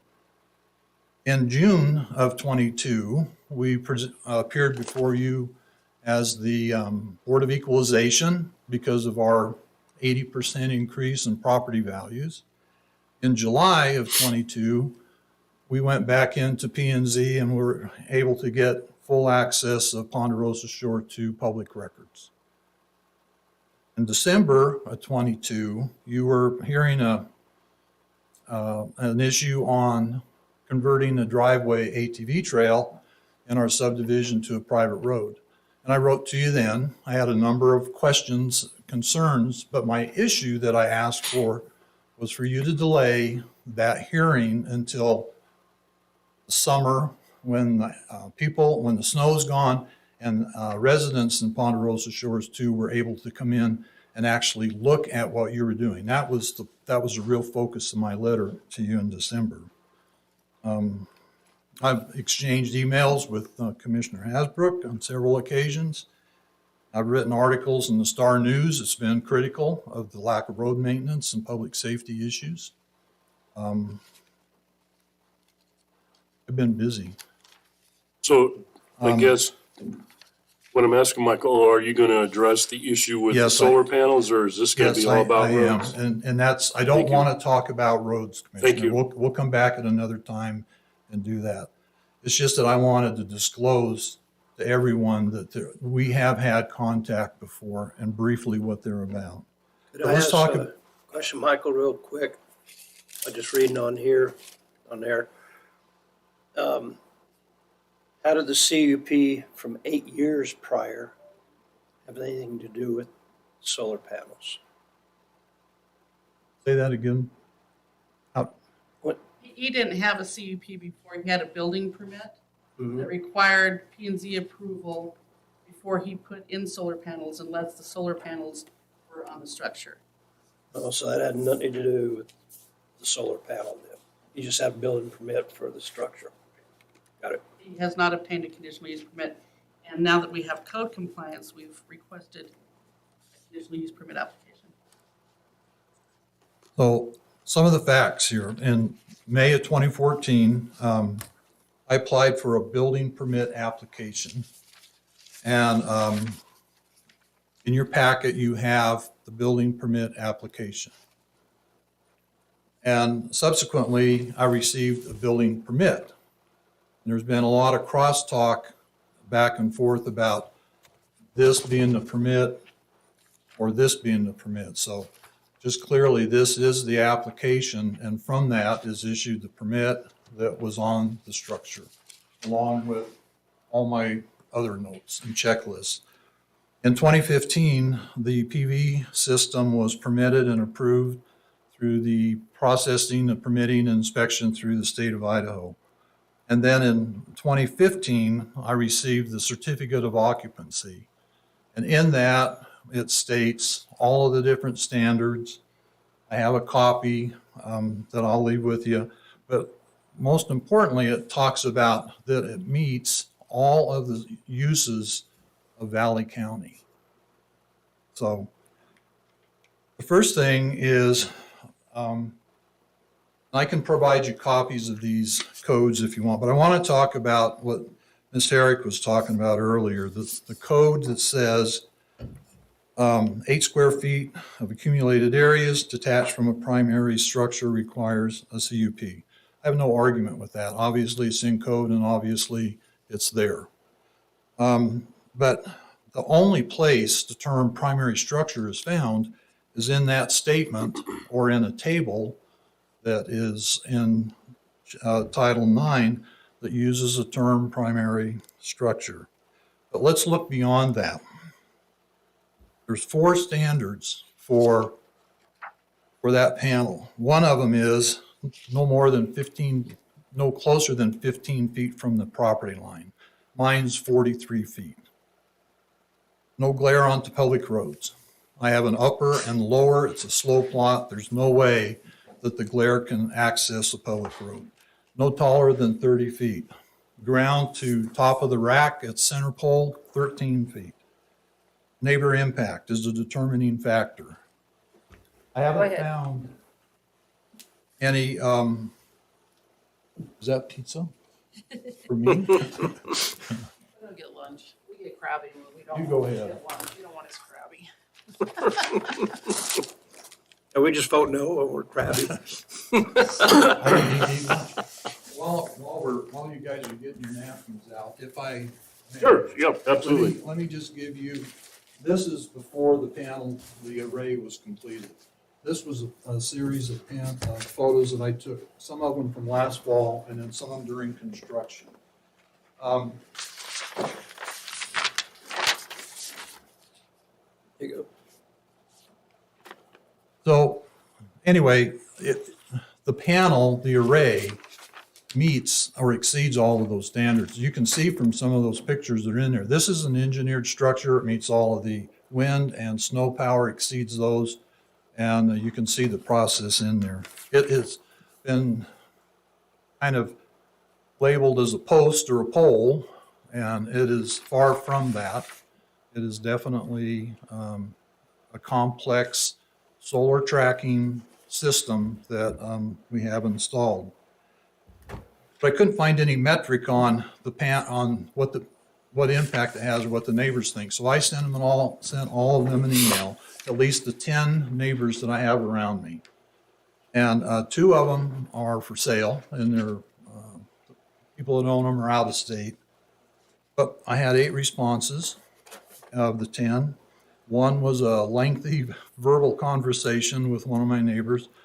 I have no problems. The other 7 emails that I got, including one from the McLeans, they have no issues, because I asked them, did you know about it? How long have you been there? And what can I do to mitigate any problems that my panels would have? Nothing. They're all fine with it. They think it's great. Again, 43 feet from the nearest property line.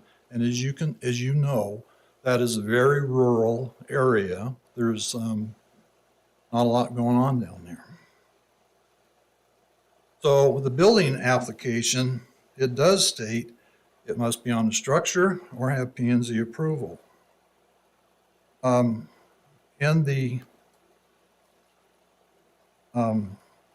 when you look at the building permit application, Ms. Herrick, during the P&Z Commission meeting, said that she had signed and approved that application. The other part that I want to talk about real quickly has to do with definitions, and this is a huge problem that I see here. The building code, or Valley County Code 9-1-10, which is the definitions portion of Title IX, talks about buildings. Very clear. For shelter, people, livestock, whatever.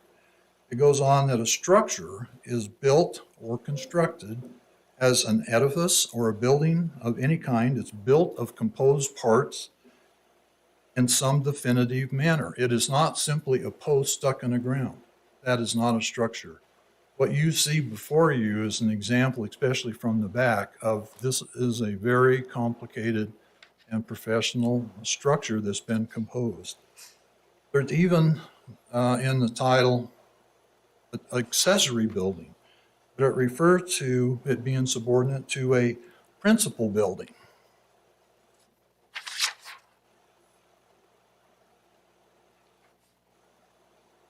The Valley County, or in the staff report, there was some talk, some discussion recently, just used the terms home and or garage. And again, a home is a place, it's not a thing, but that's new language that came out. That's on page 4 of 4 in your staff report. So the problem is this new term is being used, but it's not found anywhere in Valley County Code. And it also says, my question is, well, what happens if you build a garage before you build a home? Does that become the primary structure? So there's all kinds of complications as you start looking at terminology. The staff really what I would say in kind of a summary, I can go through more details, but the problem is that primary structure, primary building, principal building, or principal residence, they're not found anywhere in any Valley County code. So how am I or anyone else supposed to comply with the standards or the codes or the opinions of the staff when they are really not found? They're arbitrary, they're used interchangeably, and in some cases, they just, simply do not exist. It's almost impossible to deal with that. Your comprehensive plan, you talk about in goal 3, that you promote the use and development of alternative energy uses. Yet when I look at this, and I'm a proponent of solar in the right place. It doesn't work always. But when you look at the comprehensive plan, and I sit back and I go, well, 8 square feet is pretty small. One of those panels up there is 14 square feet. And then I think about the federal initiative of green energy, and it's like, it just seems that Valley County's taken a step back by putting these restrictive requirements in place to prohibit it. Is there a place for those on a residential lot in the city of Cascade? Probably not, because they can't meet the standards that you have in the code with the setbacks and the height and stuff like that. In a rural, recreational, seasonal situation like this, does it meet? Yes, but even aside from that, we didn't walk into this thing thinking we were going to get by. It was definitely coordinated with the building department. You asked me about damages, worst case scenario, and I didn't have that at the time that I applied for the appeal. Why? Because your code says that I'm supposed to get those minutes within 10 days. I did not. And so on Monday, I'm going, I need to put the appeal in, because I also know that your appeal code says if I don't get them in 10 days, then I have to wait another year before I can apply for an appeal. So I put together my appeal letter that came to you on the 23rd with the best information I had.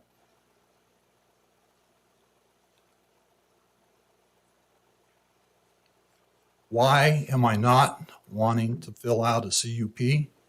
Because I maintain that I don't need one.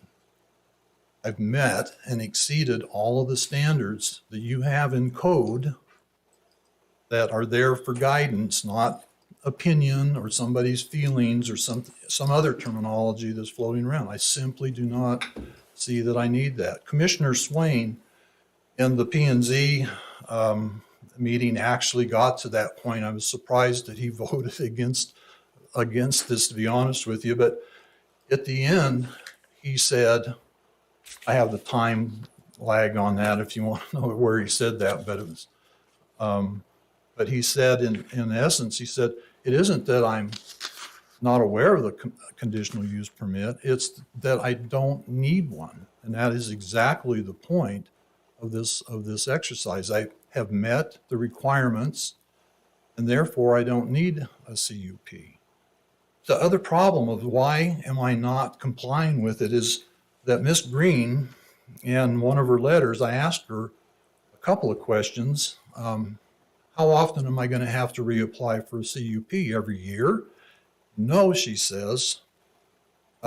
This is good forever. You apply once, it goes with the property. And then I come back and I look at Valley County Code 95HA, which deals with issuing CUPs. And I have a copy if you want that, but it says that a CUP is good for 1 to 2 years. It can be renewed, but you have to put in a new application and you have to pay a new fee. It sets time limits for the completion of what a conditional use permit is to do. And it stays there until that permit expires at the end of the year. If a property owner like me meets all those setback or all those standards in there, then why is it even necessary? And the other part of it is, once I complete all of those provisions of a conditional use permit, then it's no longer a conditional use permit. It would transfer and become a permitted use instead of conditional. Because as the code talks about it, you're trying to get something accomplished in a defined period of time to meet the standards. It's not a end all long-term solution. So I've got a bunch of dates in here, and just for the sake of brevity, I mean, I can go into detail, put you guys all to sleep, but the permit, the first letters I got, it was a 10-page land use planning application that I had to have 10 copies and $300 permit to submit it even for approval. I'm going, why do I'm not trying to convert my residential land to an agriculture use or anything like that. But my response was, why do I need to do this when I have a certificate of occupancy that clears all of this? I got a question for you, Michael. Yes. I'm just reading here, right here on the background. It says Valley County Code 9-5ZG-1 states that conditional use permits are required for solar panels greater than 8 feet. Yeah, blah, blah, blah. Underneath that, it says building permit 2014-42, which is yours, was obtained for a new family single residence. Approval includes special conditions stating solar panels must be on the structure or have P&Z approval. So instantly that takes any solar panel you want to put on a post over to P&Z approval, which is a CUP. So that has nothing to do with your building permit. Your building permit is a standalone all by itself. When you chose to put a solar panel over on a post, not on a structure, what I'm reading here is that, yeah, then you have to come before the P&Z to get a conditional use permit to put it out there. And so I'm not sure what you're asking. I mean, there are two separate entities. You can't intertwine the one from the other just from that one statement. Then why is it that P&Z has the first right of review on the application? I submitted the application to the building permit application on the 1st of May. Ms. Herrick talks about, and I've got examples specifically where she says that I saw all of this, and that is absolutely not the case. I submitted it on the 1st of May. She got it and approved it in both places on the 2nd of May. And then the building official did the review after that. I had no idea any of this was going on. My contact was with the building official well before we turned any dirt, because of the problem was I can't get, or at least at that time could not get, power in from Idaho Power. And if I wanted to get the gold stamp of approval, which is a certificate of occupancy, so I could use the place, I had to look at an alternative. And the building official at that time, we didn't agree on everything, but we knew well ahead of what we were going to have to do in order to get this building energized. And that's the issue at the heart of all of this. It's about my ability to energize a cabin on my private property. And the only way I could do that was through a PV system. And so the comments that you have in there where it says it's on a structure, it doesn't say what kind of structure, it just says a structure. And your code definitions define what that structure is. And it didn't say anything about P&Z or CUP. Ms. Herrick has signed off on the application as a P&Z representative, and I didn't see any of this until probably about 6 months ago when we started looking at something else, and I never had a copy of the application, but I ran across the copy of the copy. I didn't even know that the building permit application was in color until she sent out the staff report for the commission meeting. I'm going, well, and obviously some of the commissioners didn't know about that either because they asked her several questions. Why the different colors on a building application? I had no idea until September of last year when I get the letter that says I'm in violation. And I'm going, why? Further, I asked the question of Ms. Green that, how long have you known about this? Why am I just now finding out about it? And in one of her letters, Ms. Green responds that it was in the file. And my question back to her was in the letter, I think it was around the 23rd, I asked her a series of questions. How long has it been there? Who put it in there? What were the circumstances that caused you to remove that from this folder? And what instructions were you given at the time? Of course, she didn't answer any of those questions. The only response I got from her was, well, it was in the file and I just started working it. Give me a break. 8 years afterwards, and oh, by the way, how many times have I had opportunities around Ms. Herrick? I met with her on public records reviews. I've been in different meetings with her. Several times, I have the dates if you care to know them, but several times through that period, she has had an opportunity to tell me about this violation and not until September last year. And I still maintain that it is by definition a structure. It's not a post.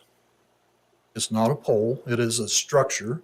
And the bigger question is, why has it taken 8 years for P&Z to tell me that I'm in violation?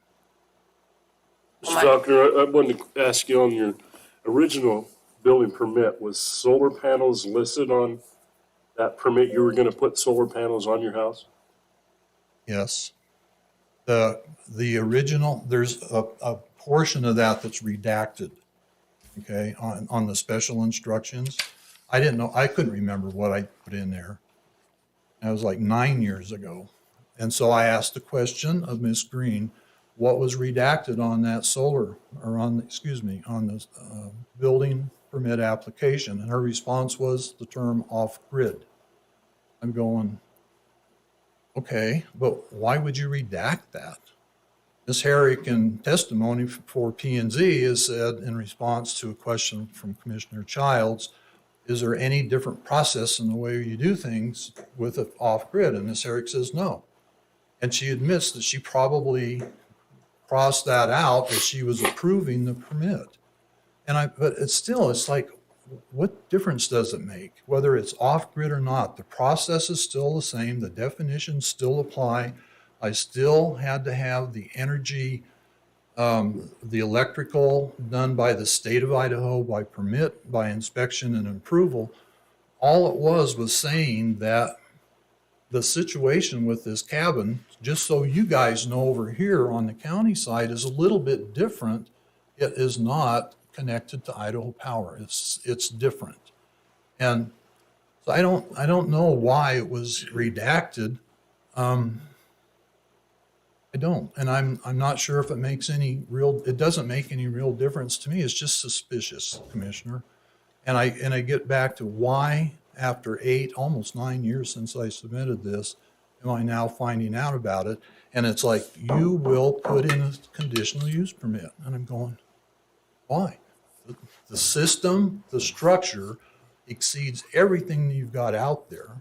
Even if I filled one out, why would I want to fill it out when it already meets the standards of a conditional use permit? It seems to be a harassment just to do it, and I'm opposed to it for the reasons that I've stated. If we don't have that, and when I talked about the delay in getting the minutes, I knew from reading code that if I didn't get that in on the 23rd of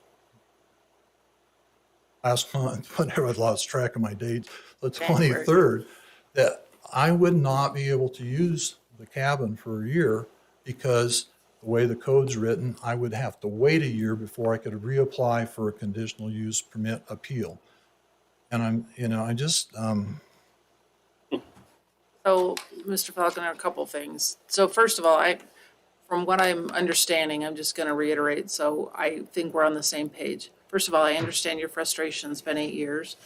The county now has someone that's doing code enforcement. That's the reason it took 8 years. Cinda has no idea what's sitting out in all these files that need to be worked on, and that's why we hired Jody, so that she can actually go through and make sure that we're in compliance. So there is no targeting. The county doesn't do that type of thing.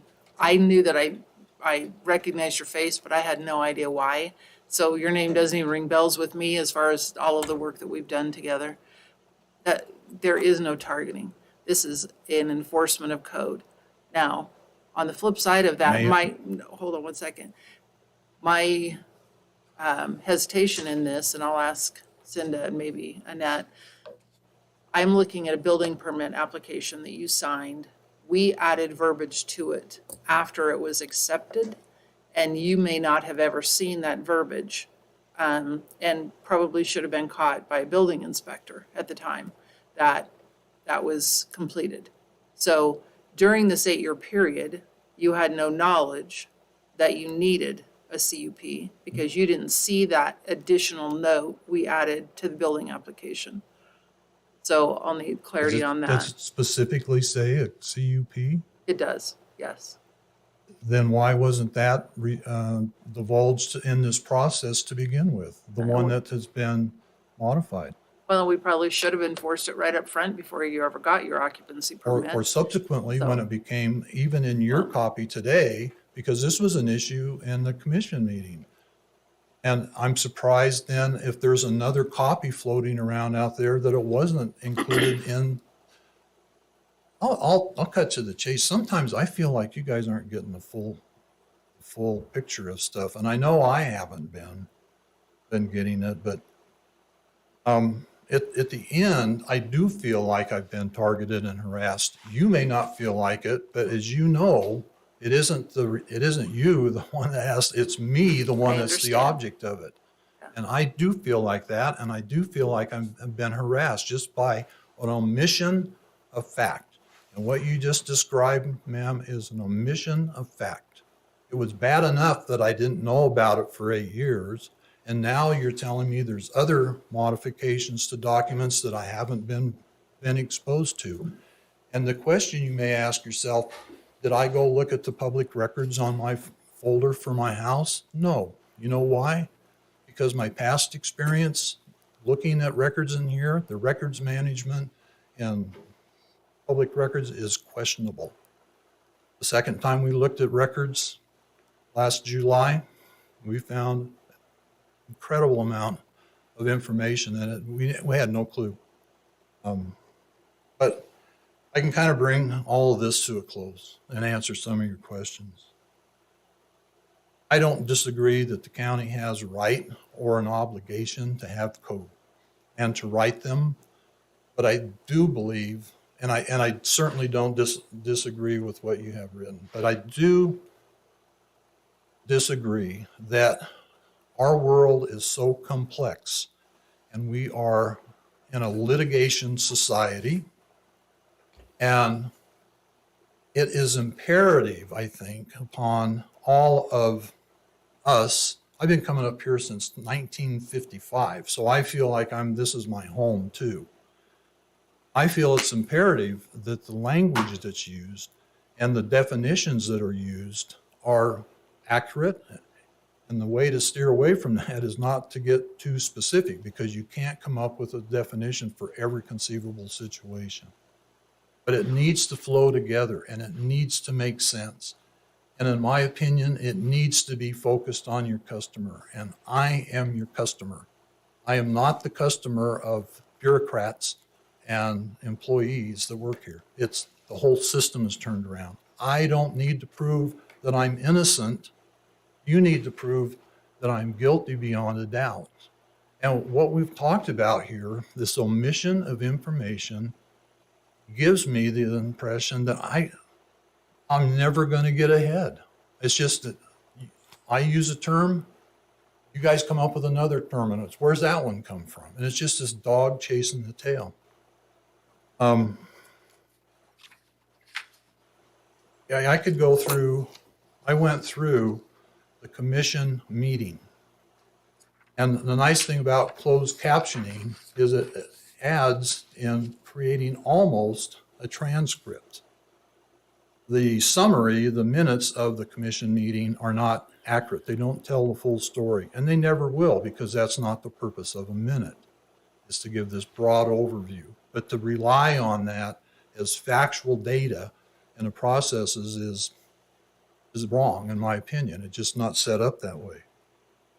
But I will tell you that in the commission meeting, that 6 minutes into the commission meeting, Commissioner Childs makes the comment that as far as she's concerned, this is cut and dried and I need a CUP. No one said anything. And I'm going, is it okay if I say something? That shows to me that there is a bias for whatever reason.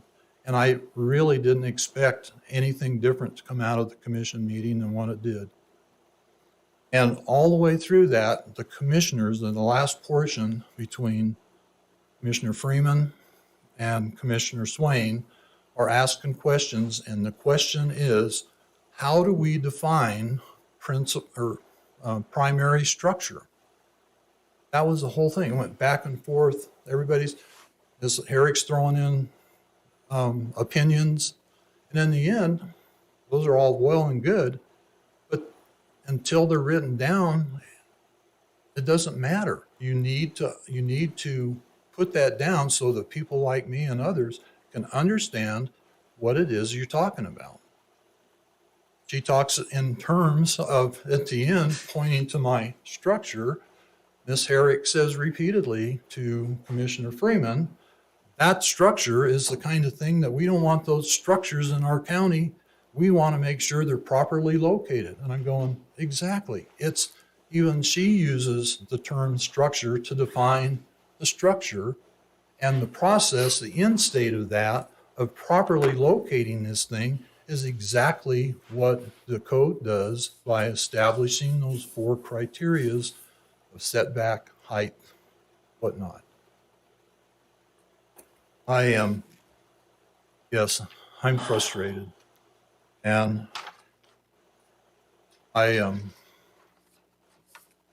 just wish things were different, but I feel like this is a situation that no one really wants to listen to the other side of the story that's being presented, and that is, you guys are wrong to keep pushing this because of the omission of fact.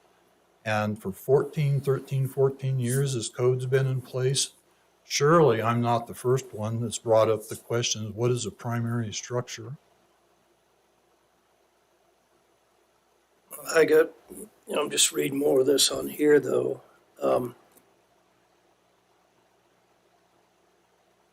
The panel was, commissioners agree there has been misunderstanding. Code 9-5G-1 regarding solar panels has been in effect since 2010. The ordinance did exist when the solar panel structure was constructed. Now the county code states primary structure, which is the home and or garage. So that's how they're delineating the difference between a primary structure and a solar panel structure. Solar panel system is on a pole, not on the primary structure. So that's what the P&Z people were looking at. They weren't looking at pole on a structure, and the structure is, I understand structures, it being construction my whole life. They're looking at primary structure is home, a garage. I see guys put them on their roofs all the time. So I know what they were looking at when they were looking at that and reading that piece. They weren't looking at your solar panel on a pole as a primary structure. It's not That's, a that's primary. how they were understanding, and that's why they made the decision that they were making off of. How long you were on the P and Z? 2 years. Yeah. So it is, I'm not saying that the panels are on a primary structure. I'm saying that the building permit application says it needs to be on a structure, period. It is on a structure. The next part is, or if it's not on a structure, then it needs to have P and Z approval. But it never says that it needs to be a CUP. I'm talking about the definitions that you have in place that people like me, when I'm looking at this, how do I go about approaching this and doing this? I mean, let's face it, it's a little different when you're one of the 35,000 or 3,500 residents of Valley County. It's a whole lot different when you're people like me, more than 12,000 of us out there that are property owners up here, pay 78% of the taxes here. We don't get to vote. And when we come up here and we try to get help, and we get the feel, I'm not the only one that feels this way. And if you think I am, you're wrong. There's a lot of people have reached out to me about this and other topics. And the frustration is, it just feels like we're just chasing our tail. And it's about the time that you put into your guidance to me and others to tell me what it is you want to do. If you don't like solar panels on detached or standalone systems, put it in the code. Say right out front in the last 13 years. If you want solar panels in a residential situation, they have to be on a roof only. That's pretty clear. Blaine County says it that way. It's not hard, but if you don't take the time to make sure that you got your ducks in a row, I think that's deception. Okay. We bring Follow up that back to you, Cinda. Give me some explanation. Okay, so if you look at Valley County Code 619C, this is in the building regulations. It says compliance with zoning and site development regulation. No building permit shall be issued or authorized unless the work or project is in compliance with zoning and or site development ordinances of the county, provided such zoning and or site development is not in conflict with the codes herein enumerated. A building permit will be required for placement of any structure over 3 feet in height. So When was you that should have written? had a building permit. Was that, If it's not on the primary structure. Yeah. You I need a get it. conditional use permit, and this clearly requires that it have a building permit. When was that last updated, Cinda? You know, This has been in there for a very long time. so on his building permit, if he didn't state I'm putting a solar panel on there, nobody would know. Is that correct? So I look at this, he requested a new single-family seasonal cabin with 1 bedroom and 1 bath. Mhm. I'm the one that put the solar panels must be on structure or have PZ approval. Right. but he didn't see it after you added that to it. Right, Would but that- I don't contact, I mean, he has this building permit. I don't know why he wouldn't have picked up a copy of it, or his contractor wouldn't have given it to him. I mean, we put a lot of conditions of approval on building permits. So that was written He on does get a the- copy. That was written on the conditions of approval? Yes. Okay.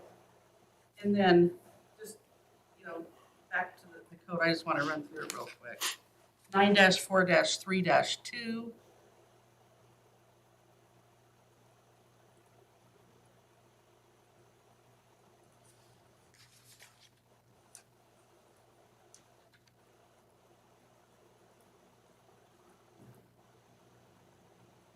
Also says, setbacks for all buildings exceeding 3 feet in height shall be in accordance. Number, so it sticks to that 3 feet in height. Valley County Code 9-1-10.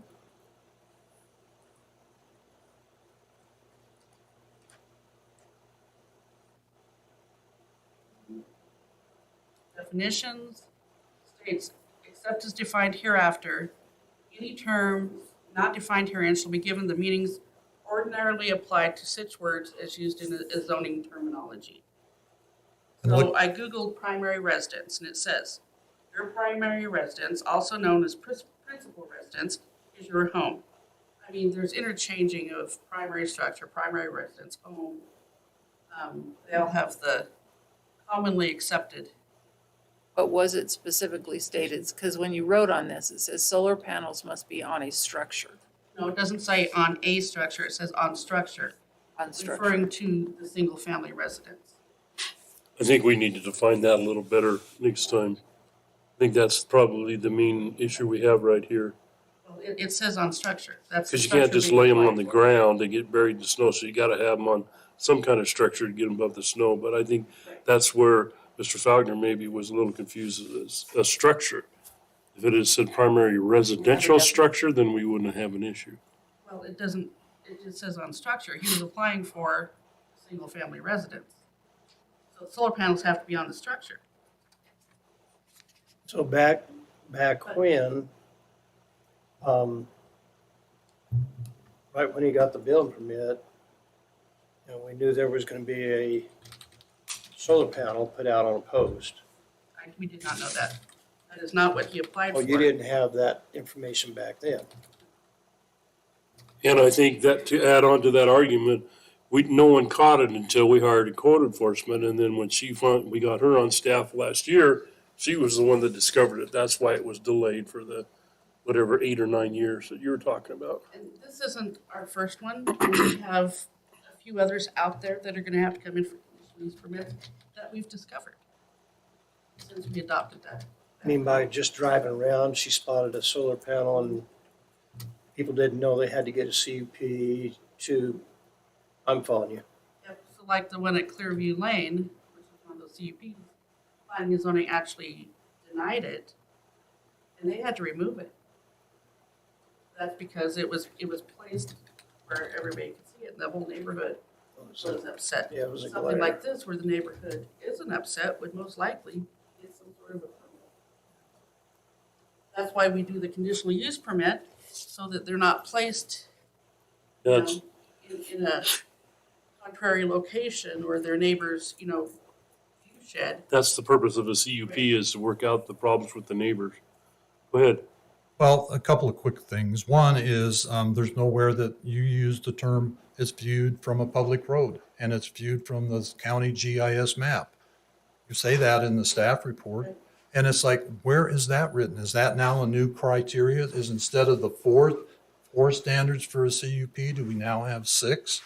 And as far as the building, the question of whether I saw it, just for your reference, if you decide to set this aside and look at it, and you look at the commission, P&Z, look at 3 hours and 20 minutes on the recorder. Yeah, I was there for over 3 hours to get here. 3 hours and 20 minutes. Commissioner Swain says, he said, I'm not arguing about the CUP. It's just that I didn't know about the special instructions. And Ms. Herrick says, well, he signed the face of it. He knew about it. And there's this exchange between the two of them. It goes back and forth. Did he see all of this? Yes, he signed it. But did he see it? Were the conditions added later? And she says, yes, he signed it. She was insistent that I signed and I knew what was on that application. He asked about the 2 different inks.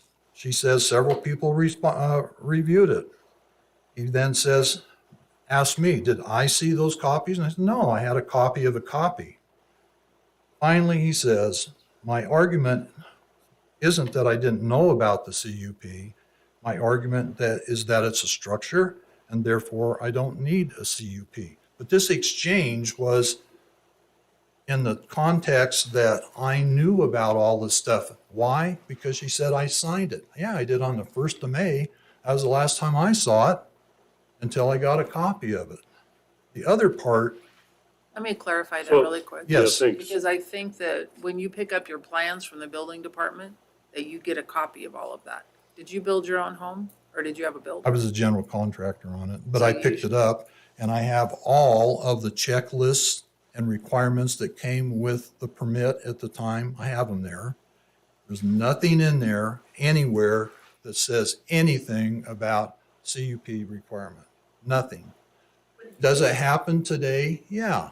The permits are different. I've seen that they've been changed and updated, and that's great. But at the time that I went through this, nothing was said. This would be about 3 years, maybe 4 years after that part of the code was approved and implemented. So I get it. There's a period in there when it maybe isn't catching up everything. You're using the old forms. But the bottom line is, I was never aware of it, and that's it. Were you aware of the fact that anything over 3 feet has to get a conditional use permit? No. I 'Cause did that's not. been in the code for a long, long time. Yeah, I didn't know that. And I don't want to throw the building official under the bus because I think that would be totally unfair. She was professional. If it hadn't have been for her, we'd have never been able to figure out how to take this lot that we bought and turn it into what it is. And the reason for that is up there, it's on granite. And there was only one place on that whole lot that we could put our septic system. Why did I not put it on the cabin? Maybe you ask that question. Why? Did I just like solar panel pedestals? Not particularly, but the only orientation to meet all the setbacks and the limitations that we had because of septic systems, property lines, everything, was to orient the gable north-south. And, oh, by the way, my neighbors all have really big trees. And that's not going to work. And the couple that owned the property before me had cleared it, preparing it for a large 2-story home. They couldn't figure, they were going to put the home where the septic tank could go, couldn't work, so they scrapped the whole deal. So I got a small footprint, smaller than we anticipated, but we made it fit in a space and we oriented the only way we could. Even if you told me, Mike, you got to go back and put panels on the roof, I can put them up there, but I'm going to have a standby generator or I'm going to have to spend about $55,000 to grid tie to Idaho Power because it simply would not work on the location we're at.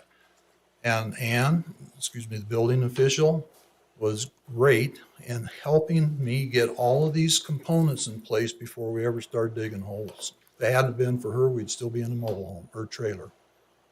So to me, this is two separate issues, honestly.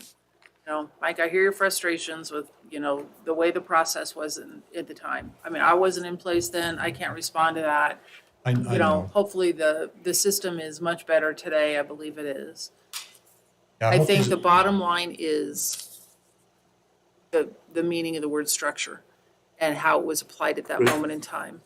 And that is it, I totally understand what you're saying. We have other things coming through that are going to be looking at this, but I fully believe that if CUP came through, his neighbors haven't complained, we've had no issues with this, it's probably going to be approved. What is the cost to bring through a CUP?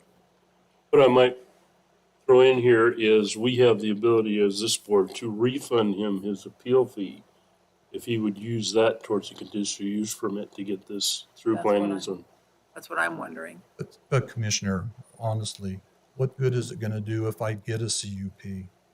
By your code, again, if I apply for a CUP, at the time that I sign it and pay you the check, it's met the standards that are required, those additional standards. So why am I doing It that? hasn't because it doesn't meet the 3-foot height or above has to have a CUP. And I know that's been in there since I was in planning and zoning. It's 30 feet. And as far as the CUP goes, it goes with the ground. You don't have to reapply for it. Our That's not what your CUPs, code says, though, ma'am. well, I need to look at the code because I've never seen a situation where a CUP has to be renewed. Short-term No, rentals do. No, it stays with the owner. Stays with the land. Yeah, it stays with the land. So if we need code updates, then that's something we can discuss. You need code The updates question, Because this says 1 to 2 years. I mean, you can read it. What's the code? 9-5H8, issuance of a conditional use permit.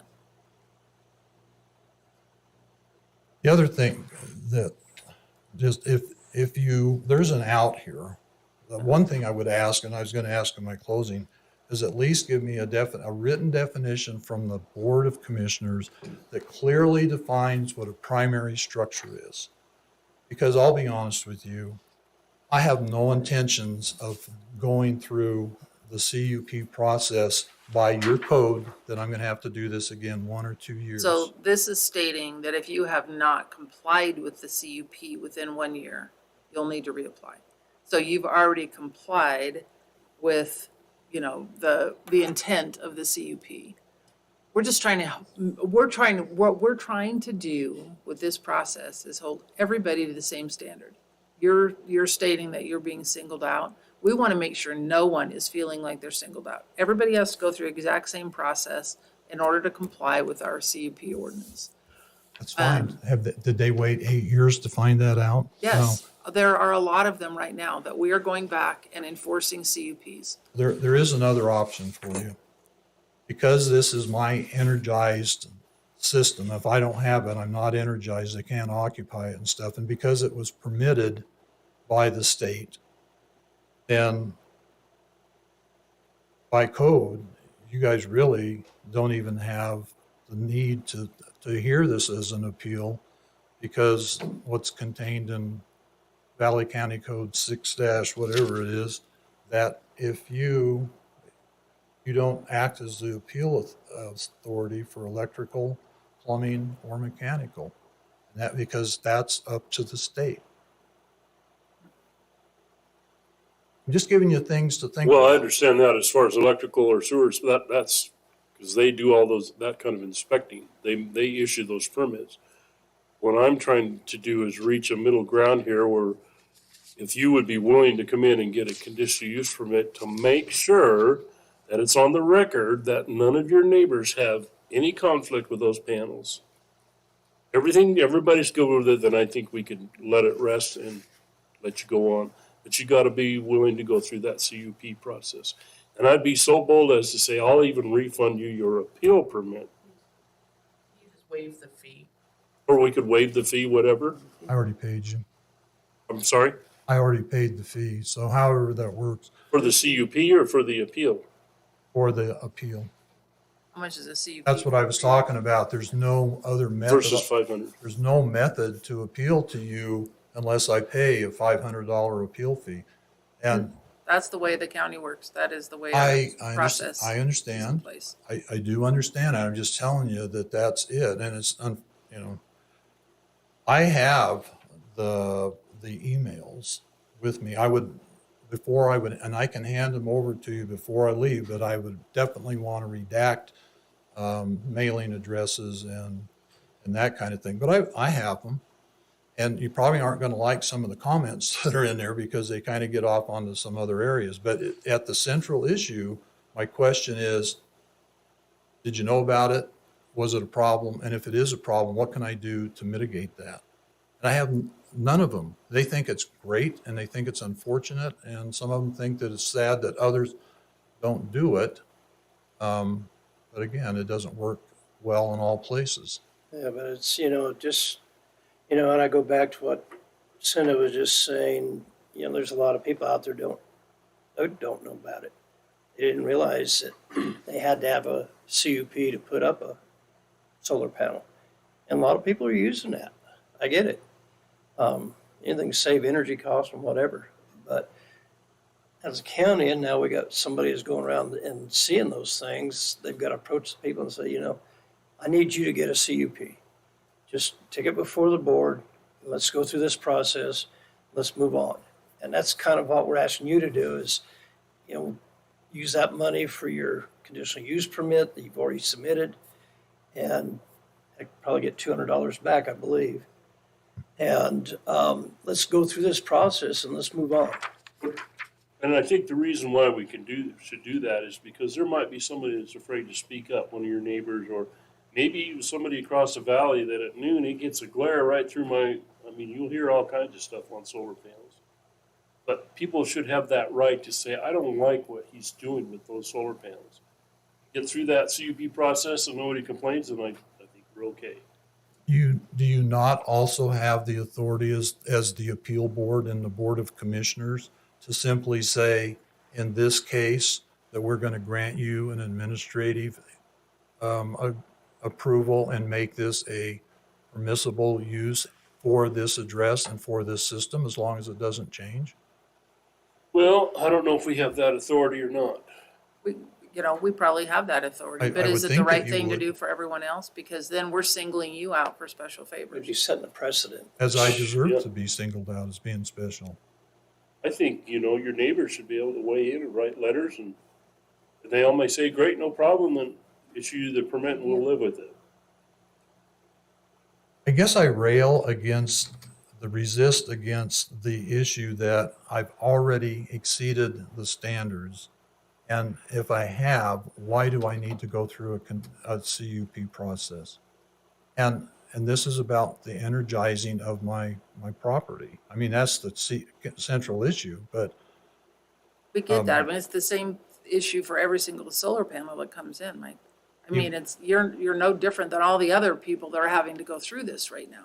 I don't know. I mean, I'm just saying, I don't know what the circumstances. It doesn't impact where I'm coming from. I'm just looking at it as I've tried to express to you concisely. There's a lot more information I could give you, but I won't. And I think the issue is, as I've tried to explain, is I didn't know 8 years, 9 years, and I get an 11-page document with, just fill it out and send us the money. It's been very abrupt, and I just think it's really wrong the way it's been approached, and Well, it's So like, it's no different if somebody says, well, I'm grandfathered, I got it in and they didn't catch me. That's basically what you're saying. no, not at Yeah, all. that's what you're saying.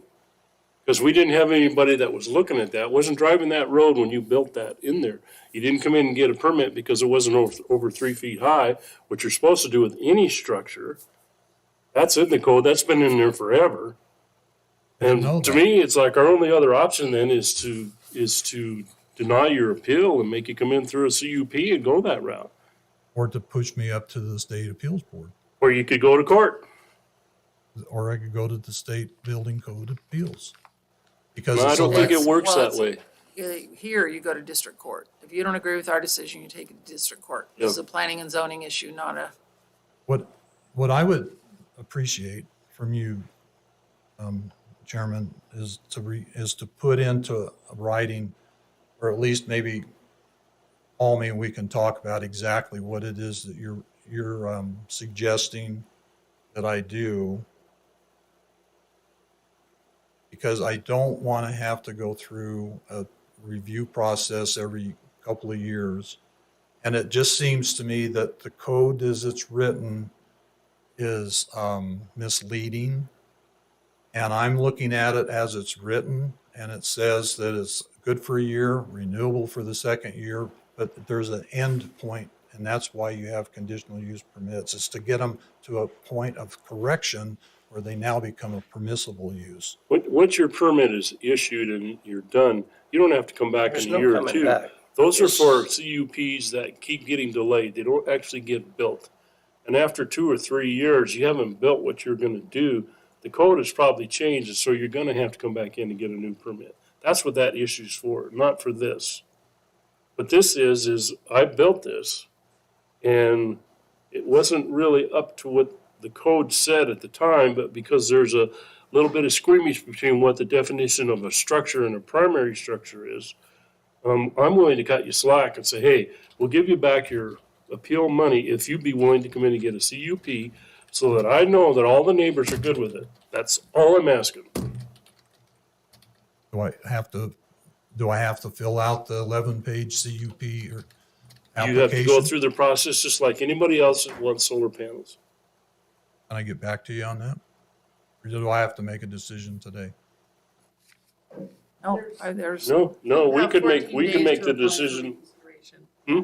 He has 14 days to apply for reconsideration. And you'll have 60 days to, if he applies for that, to act on that, and then he has 28 days to apply to district court.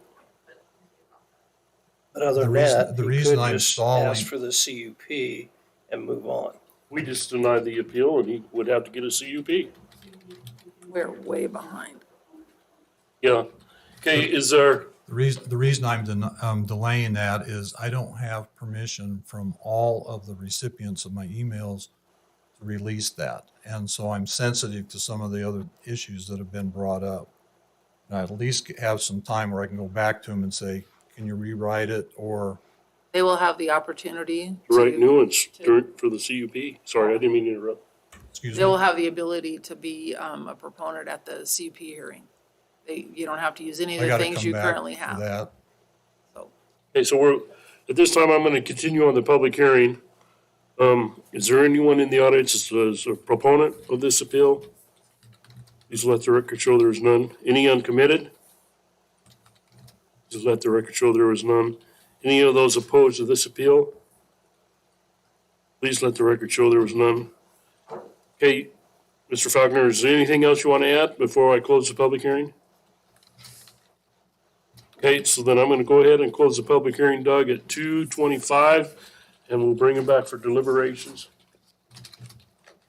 I feel like the only thing we can do is to deny the appeal, and whether or not we refund him or not is really up to you guys, but everybody's got to go through the same process. Agree. I think it's setting precedents is not gonna be a good thing because we are having to go back and look throughout the county for people that have not fulfilled their CUP. And I understand the frustration behind that, but you just have to treat everyone the same.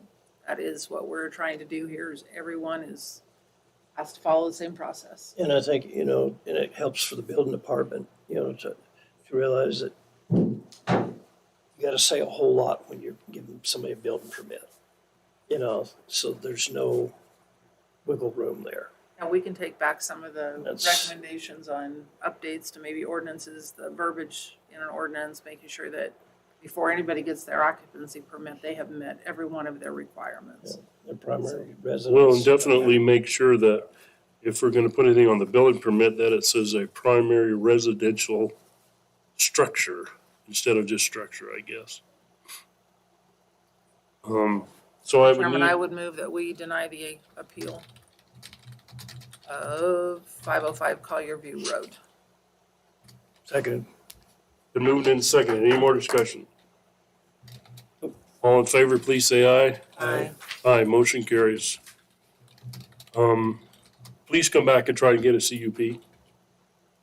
I think that's the proper way to do this.